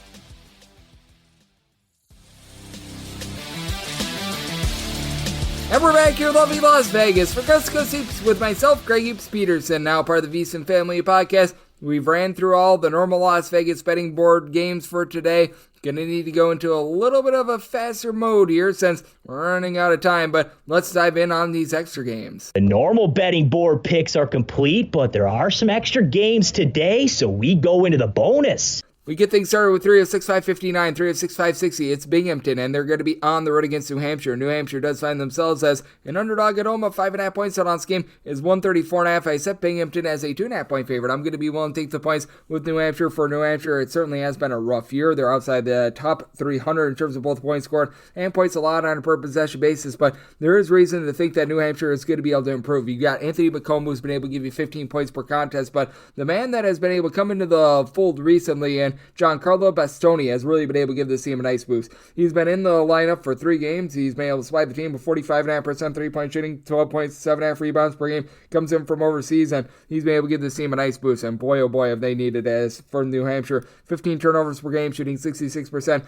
at the free throw line. And this has been a Binghamton team that has been able to shoot it quite well from 3-point range. You've got Timo Chenery, who's been able to lead the way, 14 points, 4.5 boards, 3.5 assists, and they shoot 38.5% from 3-point range, but this has been a Binghamton team that has had quite a bit of a departure with regards to their 3-point shooting defense last year, one of the top teams in all of college basketball in that regard. Right now, Binghamton, they're allowing you from 3-point range to shoot it at a clip of about 34% away from home. They are allowing you at home to shoot more like 25% from 3, so big giant split there. You've been able to get quite a bit of something down low out of Grant Walsh, who's been able to give you 10 points, 10 rebounds per contest. I've been liking what I've been seeing out of the top flight guys, like you've been able to get 12.5 points per contest out of Chris Walker as well, but not a lot of depth outside that, with Jackson Bengini dealing with a little bit of an injury. That's been rough for Binghamton as well. And then for New Hampshire, even though you don't necessarily have that one guy that gives you north of 5 rebounds per game, Caleb Middleton has been able to give you about 4.5 rebounds per game, and you've been seeing more and more in terms of facilitation out of Sammy Pasisis, who's been able to give you 13 points, 2.5 assists, only shooting about 30% from 3-point range, but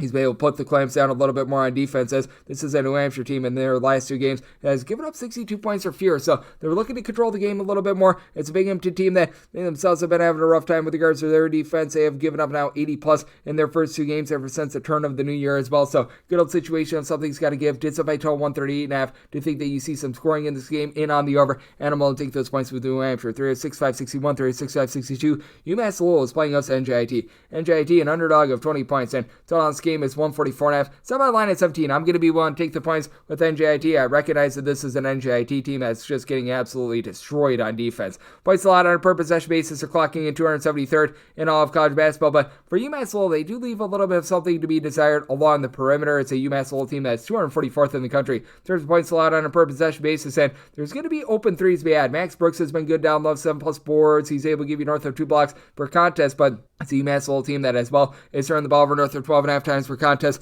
At home, they're allowing opponents to shoot 34% from 3-point range. And for NJIT, things have been a little bit rough ever since their top scorer went out of the lineup, as they've been without Tyreek Francis for the last 3 games, was applying the team with 18.5 points, 3.5 assists per contest. But you've had Tim Moore be able to give you more with about 6 boards, 11.5 points per contest, and Sebastian Robinson has done a nice job of being able to fill those shoes, as in the 3 games that we've been seeing without their main scorer, he's been able to give the team 12+ points at every one of those games. Had a 15 assists, 7 rebound game against their non-D1 opponent. Now, for the team in their games against D1 opponents without having in the lineup their main guy in Tyreek Francis, they have failed to get past the 65-point plateau in both of those games. And UMass Lowell has been able to do a little bit of a better job with regards to their defense recently. Last time they gave up more than 71 points in a game, you have to go all the way back to early December when they played against UMass. That was an upset win that they were able to get. They also had that game against Monmouth as well that got a little bit hairy, but that said, they've been able to do a relatively solid job holding up with that regard. It is an NJIT team that they're going to give up a lot of looks from 3-point range, but they're going to do a relatively solid job in my opinion in this game. They've been allowing opponents to shoot just 33.2% from 3-point range in road games, as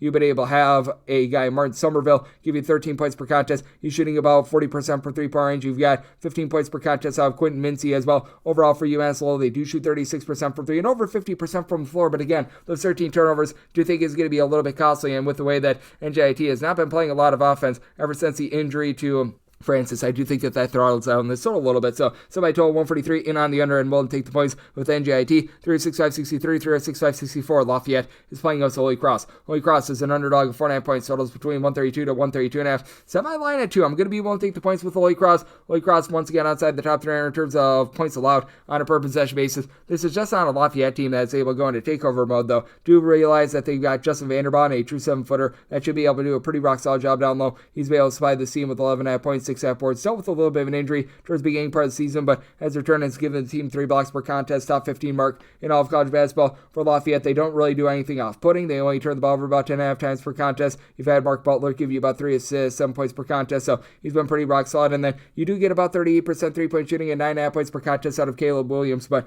very much a hole is greater than some of its parts sort of outlet. And this is a Holy Cross team that has been a top 50 team with regards to their 3-point shooting percentage. You've got a pair of guys that stand right around 6'5", 6'6", and Max Green along Joe Nugent, combined for 27 points, 10.5 rebounds between the two of them, and Nugent is right now shooting 46% from 3. Green is shooting 38.5% from the outside. As a matter of fact, for Holy Cross as a whole, they're shooting 40.5% from 3-point range. The big key for Lafayette in this game is being able to guard the 3-point line, and it's not to say that they're absolutely terrible at being able to guard the 3, but same time as well, this has been a Lafayette team that's been allowing opponents to shoot about 33.5% from 3. That ranks about 199th in all of college basketball. Holy Cross are going to give up their looks as well. They allow opponents to shoot 35% from 3-point range on the road, but I do think that even though Justin Vanderbilt going to be the best low post player in this game, the fact that you've been able to get 6.5 rebounds out of Jaden Ferroa at 6'8" for Holy Cross is going to be able to do just enough for them to remain lively. Lafayette, while outside the top 250 with regards to total possessions per game, it's a Holy Cross team that has been playing at a pretty slow tempo under the tutelage of their coaching regime, as well as Dave Paulson has come and slowed things down. They're about 356th in terms of total possessions per game. So did set my total 134. Here at a 132, 132, and I think there was Coach Shulo with the 3-point shooting in this game and the propensity for late game fouling. So in on the over and the points with Holy Cross. 306-565, 306-566.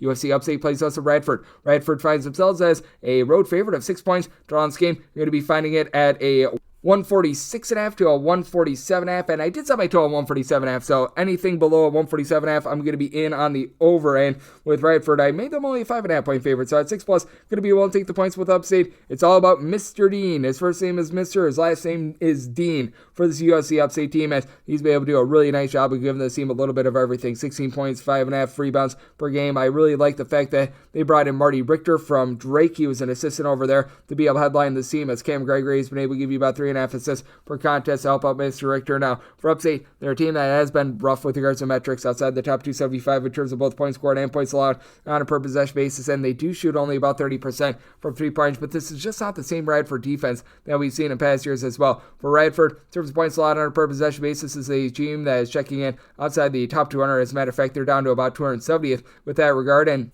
they're not necessarily doing the world's most amazing job on the glass. They've been able to improve that a little bit as the season goes along. They're about 77th in the country, as Josiah Harris has been able to give you about 7 or so rebounds per game, but they've been dealing with an injury to David Early throughout the season. When he's been out there, he's only giving you about 6 points per contest. Trevor Smalls shoots 37% from 3. He's supplying the team with 14.5 points per game, and for Radford, overall, they shoot 35.5% from 3-point range. You don't necessarily have that main facilitator, though. The only guy that gives you north of 1.7 assists per contest has been Brandon Macklin, 2.5 assists, 9 points per contest. Does shoot about 34% from 3-point range, and in road games, he's been shooting closer to about 41% from 3-point range, but it is a Radford team that, even though they should be able to win the battle down low along the perimeter, that's been a little bit testy for them, to say the least, and this is a Radford team that, even though they've got some relatively rock-solid 3-point shooting, they haven't necessarily been able to get a lot of scoring from the interior, as they're about 168th in the country in terms of points scored on a per possession basis, scoring 18.9 points fewer per 100 possessions on the road rather than at home. You've got an upstate team that's in the top 75 with regards to total possessions per game, and we've seen this Radford team playing a little bit more up-tempo than past years as well.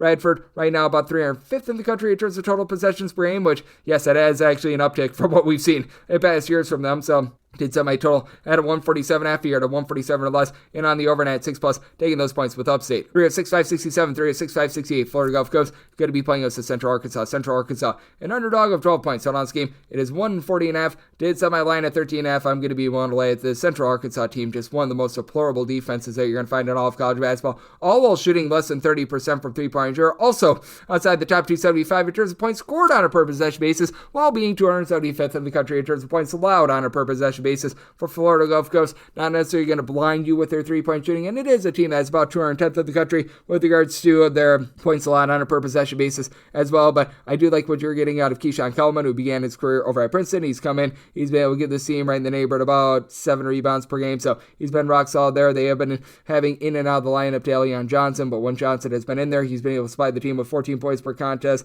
Began his career with Pat Chambers over there at Penn State, and for this Florida Gulf Coast team, they've been able to find a little bit more from the outside in the last few games. Jevin Munoz, who comes in from Delaware State, 10.5 points, 5.5 boards, 3.5 assists per contest. Michael Duex, who comes on over from Northern Iowa, only about 5 points per contest, was able to average 9+ points per game in the Missouri Valley Conference a few seasons ago, so that's been a little bit of a surprise, but you've got Zach McLean, the transfer from the Ivy League, who's shooting 40% from 3-point range. Now, for Dunk City, this team is only shooting about 67.5% of the free throw line. That could come into play a little bit at Central Arkansas.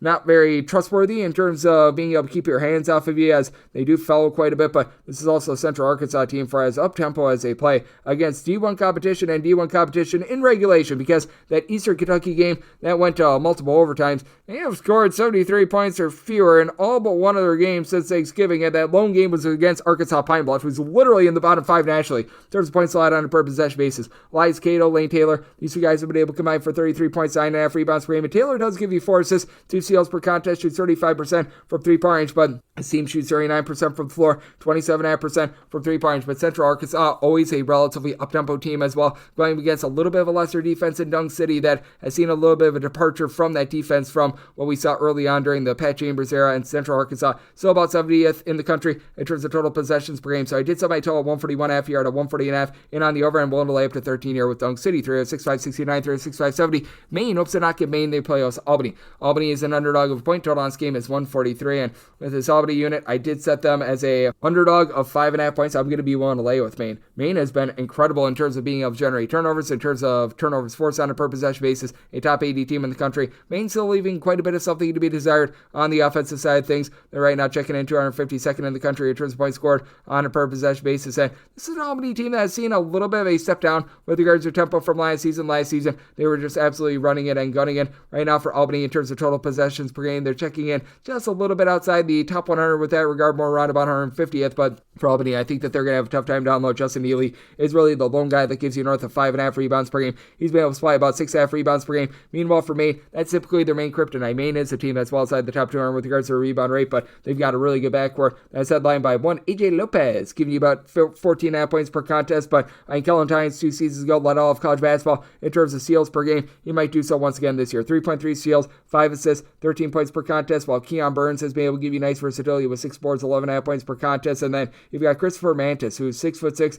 comes in from Appalachian State, shooting 42.5% from 3. AJ Lopez shoots 43.5% from the outside. It's the main team that they only turn the ball over about 11 times per contest. Meanwhile, for Albany, Amari Marshall has been rock solid in the backcourt. He's been able to give the team right around about 14 points per contest. And we've seen Albany over the last few seasons be a better team with regards to being able to guard the perimeter, as right now opponents from three-point range, so thus far this season, they're shooting in that neighborhood about 34.5% from three-point range. So they've seen a little bit of a departure from that in past years. And this is the main team that they do a relatively solid job with regards to their perimeter defense, as well as for Maine. They allow you at home to shoot only about 27.5% from three-point range. Do think that Maine does a good job of being able to guard an Albany team that only shoots about 31.5% from three. Byron Joshua shoots about 34.5% from the outside, 12.5 points per contest, but without having a ton down low for this Albany team, I do think that in the end it is going to be Maine that gets the job done. I set them as 5.5 point favorite. I'm going to be one to lay it in. Did make my total a 139.5. Also like the under 306.570, 136.572. Presbyterian is playing UNC Asheville. Asheville does find themselves as a point underdog, and your total on this game is 136. So Presbyterian as a 1.5 point favorite. Don't want to be going beyond the one, but I'm going to be one to lay the one. It is a UNC Asheville team that is right now outside the top 275 in terms of points allowed on a per possession basis, and this Presbyterian team has really been able to launch themselves with regards to their three-point shooting percentage. They're shooting north of 37.5% as a collective. That's a top 75 mark in the country, with Corey Mincy being the guy that's been able to headline things. He's been able to give you north of 14.5 points per contest, and they dealt with a few injuries in the front court, but they've still been able to do a relatively solid job down low as well. Not a team that's necessarily going to be generating a lot of second and third chances, but they keep you off the offensive boards as well. Kobe Seward has been able to throw in there about 5 boards, 2.5 assists, 14.5 points per contest. And getting back to Mincy, he throws in there about 4.5 assists per game as well, with Jonah Pierce being the main guy that's been banged up for the team. He's been able to give you about 7 rebounds per game, but Caleb Scott has taken over, giving you about 6 rebounds per game. And Jalen Peterson, great name, block and a half, 7 rebounds per game. He's been able to come on relatively strong. And for this UNC Asheville team, they've done a nice job of being able to give you quite a bit of production with regards to their backcourt as well. So that has been something that has been nice to see as this team, as a collective. They do shoot well north of 35% from three-point range, but that said, you're going to need to get a little bit more down low, because right now the lone guy has been Toya Solomon, who's been able to give you 7.5 boards, throws in there 15 points per game, and then you get really good three-point shooting out. Josh Banks, 15.5 points, shoots 41% from three-point range, but Jordan Marsh, your top scorer, even though he shoots it well at the free throw line, he is someone that only shoots about 25% from three-point range. And Asheville's three-point shooting defense has actually been in the top 75 in all of college basketball, allowing opponents to shoot less than 30% from three-point range, but the issue with them is their interior defense. They're well outside the top 270 in terms of opponents' two-point shooting percentage. They allow a lot of second and third chances. They're well outside the top 250 with regards to rebound percentage as well. Jamel Davis has been able to give you a little bit of something with regards to 4.5 points per contest. Throws in there a few boards, but that said, I do think that in the end, with Presbyterian having all the pieces that they do in the backcourt, they do find a way to be able to get the job done and having the better rebounding. I set my line at 1.5. I'm going to be willing to lay the small number here with Presbyterian, and I did set my total over as well, with the way that Asheville is not playing any defense whatsoever. So I told 149.5 in on the over and in on Presbyterian. 306.573, 306.574. Winthrop is playing also Longwood, and Longwood does find themselves as an underdog of 2.5 points. So on this game, it is 159.5, and I said Longwood as a 1 point favorite. I do like them outright on the money line. Winthrop has been a unit that has been in the top 25 with regards to total possessions per game. It's not necessarily been the most clean offense in the world, though, for Winthrop in terms of total points scored on a per possession basis. Right now, they're checking in 177th in all of college basketball, albeit they've been been able to score north of 15 points more per 100 possessions at home rather than on the road. But the name of the game for Longwood has really been on the defensive side of things, as Longwood right now about 124th in the country in terms of points scored on a per possession basis. And if you actually look at them on the road, they're a top 100 team in terms of points scored per possession basis when they're away from home. But this has been a Longwood team that's been a top 155 defense in terms of points allowed on a per possession basis. And for this Winthrop unit, you just don't know where the 3-point shooting percentage is going to be coming from, because you do have Keaton Telford, who down low has been able to do a nice job giving you 15 plus points. He's been able to throw in their 8 rebounds per game, but this is a team that's shooting 29.9% from 3-point range. They do lead all of college basketball in terms of their free throws attempted per game, but they also shoot about 66.5% of the free throw line. Their free throw shooting percentage is outside the top 3 internationally. Kason Harrison has been able to give you about 3.5 assists, 13.5 points per game, but 13 turnovers per game have been a little bit costly. This is a Longwood team that's pretty solid at being able to generate turnovers. Not going to call them amazing by any stretch of the imagination, and this is also a team that shoot about 29.5% from 3-point range. One of the best teams in the country at being able to bully their way to the free throw line. They're in the top 10 nationally in terms of free throw attempts per game, as Michael Christmas has been your main man with about 12 points per contest. But this is very much a whole is greater than the sum of its parts team, with 7 different guys give you at least 6.5 points per contest. Really, the lone guy that shoots it well from 3-point range is Angelo Brizzi, who comes out over from Davison, shooting 43% from 3-point range. But I mean, this is a team that they've been a top 175 team with regards to rebound rate, despite the fact that you don't have a single guy that gives you north of 5 rebounds per game. Kyrell Luch is starting to find his footing in the backcourt. He's been able to give you about 2.5 assists per game. And then Kobe Garland, who comes on over from Drake, 11.5 points, 4.5 assists, 1.7 turnovers per game. I think that you just get cleaner offense out of this Longwood team. And for Longwood, they're allowing opponents to shoot just 30.5% from 3-point range. I do think that with Longwood having such a big advantage on the glass as well in terms of their rebound percentage, this has been a team that's been clocking in about 136th in the college basketball with regards to rebound percentage. Winthrop, they're hovering more in that neighborhood, about 228th, just enough, in my opinion, for Longwood to be able to get the job done and to be able to throttle down the total a little bit more. I do think that both of these teams are going to restrict the other from getting to the free throw line too much. So I said Longwood is a 1-point favorite. I'd like them outright on the money line, and I'm in on the under. I set my total at a 153.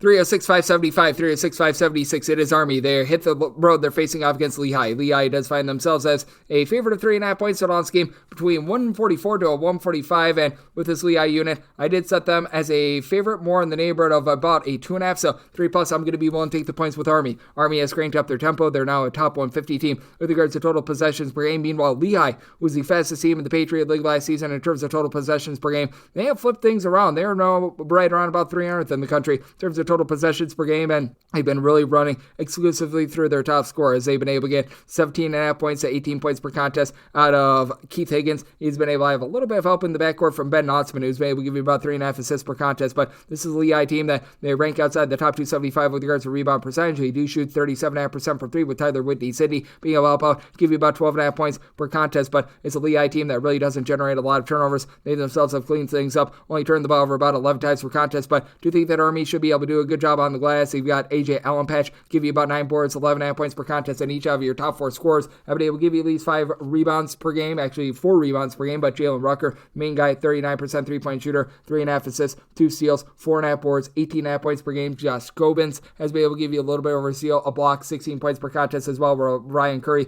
has been able to give you north of 3.5 assists per game. And for this Lehigh team, I think that they're just going to be outdone down low. Army not necessarily amazing on the glass, but Army right around about 250th in the country with regards to rebound percentage. This is a Lehigh team that right now they're clocking in 353rd with this regard. It is an Army team that has relinquished a little bit from 3-point range, while this Lehigh team has been a little bit more hit or miss with regards to their outside shooting percentage. But that said, I do think that this Army team going to be able to hold in there relatively lively. I do think that both of these teams are going to be able to hit some threes, but do think that it's going to be a lower tempo game, and I do think that Army holds in there, especially with not allowing second chances to Lehigh. So my total 138.5 in on the under here at a 3+. Take those points with Army. 306-577, 306-578. Boston U on the road against Colgate. Colgate 2.5 to 3-point favorites, and your total on this game, it is 125.5. So by 12, 126.5 in on the over. You do have a Boston U team that's been able to shoot in the mid-30s from 3-point range. And Colgate, while they are still well outside the top 250 in terms of points scored on a per possession basis, it is starting to get a little bit better for them. Colgate has always had that one go-to guy going all the way back to the Jordan Burns days that has been able to do a little bit of everything. They have yet to be able to find that, but Jalen Cox has now been able to give you about 10 points. He throws in there like 4 boards, a few assists per contest. So I've been liking what he's been able to bring to the table. And then Jeff Woodyard, he's very big for this Colgate team as well. Was missing for about 8 or so games earlier in the season. He's now been able to supply them with right around about 5 to 6 rebounds per game. He's been able to throw in there 11.5 points per game as well. It's a Colgate team that they only shoot about 32.5% from 3-point range, and this is a Boston U team that Their big issue is the turnovers. They've been turning the ball over north of 13.5 times per contest in terms of turnovers per possession outside the top 300, but they do go because the Colgate team that's not generating a lot of turnovers, so they should be able to keep more of those possessions clean. Otto Landrum, one of their top rebounders from last season. He missed the first 8 games of the season. Starting to ease his way back, give you about 4 boards per contest, but you've got in the backcourt a pair of guys who have been able to combine for 24 points per contest. Kyron Alexander along with Michael McNair, with McNair being your main 3-point shooter. He's been able to shoot 45% from 3-point range. They combine for about 4 assists per contest, while Miles Brewster, top scorer from last season, only about 9.5 points on 27% 3-point shooting. And in a nip-and-tuck game, Boston U, they shoot just 63.5% at the free throw line. This is a Boston U team that's still playing relatively slowly, and to their credit, they've given up 63 points of at each other last 4 games, but for this Colgate team, they've been able to come alive a little bit more with the offense. Doesn't sound like much, but 67 plus points in 3 of their last 4 games. I do think that you're going to be able to have things close enough for late game fouling, and again, the Boston U free throw shooting, I think is going to cost them a cover. Semi line at 4.5. I'm going to be willing to lay the 3 here with Colgate, and with regards to total, semi line at 126.5 in on the over. 306, 579, 306, 580. Northwestern State plays us at East Texas A&M. East Texas A&M 8.5 to 9-point underdogs. So this game is 136, and Northwestern State made them an 11.5-point favorite. I'm going to be willing to lay the number. East Texas A&M, bottom 25 team in all of college basketball in terms of being able to protect the ball. And for East Texas A&M, they have certainly been giving it up from 3-point range. On the road, they're allowing us to shoot 40.8% from 3-point range. As a Northwestern State team that has been able to ascend into the top 250 in terms of points allowed on a per possession basis for Northwestern State. They can be a little bit hit or miss around the perimeter as they're allowing us at home to shoot about 43.5% from 3-point range. But this is an East Texas A&M team that is really not firing all cylinders with regards to their 3-point shooting percentage. You've been able to have right around about 12.5 points per contest out of Scooter Williams, who's been able to dole out a few assists per contest. But TJ Thomas, right now with his 2.3 assists per game, he leads the way. Meanwhile, on the flip side for Northwestern State, Addison Patterson, all sorts of versatility with him. 13 points, 5.5 boards, steal and half per contest. It's a Northwestern State team that shoots 35% from 3-point range, and 12 turnovers, not ideal, but considering Love Bettis has not really gotten going, so I give you about 6.5 points per contest after 2 seasons ago over at Florida A&M. He was a double-figure scorer. That's a good sign. You have not had Dante Walker out there on the floor very much. He's been dealing with a little bit of an injury, but John Sanders, who comes over from Coastal Carolina, give you 3 assists per contest, has delivered some upside for this offense. And for East Texas A&M, they're once again outside the top 275 with regards to rebound rate. Josh Taylor comes in from East Tennessee State. He's able to give you about 4.5 rebounds per game. And Kareem Abdul-Mateen has been able to give 10 points. Shoots about 33% from 3-point range. But this East Texas A&M team, they are shooting 64.5% at the free throw line, 29.5% from 3-point range. Both of those marks well outside the top 310 in all of college basketball. Do you think that Northwestern State going to be able to control this game? Think that it's going to be a low-scoring slog that they're going to be able to win comfortably. Somebody on the line at 11.5. Willing to lay the number here with Northwestern State, and I'm in on the under as well. 306, 581, 306, 582. Howard is playing us to Morgan State. Morgan State does find themselves as an underdog of 9 points. On this game is 162, and with Morgan State, I did set them as an underdog of 10.5 points. So I'm going to be willing to lay it. Howard, I recognize, has been dealing with quite a few injuries, but this is a Morgan State team that's outside the top 325 in terms of points allowed on a per possession basis, and they themselves have been dealing with quite a few injuries. Winston Tabbs has just been able to come back into the fold for this team, and when this guy was at Boston College, he was awesome way back in the day. But that said, even though he's been able to give the team 15 points, 2.5 assists per contest, in the 2 games since he's returned, he's only given the team a combined 11 points in the games that he's actually played ever since December 7th. So that's a big, giant issue for this team. It's a Morgan State team that they're not terrible from 3-point range. They shoot 35% from 3. Will Thomas is shooting an unsustainable 53.5% from 3-point range, and he's been able to throw in there about 2 assists, 13 points per contest. Cameron Hobbs has been able to give you 13.5 points per contest as well. This is a Howard team that they become a little bit more mid-tempo this season. Hasn't really helped them out a ton with regards to their defense in terms of points allowed on a per possession basis. This is our team that they're still clocking in well outside the top 340 in all of college basketball. As a matter of fact, they're more around about 350. So both of these teams have been giving up points aplenty, and both of these teams are certainly going to be willing to give you some looks from 3-point range, to say the least. As this is a Morgan State team that right now they're allowing opponents on the road to shoot 42.4% from 3-point range. That is a bottom 10 mark in all of college basketball. I do think that Howard is going to be able to take full advantage. Blake Harper has come in as a freshman, and he's been incredible. 18.5 points per contest. Right now, he's shooting 40% from 3-point range. Marcus Dockery has been able to shoot 42% from 3-point range as well. They've been still dealing with that Bryce Harris injury. He's been out really since late November, but that said, they brought in Anwar Gill from LaSalle. He's been able to give you about 8.5 points per contest. Don't get a lot of rebounding out of Howard, but you really don't get a lot of rebounding out of this Morgan State team. Morgan State, with regards to their overall rebound percentage, they're right now checking in at about 248th in all of college basketball. I do think that Howard going to be able to do a relatively solid job on the glass, be able to go bombs away from 3-point range in a game that I think is going to be, even though it's not super duper for up-tempo, very high scoring. Set by total 162.5 here at the 162 in on the over. 1 to lay up to 10 with Howard. 3 of 6.583, 3 of 6.584. Eastern Kentucky plays host to Jacksonville. Jacksonville, an underdog of point. Total on this game is 146. Set by total 149. I'm in on the over. We have seen Jacksonville slow things down a little bit more here in conference play, but Eastern Kentucky back in the top 100 with regards to total possessions per game. And a Jacksonville team that traditionally is very slow, very controlled. They've seen a little bit of a change of Rooney this season, as right now they're in the top 175 in terms of total possessions per game. It is a Jacksonville team that still is a top 185 team with regards to points allowed on a per possession basis, but certainly has been a little bit of a drop off for them, and they're not quite the same rebounding team that they have been in past years. For this Jacksonville team, in terms of their rebound percentage right now, they are checking in more in the neighborhood about 133rd in all of college basketball, and I do think that Eastern Kentucky is going to be able to generate quite a few turnovers in terms of turnovers forced on a per possession basis. They're in the top 85 in all of college basketball, and Devontae Bland has been very versatile. He's been able to supply this team with 16 points, 5 boards, 3+ assists per contest. And then you've got George Kimball, who's been able to give you nearly 3 steals per contest. In terms of steals per game, he's a top 15 player in all of college basketball. Meanwhile, you've been able to have, on the flip side for the Jacksonville team, a whole is greater than some of its parts approach around their main guy, because right now you've been able to have a headline scorer in Robert McCray give the team 16 points, 4.5 assists per contest, but also turns the ball over about 3.7 times per contest. It's going to play right into the hands of Eastern Kentucky. From there, you've got Zach Bell, who's able to give you about 9 points per contest. Stephon Payne has been able to give you about a block and a half, 5 rebounds per game, but Zimi Nakoji, who's been able to give you 8.5 points, 4.5 boards, comes in from Dayton. He's really been the main form of support from the outside. He's able to shoot 38.5% from 3-point range. He and Robert McCray are the only of their two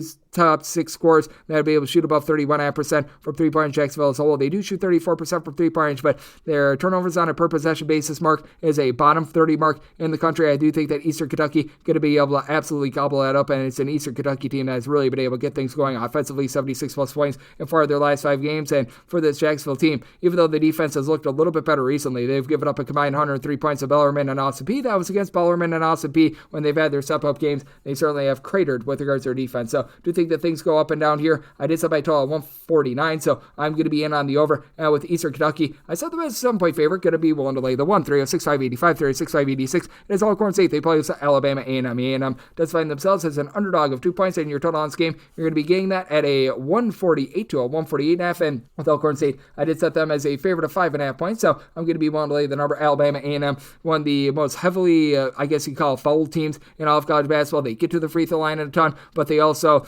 are the team that has one of the highest foul rates in all of college basketball as well, and that's not great for an Alabama A&M team that just has not been able to shoot it well from the free throw line. Chad Moody has been able to give you quite a bit down low. He's been able to supply the team with about 12 points, about 5 rebounds per game, but this is a team that they shoot 64.5% of the free throw line, and then in terms of turnovers on a per possession basis, they're a bottom 30 team in all of college basketball. They turn the ball over 15.5 times per contest, and for Alcorn State, I recognize that things have been less than savory. They're looking for their first straight-up win of the season. They're shooting 37% from the floor, but from where they were at the beginning part of the season to now, they have been leaps and bounds better. And Marcus Sankersley, who is a former 15+ point per game scorer over at Detroit, it seems like he's starting to find his sea legs a little bit more. He's only been able to give the team 8 points per contest overall for the season, but he's coming off of a last 2 performances that he has combined for 35 points in those. They were very close in that game against Jackson State. They were within 2 points against Rice School, so they've been able to do a much better job with that regard. Defense has seen a little bit of a departure. They've given up 77+ points in 4 of their last 5 games at Alabama A&M, a top 75 team in the country with regards to total possessions per game. But again, I come back to the free throw shooting. Alcorn State, they only shoot about 69% of the free throw line. You're going to have a lot of free throw shot in this game. I'm going to be taking a shot on the under as a result, but you've got a few guys like a Omari Hamilton, who's been able to give you about 9.5 points per contest. Your top scorer, Keontae Cornelius, he's been able to throw in there about 10.5 points per contest, and neither of these teams have done a very good job at all with regards to their defense. In terms of points allowed on a per possession basis, Alabama A&M 329th, Alcorn State, they're checking in more in the neighborhood about 358, so it's a good old situation of something's got to give. Both of these teams are in the bottom 75 in the country in darn near every single category, but this is an Alcorn State team that they should be able to find a little bit of an edge around the perimeter. This Alcorn State team has been a better 3-point shooting defense as Alabama A&M, quite literally 364th in all of college basketball. Do you think that Alcorn State gets their first win, gets the job done, and set them as a 5.5 point favorite? I'm going to be one to lay the number at 148 or higher and on the under. 3 of 6.587, 3 of 6.588. American is going to be playing against Bucknell. Bucknell does find themselves as an underdog of 2.5 to 3 points. So on this game, it is 129.5 with Bucknell. I did set them as an underdog of 2.5 points. So here at the 3, I'm going to be willing to take the points. You've got Noah Williamson, a true 7-footer who's been able to do a nice job of being able to give you a block right around about 6 rebounds per game, and it's an American American team that's outside the top 275 with regards to points allowed on a per possession basis, and in terms of opponents' three-point shooting percentage. Now for American, they're still a relatively okay three-point shooting team, but they've seen quite a bit of a drop-off from their offense from the season ago. They're well outside the top 200 right now in terms of points scored on a per possession basis. And Bucknell is a top 100 team with regards to total possessions per game, but they are turning the ball over north of 12.5 times per contest. They're outside the top 275 in terms of turnovers on a per possession basis, and 332nd in terms of points scored on a per possession basis themselves. But for American, they've been dealing with a bunch of injuries. Jeff Spruce has been out for 7 games as far this season, and he's one of their better three-point shooters at 34%. Matt Rogers, all sorts of great versatility here. About 6'7", 16 points, 6 boards, shooting about 37.5% from three-point range. Kyle Smalls, he comes up big. He's been able to shoot about 36.5% from three-point range as a whole. It's an American team that they do shoot about 33.5% from three-point range, but this is a Bucknell team that is a little bit more equipped to being able to guard the perimeter. For Bucknell, they're a top 100 team in terms of points allowed on a per possession basis, and they've been able to get back Alvin Edmonds, who's been able to give you about 2.5 assists per contest. That takes the pressure off of Josh Bosco in the backcourt, who's been able to give you about 14.5 points, throws in their 3.5 assists or 2.7 turnovers per game. With having Ian Moda out of the fold, this made things a little bit more difficult for Bucknell, but I do think that defense is going to be able to take hold here, and I did set my total as a result at a 132.5 because you do have a Bucknell team that plays super up-tempo and an American team that's just inefficient with their defense. So in on the over and at 3+, going to be willing to take those points with Bucknell. 3 of 6, 589, 3 of 6, 590. Bryant is going to be playing against Vermont. Vermont does find themselves as 2.5 to 3-point underdogs on this game between 141 to 141.5. This up I total 137 in on the under. Vermont well outside the top 250 with regards to total possessions per game, and it is a Vermont team that does feel like they're becoming that juggernaut in the America East once again. They were absolutely brutal outside the conference, but they were dealing with some injuries to some of the guys like TJ Long. TJ Hurley has been the lone constant for this team with about 15 points per contest. Shamir Bogues was a little bit banged up as well. He's only giving you about 2.5 assists per contest, but he's looking stronger right now. He's been able to give you overall for the season about 8.5 points per game, but does a really nice job of being able to give you some good clean offense with 2+ assists in 4 of the last 5 games. And for Vermont, they actually controlled things on the boards against UMass Lowell a few days ago. Don't think that that's going to be the case against Bryant, as I did set Bryant as a favorite to where I'm going to be willing to lay it with them. I set them as a 5-point favorite as you got Earl Timberlake bringing Sexy back. He's been able to give the team 16.5 points, 8 boards, right around about 4.5 assists per contest. Is now shooting 37.5% from three-point range. And for Bryant, each of your top 6 scorers shoot at least 35% from three-point range. That includes Connor Withers, who's been able to give you about 2.5 assists, 10 points, 5 boards per contest. It is a Bryant team that time and time again they have been giving it up from three-point range. That's always going to be a deficiency of theirs for Bryant in terms of opponent's three-point shooting percentage. They are right now clocking in at about outside the top 250 at home, allowing opponents to shoot 36.7% from three-point range. In Vermont, they've been able to do a relatively solid job in terms of being able to guard the arc at home. On the road, this goes to about 36.5%. And for Vermont, they have been turning the ball over north of 12 times per contest. That's very uncharacteristic for them. Once again, this Vermont defense, it looks like it is fully back. 67 points for fear allowed in 4 of their last 5 games. But you've got a Bryant team that they themselves have been able to do a nice job in terms of their offense. They've been able to get past the 77-point barrier,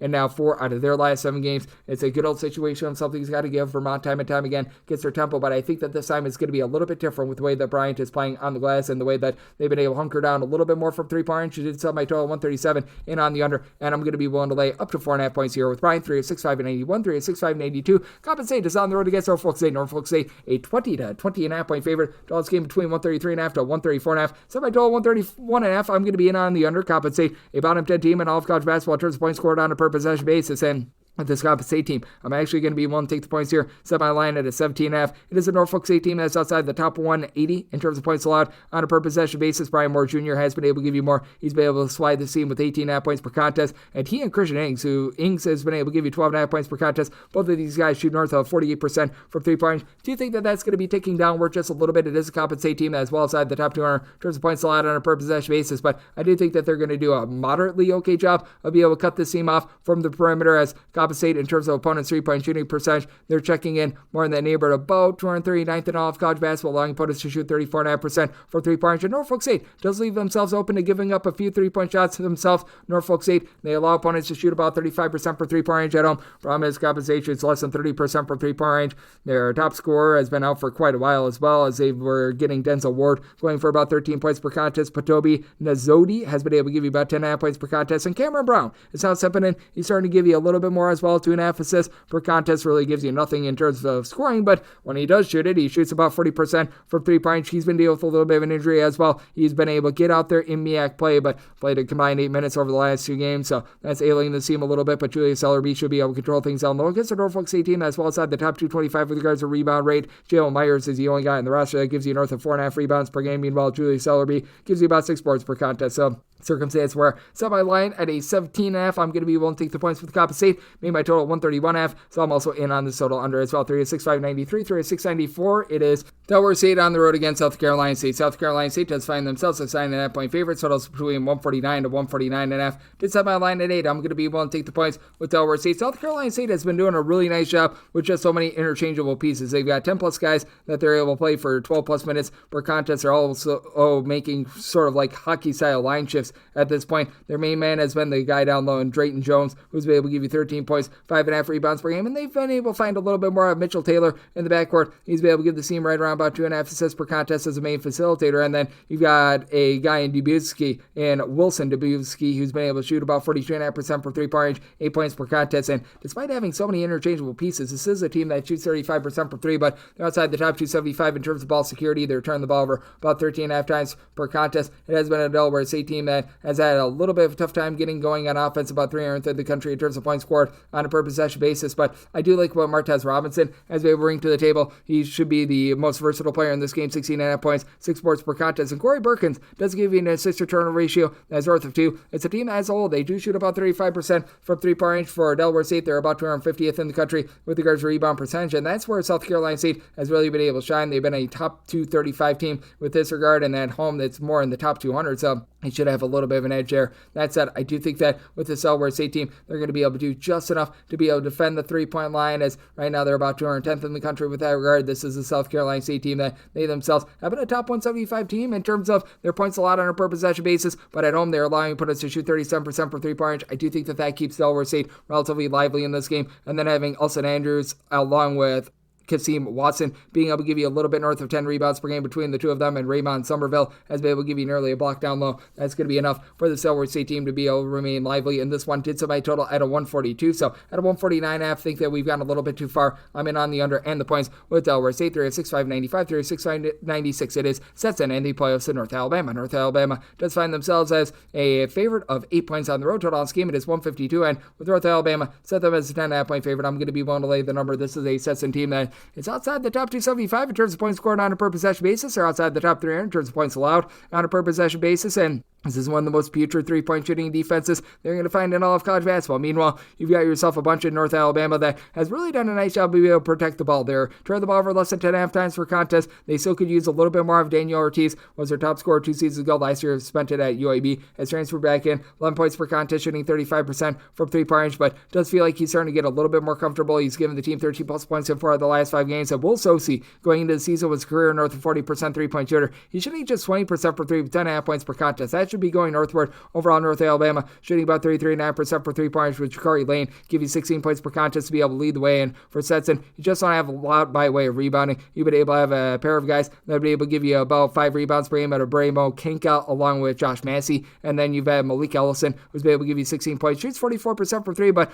overall, as a Stetson team that's outside the top 275 with regards to total possessions per game, 14.3 turnovers per game. In terms of turnovers per possession, they're outside the top 300 with that regard. Even with North Alabama dealing with the injury to Dallas Howell, they saw much more down low with Cornelius Williams being able to give you about 8.5 rebounds per game. It's a Stetson team that has been one of the worst teams down low in terms of their 2-point shooting defense, along with their overall rebound rate as well. Stetson outside the top 300 with both of those regards, and I do think that North Alabama going to be able to take them to the woodshed in this one. I'm going to be willing to lay up to 10 with North Alabama. It's up my total at a 152.5 here at the 152 in on the over. 3-6-597, 3-6-598. Maryland Eastern Shore, it's the road face off against NC Central. NC Central is a 10.5 point favorite. Total on scheme between 144 to 145. Set my line at 7.5. I'm going to be willing to take the points with Eastern Shore. For Eastern Shore, they really had a makeshift project on their hands. They did not hire on their coach in Cleon Hill until June. And with Cleon Hill, he brought with him his main point guard over at Winston-Salem, Casey Shaw, has really been able to start for the team. 19 points, 3 assists, shooting about 32% from 3-point range. Was in and out of the fold towards the back half of the regular season, but has come back. He's given the team 19 plus points in 4 of the last 5 games. And this is an NC Central team that just is not the same defensively as they've been in past years. Outside the top 240 in terms terms of points allowed on a per possession basis, and uncharacteristically, this team has been giving up a lot from three-point range, as NC Central is allowing opponents to shoot from three-point range in the neighborhood about 180th in the nation with regards to that percentage. Maryland Eastern Shore certainly has been given up as well. Maryland Eastern Shore outside the top 275 in terms of points allowed on a per possession basis, but in road games, they're allowing opponents to shoot only about 32.5% for three-point range, and NC Central, they very much do live and die by the three ball. They've been one of the worst rebound rate teams in all of college basketball. They've only got two guys. They give you north of 3.5 rebounds per game, with their main guy giving you about 9.5 points, 5.5 rebounds per game, and Perry Smith. Boy King has been able to give you in that neighborhood about 16 points per contest, headline scorer, and then Keyshawn Porter throws in their 10.5 points, top three-point shooter in 39.5% there. And Floyd Radio has been able to give you about 40% three-point shooting with about 7.5 points per contest as well. It's an NC Central team that is going to be probably sped up a little bit more in this game. Maryland Eastern Shore in the top 125 with regards to total possessions per game. It's an NC Central team that, to their credit, they've now given up fewer than 65 points in two of their last three games, but one of those games came against a non-D1 team, the other was against Coppin State, so I take that with a little bit of a grain of salt. That said, I do think that Maryland Eastern Shore locks down a little bit more here and is able to cover the numbers, so I'm going to be willing to take the points with Maryland Eastern Shore. Did semi-total 147.5. I do think that things get a little bit up and down, so in on the over and the points with the Shore. 306,599, 306,600. Jackson State is going to be playing Alabama State. Alabama State does find themselves as an underdog of 3.5 points. Out on this game is 145, and with Alabama State, I did set them as an underdog of 2.5 points. I'm going to be willing to take 3+ with them. With Alabama State, they certainly have been able to ascend much more with regards to their offense than what we've seen in past years. This is a team that in past years, they typically have been well outside the top 300 in terms of points scored on a per possession basis, and while they're still not necessarily the world's greatest offense in the world, they do go up against a Jackson State team that has been well outside the top 350 in terms of points allowed on a per possession basis. Now, Deshaun Ruffin back in the fold for this Jackson State team, and that is big for them because he was a former McDonald's All-American, a guy that while he was over at Ole Miss was able to average double figures a few seasons ago, and in his 4 games played, he's been able to give the team a combined 57 points. Now, it's only shooting about 20% from three-point range overall. Jackson State shooting 29% from the outside. That is a bottom 50 mark in all of college basketball, and the biggest issue that you do have with Jackson State, in my opinion, is the fact that their three-point shooting defense is even worse than that. Jackson State is allowing opponents to shoot well north of 36% from three-point range, and for Alabama State, they certainly do have their woes with regards to their defense. They are 292nd in the country in terms of opponents' three-point shooting percentage, and not a team that's necessarily going to generate a lot of turnovers. They're about 200th in all of college basketball with that regard, but this is also a Jackson State team that they're not going to put you under duress either. They're about 144th with that regard. You've had Jamie Mitchell be able to give you about 12 points per contest, shoots 37.5% from three-point range, but Jackson State, they're outside the top 300 in terms of ball security, turn the ball over about 15.5 times per contest. Meanwhile, you've got an Alabama State team, they only turn the ball over 9.5 times per game. They're a top 15 team in all of college basketball. They're that regard. C.J. Hines, Amar Knox have been able to combine for 30 points. They combine to shoot about 36.5% from three-point range, with having T.J. Madlock, the son of Tony Madlock, giving 11 points, 5.5 rebounds per game. I do think that they're going to be able to do a rock-solid job here, and other than Mr. Romeo Mancio, you don't have a lot of rebounding down low for Jackson State, and this is an Alabama State team that they themselves 338th in all of college basketball with regards to rebound percentage, but this is Jackson State team that is right around about 330th. So being able to get those points, I'm going to be willing to take them with Alabama State. And with regards to the total, I did set my total more in the neighborhood of a 144.5, so along with the points, I'm going to be willing to take a shot on this total under as well at the 145 or higher. 306-601, 306-602. It's Texas A&M Corpus Christi playing us to UT Rio Grande Valley. Grand Valley is an underdog of 5 points. On this game is 157.5. Semi-line at 3.5. I'm going to be willing to take the points for Corpus Christi. They're a better three-point shooting team than they were a season ago, and they're getting back now Isaac Williams, who is their main point guard. That said, this is a UT Rio Grande Valley team that's been able to do quite a bit from three-point range, and Hassan Abdul-Hakim has been able to give you 13 points, 3 assists. At 6'8", he provides really good stretchability for this team. It is a Grand Valley team that's certainly going to give up a lot of looks from three-point range, but this is a Texas A&M Corpus Christi team that they're not quite the defensive juggernaut that we saw from a season ago. Last year, they were top 75 team with regards to opponents' three-point shooting percentage. This year, they're giving up quite a bit more from the outside. They're allowing opponents to shoot right in the neighborhood about 34% for three-point range, albeit it falls to about 23% at home. That's certainly not going to be sustainable. Meanwhile, for this UT Rio Grande Valley team, they allow opponents to only shoot about 29.5% for three-point range.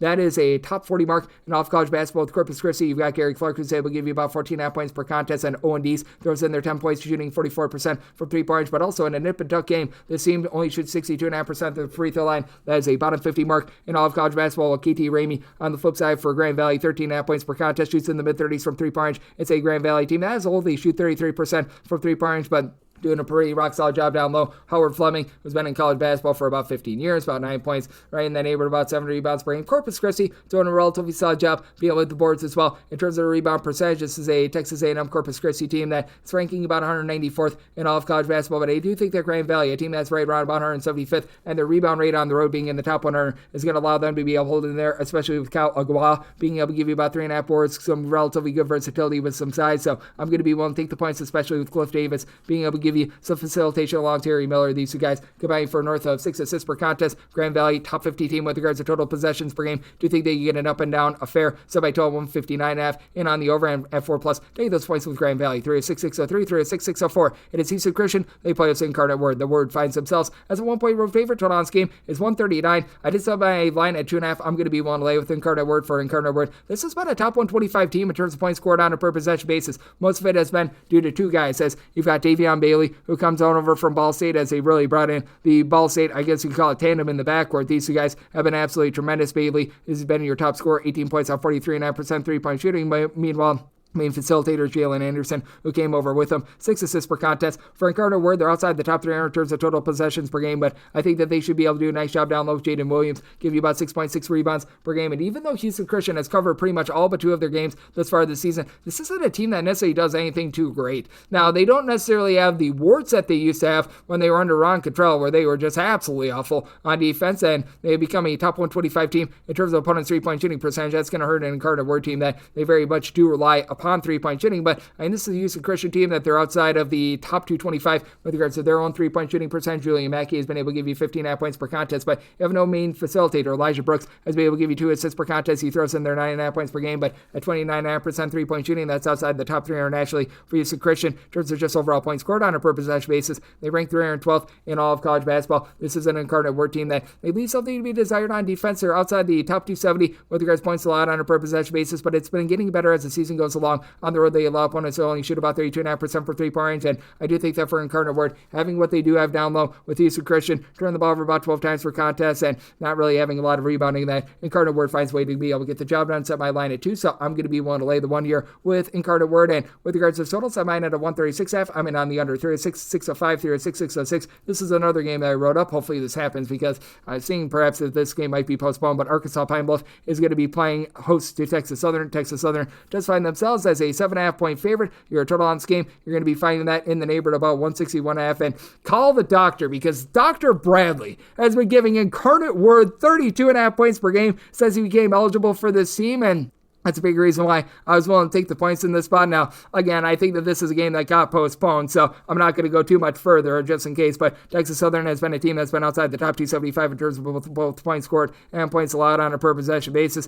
Hopefully we get this one to go through, because I did write up Arkansas Pine Bluff in this spot. I did set my total 162.5. Arkansas Pine Bluff outside the top 360 in terms of points allowed on a per possession basis. So if we actually get this game, wrote up the points with Arkansas Pine Bluff, and I'm going to be in on the over as well. But again, looks like this game might be postponed. 306-607, 306-608. McNeese is going to be playing us to Nichols. Nichols has find themselves as an underdog of 16 points. Total this game, it is 139 to 140, and with Nichols, I did set them as a underdog of 14.5 points. I'm going to be willing to take those points with Nichols. It has been a team that's been outside the top 200 in terms of both points scored and points allowed on a per possession basis, but you've got some relatively good versatility with the team, as for Nichols, Byron Ireland in the backcourt has been able to give you about 14 points per contest. Nichols as a whole shooting about 32% from three-point range, but you've been able to get about 37% three-point shooting out of Michael Gray, who's been able to give you 9 points per contest, has been able to emerge for double figures in each of the last 5 games, so he's been able to come on strong. I like the over versatility of Jamal West at 6'6", 10 points, 6 boards per contest, about a block and a half per contest as well. This is a McNeese team that should be able to win the battle down low. Christian Schulme, along with as well Joe Charleston, been able to combine for north of 12 rebounds per game, and it is a McNeese team that they're a top 50 team with regards to turnovers forced on a per possession basis, but Nichols not too bad at being able to hold on to the ball. This team has been turned the ball over only about 10.5 times per contest. Ike Cornish has dealt with injuries, which has hurt the backcourt a little bit. Trey English gives you about 2.5 assists per contest, not necessarily a lot of scoring, and it's been all about Sincere Parker for the scoring for McNeese. He's been able to do a nice job, give the team 15 points per contest. He's typically been a 6th man thus far this season. Then Javon Garcia has been able to throw in there 13 points per contest. But for McNeese, they're only shooting about 33.5% for three-point range. They keep the things relatively clean with regards to offense, but in terms of points scored on a per possession basis, we have seen a clear fall off from where they were a season ago. Feels like the moving pieces has just not lent for just as good of offense. They're about 84th in the country in terms of points scored on a per possession basis. I do think that Nichols holds in there. I did set my total at a 136.5. This McNeese team well outside the top 225 in terms of total possessions per game, so in on the under and the points with Nichols 306.609, 306.610. Loyola Maryland is going to be playing against the Navy. Navy is an underdog of 2.5 points, 144.5 is the total line. I did set my line at 2. I'm going to be willing to take the points with Navy. Navy has been outside the top 225 in terms of points scored on a per possession basis, but this is a Loyola Maryland team that leaves a lot to be desired on offense. They're about 221st in the country in terms of points scored on a per possession basis. They shoot less than 31.5% from three-point range, and for this Navy team, I do think that they're going to be able to do a rock-solid job down low. Jonathan Draper has been able to give you 7+ rebounds per game, and then additionally, you've been able to get in that neighborhood about 16.5 points per game out of Austin Benjini in the backcourt. Navy not generating turnovers the same way that they did a few seasons ago, but Austin Kioe has been able to give you 8.5 rebounds, a little bit over a block per contest for Navy. They do shoot about 32.5% for three-point range. To the credit of Loyola Maryland, this has been a top 125 team in terms of opponents' three-point shooting percentage. Meanwhile, Navy a little bit more prone to giving up some outside shots. Navy is allowing opponents to shoot from three-point range more in that pocket of about 35% from three-point range, so that's been a little bit of an issue, but you don't have a ton in this Loyola Maryland backcourt. Brandon Speed has been able to give you about 3.5 assists per contest, and then Milos Ilic just stuffing the stat sheet. 3 assists, 9 rebounds, 14.5 points per game at about 6'9" or so, and then Vakajo Ilic, his brother, has been a little bit banged up, but giving you about 6.5 points per contest. But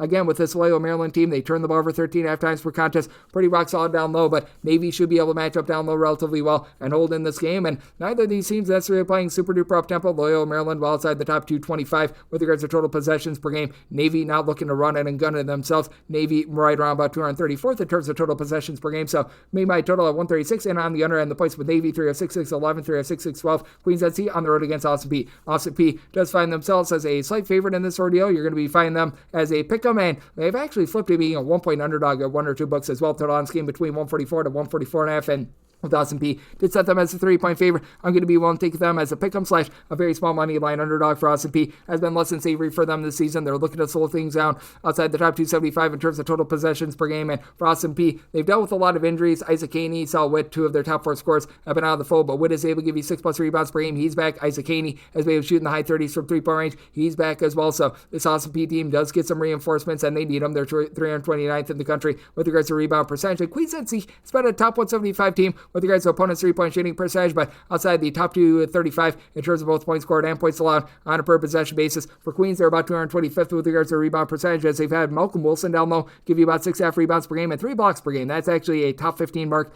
in all of college basketball, but this has also been a Queens team that's taken a big giant step back with regards to their overall three-point shooting percentage, as you've been able to have a few guys be able to contribute double figures with Leo Camilio, who comes on over from Fresno State, 13 points. He shoots 40.5% from 3-point range. Overall, they only shoot about 63.5% at the free throw line as well. So even though you do have someone like a Caleb Asbury back from the season ago who's able to give you 12+ points per contest, this has been a team that has that liability, and this is also a Queens NC team that goes up against an Austin Peay unit that has been quite a bit better with regards to defense when they've been at home rather than on the road. At home, teams shoot 27.5% from 3-point range. On the road, closer to 38%. I do think that Austin Peay finds a way to get the job done and slow this game down quite a bit. I did set my total at a 139 with the way that Austin Peay slows things down. Queens NC back in the top 75 in terms of total possessions per game, but like the under in Austin Peay on the money line, 306.613, 306.614. Lipscomb plays host to West Georgia. West Georgia, an underdog of 19.5 to 20 points, 142 is your total. And with Lipscomb, I did set them as a favorite of 18.5 points. It's going to be 119+ here with West Georgia. Now, for Lipscomb, top 100 team in the country with regards to points allowed on a per possession basis, but coming off of that less than tremendous loss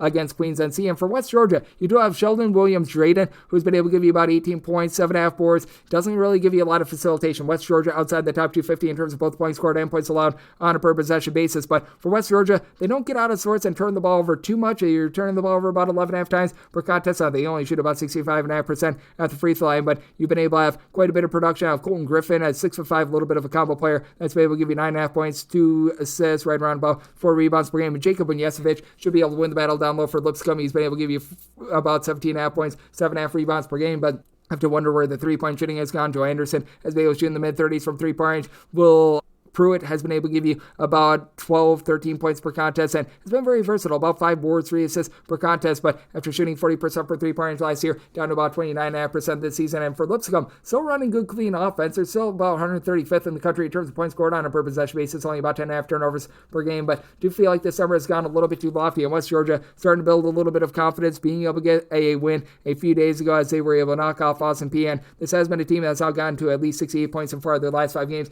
Do think that they're going to hold in there. I did set Lipscomb as an 18.5 point favorite, so you're 19 plus going to be willing to take the points, and did somebody total 142.5. Do think that Lipscomb sees a little bit of a rise with their 3-point shooting, so in on the over as well. 3 of 6, 6-15, 3 of 6, 6-16. Grambling is going to be playing us Bethune-Cookman. This is a pick'em game with your total at a 130 to a 131, and with Grambling, I did set them as a 1.5 point favorite. I'm going to be willing to take them on this pick'em line for Grambling. We have seen it time and time again where this team struggles outside the conference with regards to their defense, and then they become one of the biggest juggernauts within the conference with regards to their defense, and I feel like we're seeing it once again. This is a Grambling team that in regulation has given up now 73 points or fewer in each of their last 3 games, and we've got Antoine Burnett, who is dealing with a little bit of an ailment. He's back to the fold for this team. He's giving you 12.5 points, 5.5 boards, shooting 40% from 3 for a Grambling team that does shoot about 35% from 3-point range. Bethune-Cookman has been able to rise up quite a bit with regards to their defense as well, and Brayon Freeman has been able to give you 15 plus points per contest in the backcourt. This is a Bethune-Cookman team that's 216th in the country in terms of points allowed on a per possession basis. Right now, Grambling is once again checking in at a number of about 302nd, but that number should be going upward as the season goes along. And for this Bethune-Cookman team, down low, they've been able to do a nice job of being able to have Reggie Ward give you about 8 rebounds per game, though you could use a little bit more out of the Weber State transfer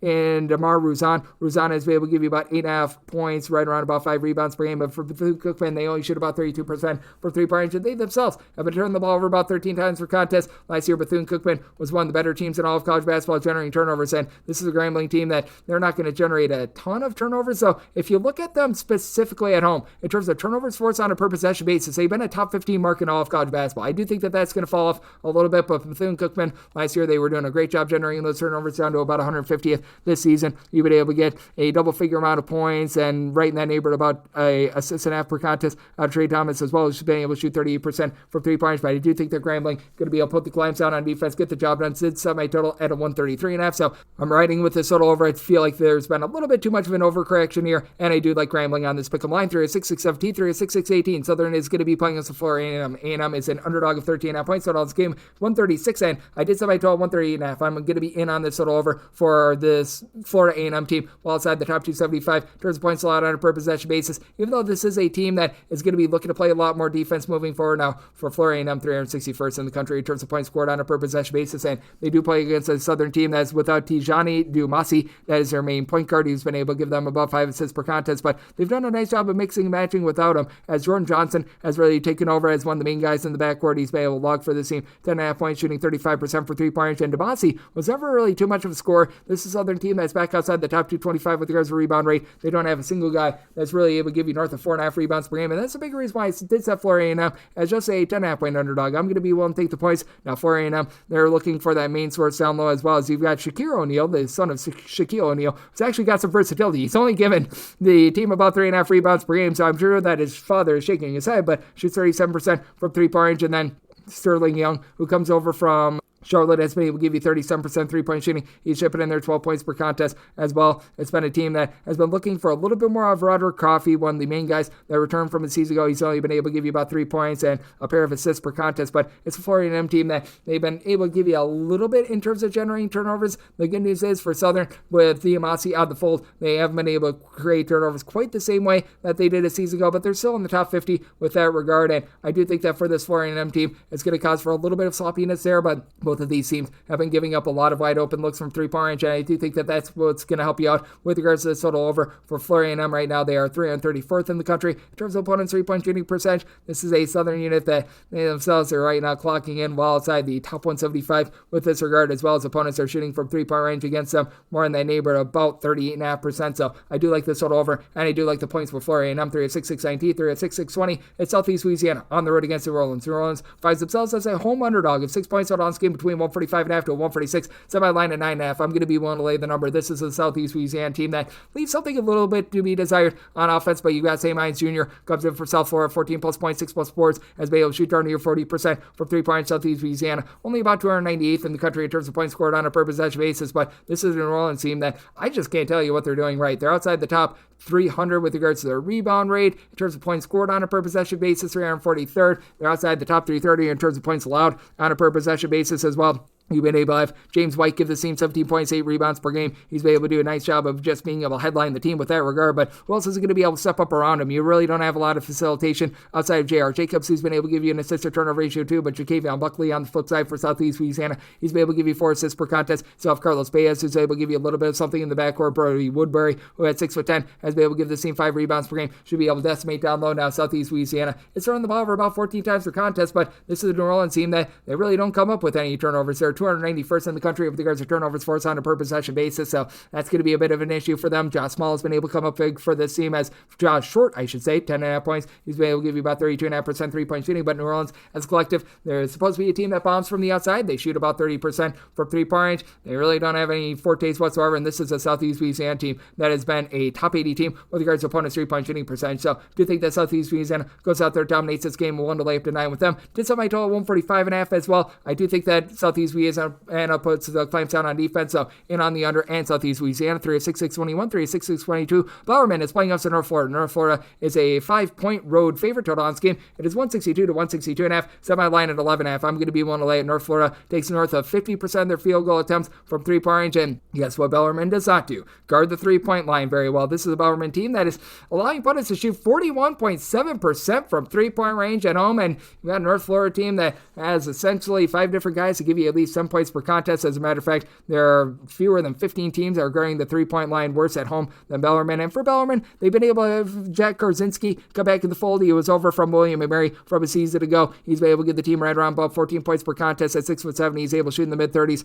from 3-point range, and it's a North Florida team that they themselves are outside the top 300 in terms of opponents' 3-point shooting percentage. So I do think that you get a high-scoring expose going on here. It did set my total 165.5. I'm going to be in on this total over, but for North Florida, they do a much better job of protecting the ball than Bellarmine. Bellarmine 14.5 turnovers per game, about 11 turnovers per game with regards to this North Florida team. And for North Florida, they were dealing with a little bit of an injury to Josh Harris. He's come back in the fold, though, and since he's come back, he has looked just like he did before, as he's been able to shoot it well from 3-point range. He's been able to give this team north of 35% 3-point shooting, and then you've also got a pair of guys in late Lateris along with Liam Murphy, who have both been able to give you double figures. Both of these guys are north of 6'6", shoot about 35% from 3-point range. In the backcourt for this Bellarmine team, Ben Johnson has been able to give you about 13 points per contest, and it's a team that does have some relatively good 3-point shooting. Billy Smith, who comes on over from Ball State, he's got right around about 6'8" size, and he's been able to shoot in the mid-30s from 3-point range as well, but you don't have a lot of rebounding whatsoever. Bellarmine is outside the top 275 with regards to rebound percentage. That's a big way they're able to take down this North Florida team. They don't really have any of that other than Kurt Hoff, who's been able to give you about 5 or so rebounds per game, so do think that that's going to be a bit of an issue moving forward, though. Bellarmine, if they can get to the free throw line, shoots 81% of the charity stripe, so in on the over sub, I told 165.5. 1 to lay up to 11 with North Florida, 3 of 6-6-23, 3 of 6-6-24. Mississippi Valley State plays us to Prairie View. Prairie View is a road favorite of 14 points, and your totals between 144 to 145, and I set Mississippi Valley State as an 18.5 point home underdog, so I am going to be willing to lay up with Prairie View. The team has actually been able to do an okay job with regards to being able to generate some offense, as it's a Mississippi Valley State team that is generating more than 10 points fewer per 100 possessions than the next worst offensive team in all of college basketball. Now, that's just offensive to say, as you've had Arthur Tate be able to give this team right around about 10 points per contest. Donovan Sanders, he does throw in there about a steal and a half. He gives you about 9 to 10 points per game, but I mean, this is also a team that's in the bottom 10 nationally with regards to rebound percentage as well. Prairie View is actually dead last in the country with regards to rebound percentage. They have just had no regard for being able to hit the boards whatsoever, but even with that, I just don't see how Mississippi Valley State is going to be able to hold in this game. Their only straight-up wins have come against non-D1 opponents. Nick Anderson on the flip side for Prairie View, he's been able to give you 18.5 points per contest, and then you've also got the transfer from Stony Brook and Taj Bedaway, give you about 16 points, shooting 38.5% for 3-point range. Prairie View as a whole, they shoot 35.5% from 3-point range. You've got a Mississippi Valley State team that doesn't generate any turnovers whatsoever. They're 67 points against Alabama A&M. That was the season high against a D1 foe, and this is a Prairie View team that they themselves have given up at least 80 points, and I believe all but 3 of their games this far this season, so you should be seeing an up and down game with Prairie View in the top 25 with regards to total possessions per game. I do think that Mississippi Valley State has the ability to perhaps get to 70 in this one, but they're probably going to give up north of 85 themselves, so semi-line at 18.5, I'm going to be well with Prairie View, and I'm going to be in on the over, and we're going to take a break and then hit our final two extra games next, right here on Coast to Coast Hoops with myself, Greg Hoops Peterson, now part of the VSiN Family Podcast.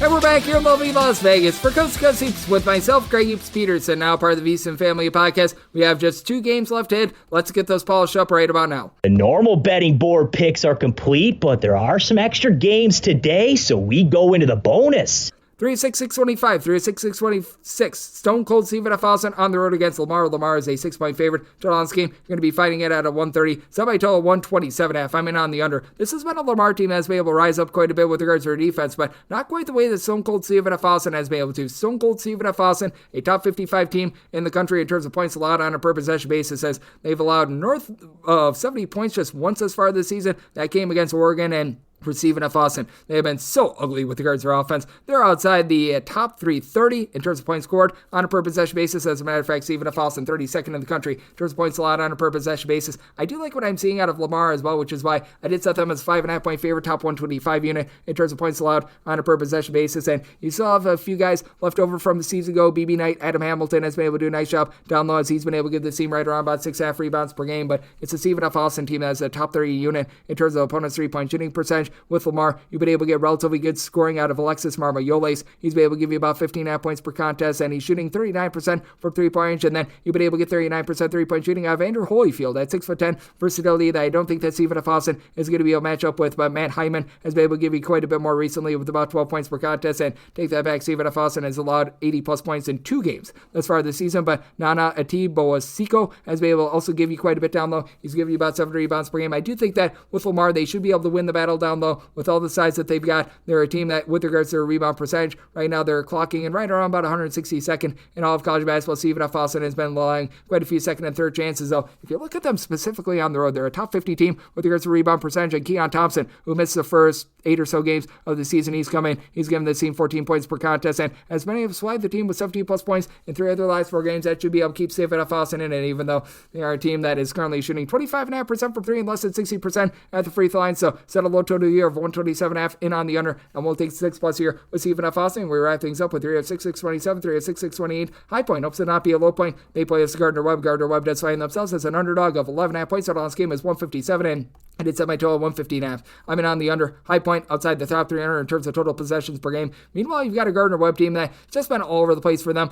They are well outside the top 200 with regards to points allowed on a per possession basis, which is typically their calling card, but they've actually ascended into the top 200 in terms of points scored on a per possession basis. They go up against a high point team that has had a very good big man in Jocelyn Bodu. Bodu give you about 7.5 rebounds per game, but he's suffering a little bit of a slump from where he was a season ago. Damarian Williams has done it all for the team, 15.5 points per contest, shooting 46.5% from 3-point range. And Chase Johnson has 2 games as far this season, which he scored 24 plus points, and all the other games 11 points or fewer, shooting 46.5% from 3-point range for high point, but it's a little bit of misleading number. Bobby Pettiford, who comes over from Kansas along with East Carolina, he's only giving you about 8 points, 3 assists per contest. It's a high point team that's committing only about 11.5 turnovers per game, but Daryl Simmons has been able to give you about 16 points per contest. It's a Gardner Webb team that is always pretty rock solid down low. They're not generating as many blocks this season, but still have Isaiah Richards giving you about a block and a half per contest. It's a team that shoots 34.5% from 3-point range. Gardner Webb, one of the lesser teams in all of college basketball, being able to generate turnovers. Meanwhile, it's a high point team that they themselves outside the top 225 in terms of turnovers forced on a per possession basis. To the credit of High Point, this has been a team that's been very consistent with regards to their offense. Really, the lone game that they were unable to get past the 70-point plateau, and ever since really Thanksgiving has been that game that we saw about a month or so ago against UNC Greensboro, where they got to 68. They did have that 65-point performance against Appalachian State as well. Meanwhile, for Gardner Webb, defense is starting to be able to ratchet up just a little bit more. They've given up 72 or fewer in 2 out of their first 3 games here in Big South play. So I do think that things are going to get slowed down. Set my total 115.5 in on the under, and we'll take those points from Gardner Webb, set them as an 8.5 point underdog, and that'll wrap things up for the Saturday edition of Coast to Coast Hoops, now part of the VSiN Family Podcast. If you'd like to hear from this fine podcast, Coast to Coast Hoops, you're able to subscribe wherever your podcasts, Apple Podcasts, Google Play, Spotify, Stitcher, and TuneIn. in. If you have a question, comment, segment idea, what have you for this podcast, you have one of two ways we have fire those in. First one is my Twitter/X timeline at @Jade_41. Keep in mind, there's the name does not matter, so per usual, please send these into the timeline. The other way is find an Apple Podcast review. If you rate this podcast 5 stars, it is very much appreciated. From there, you're able to fire in whatever you'd like to on this podcast via that 5-star review coming at you guys every single day on this podcast, which means I'll be back with you once again tomorrow. Thank you.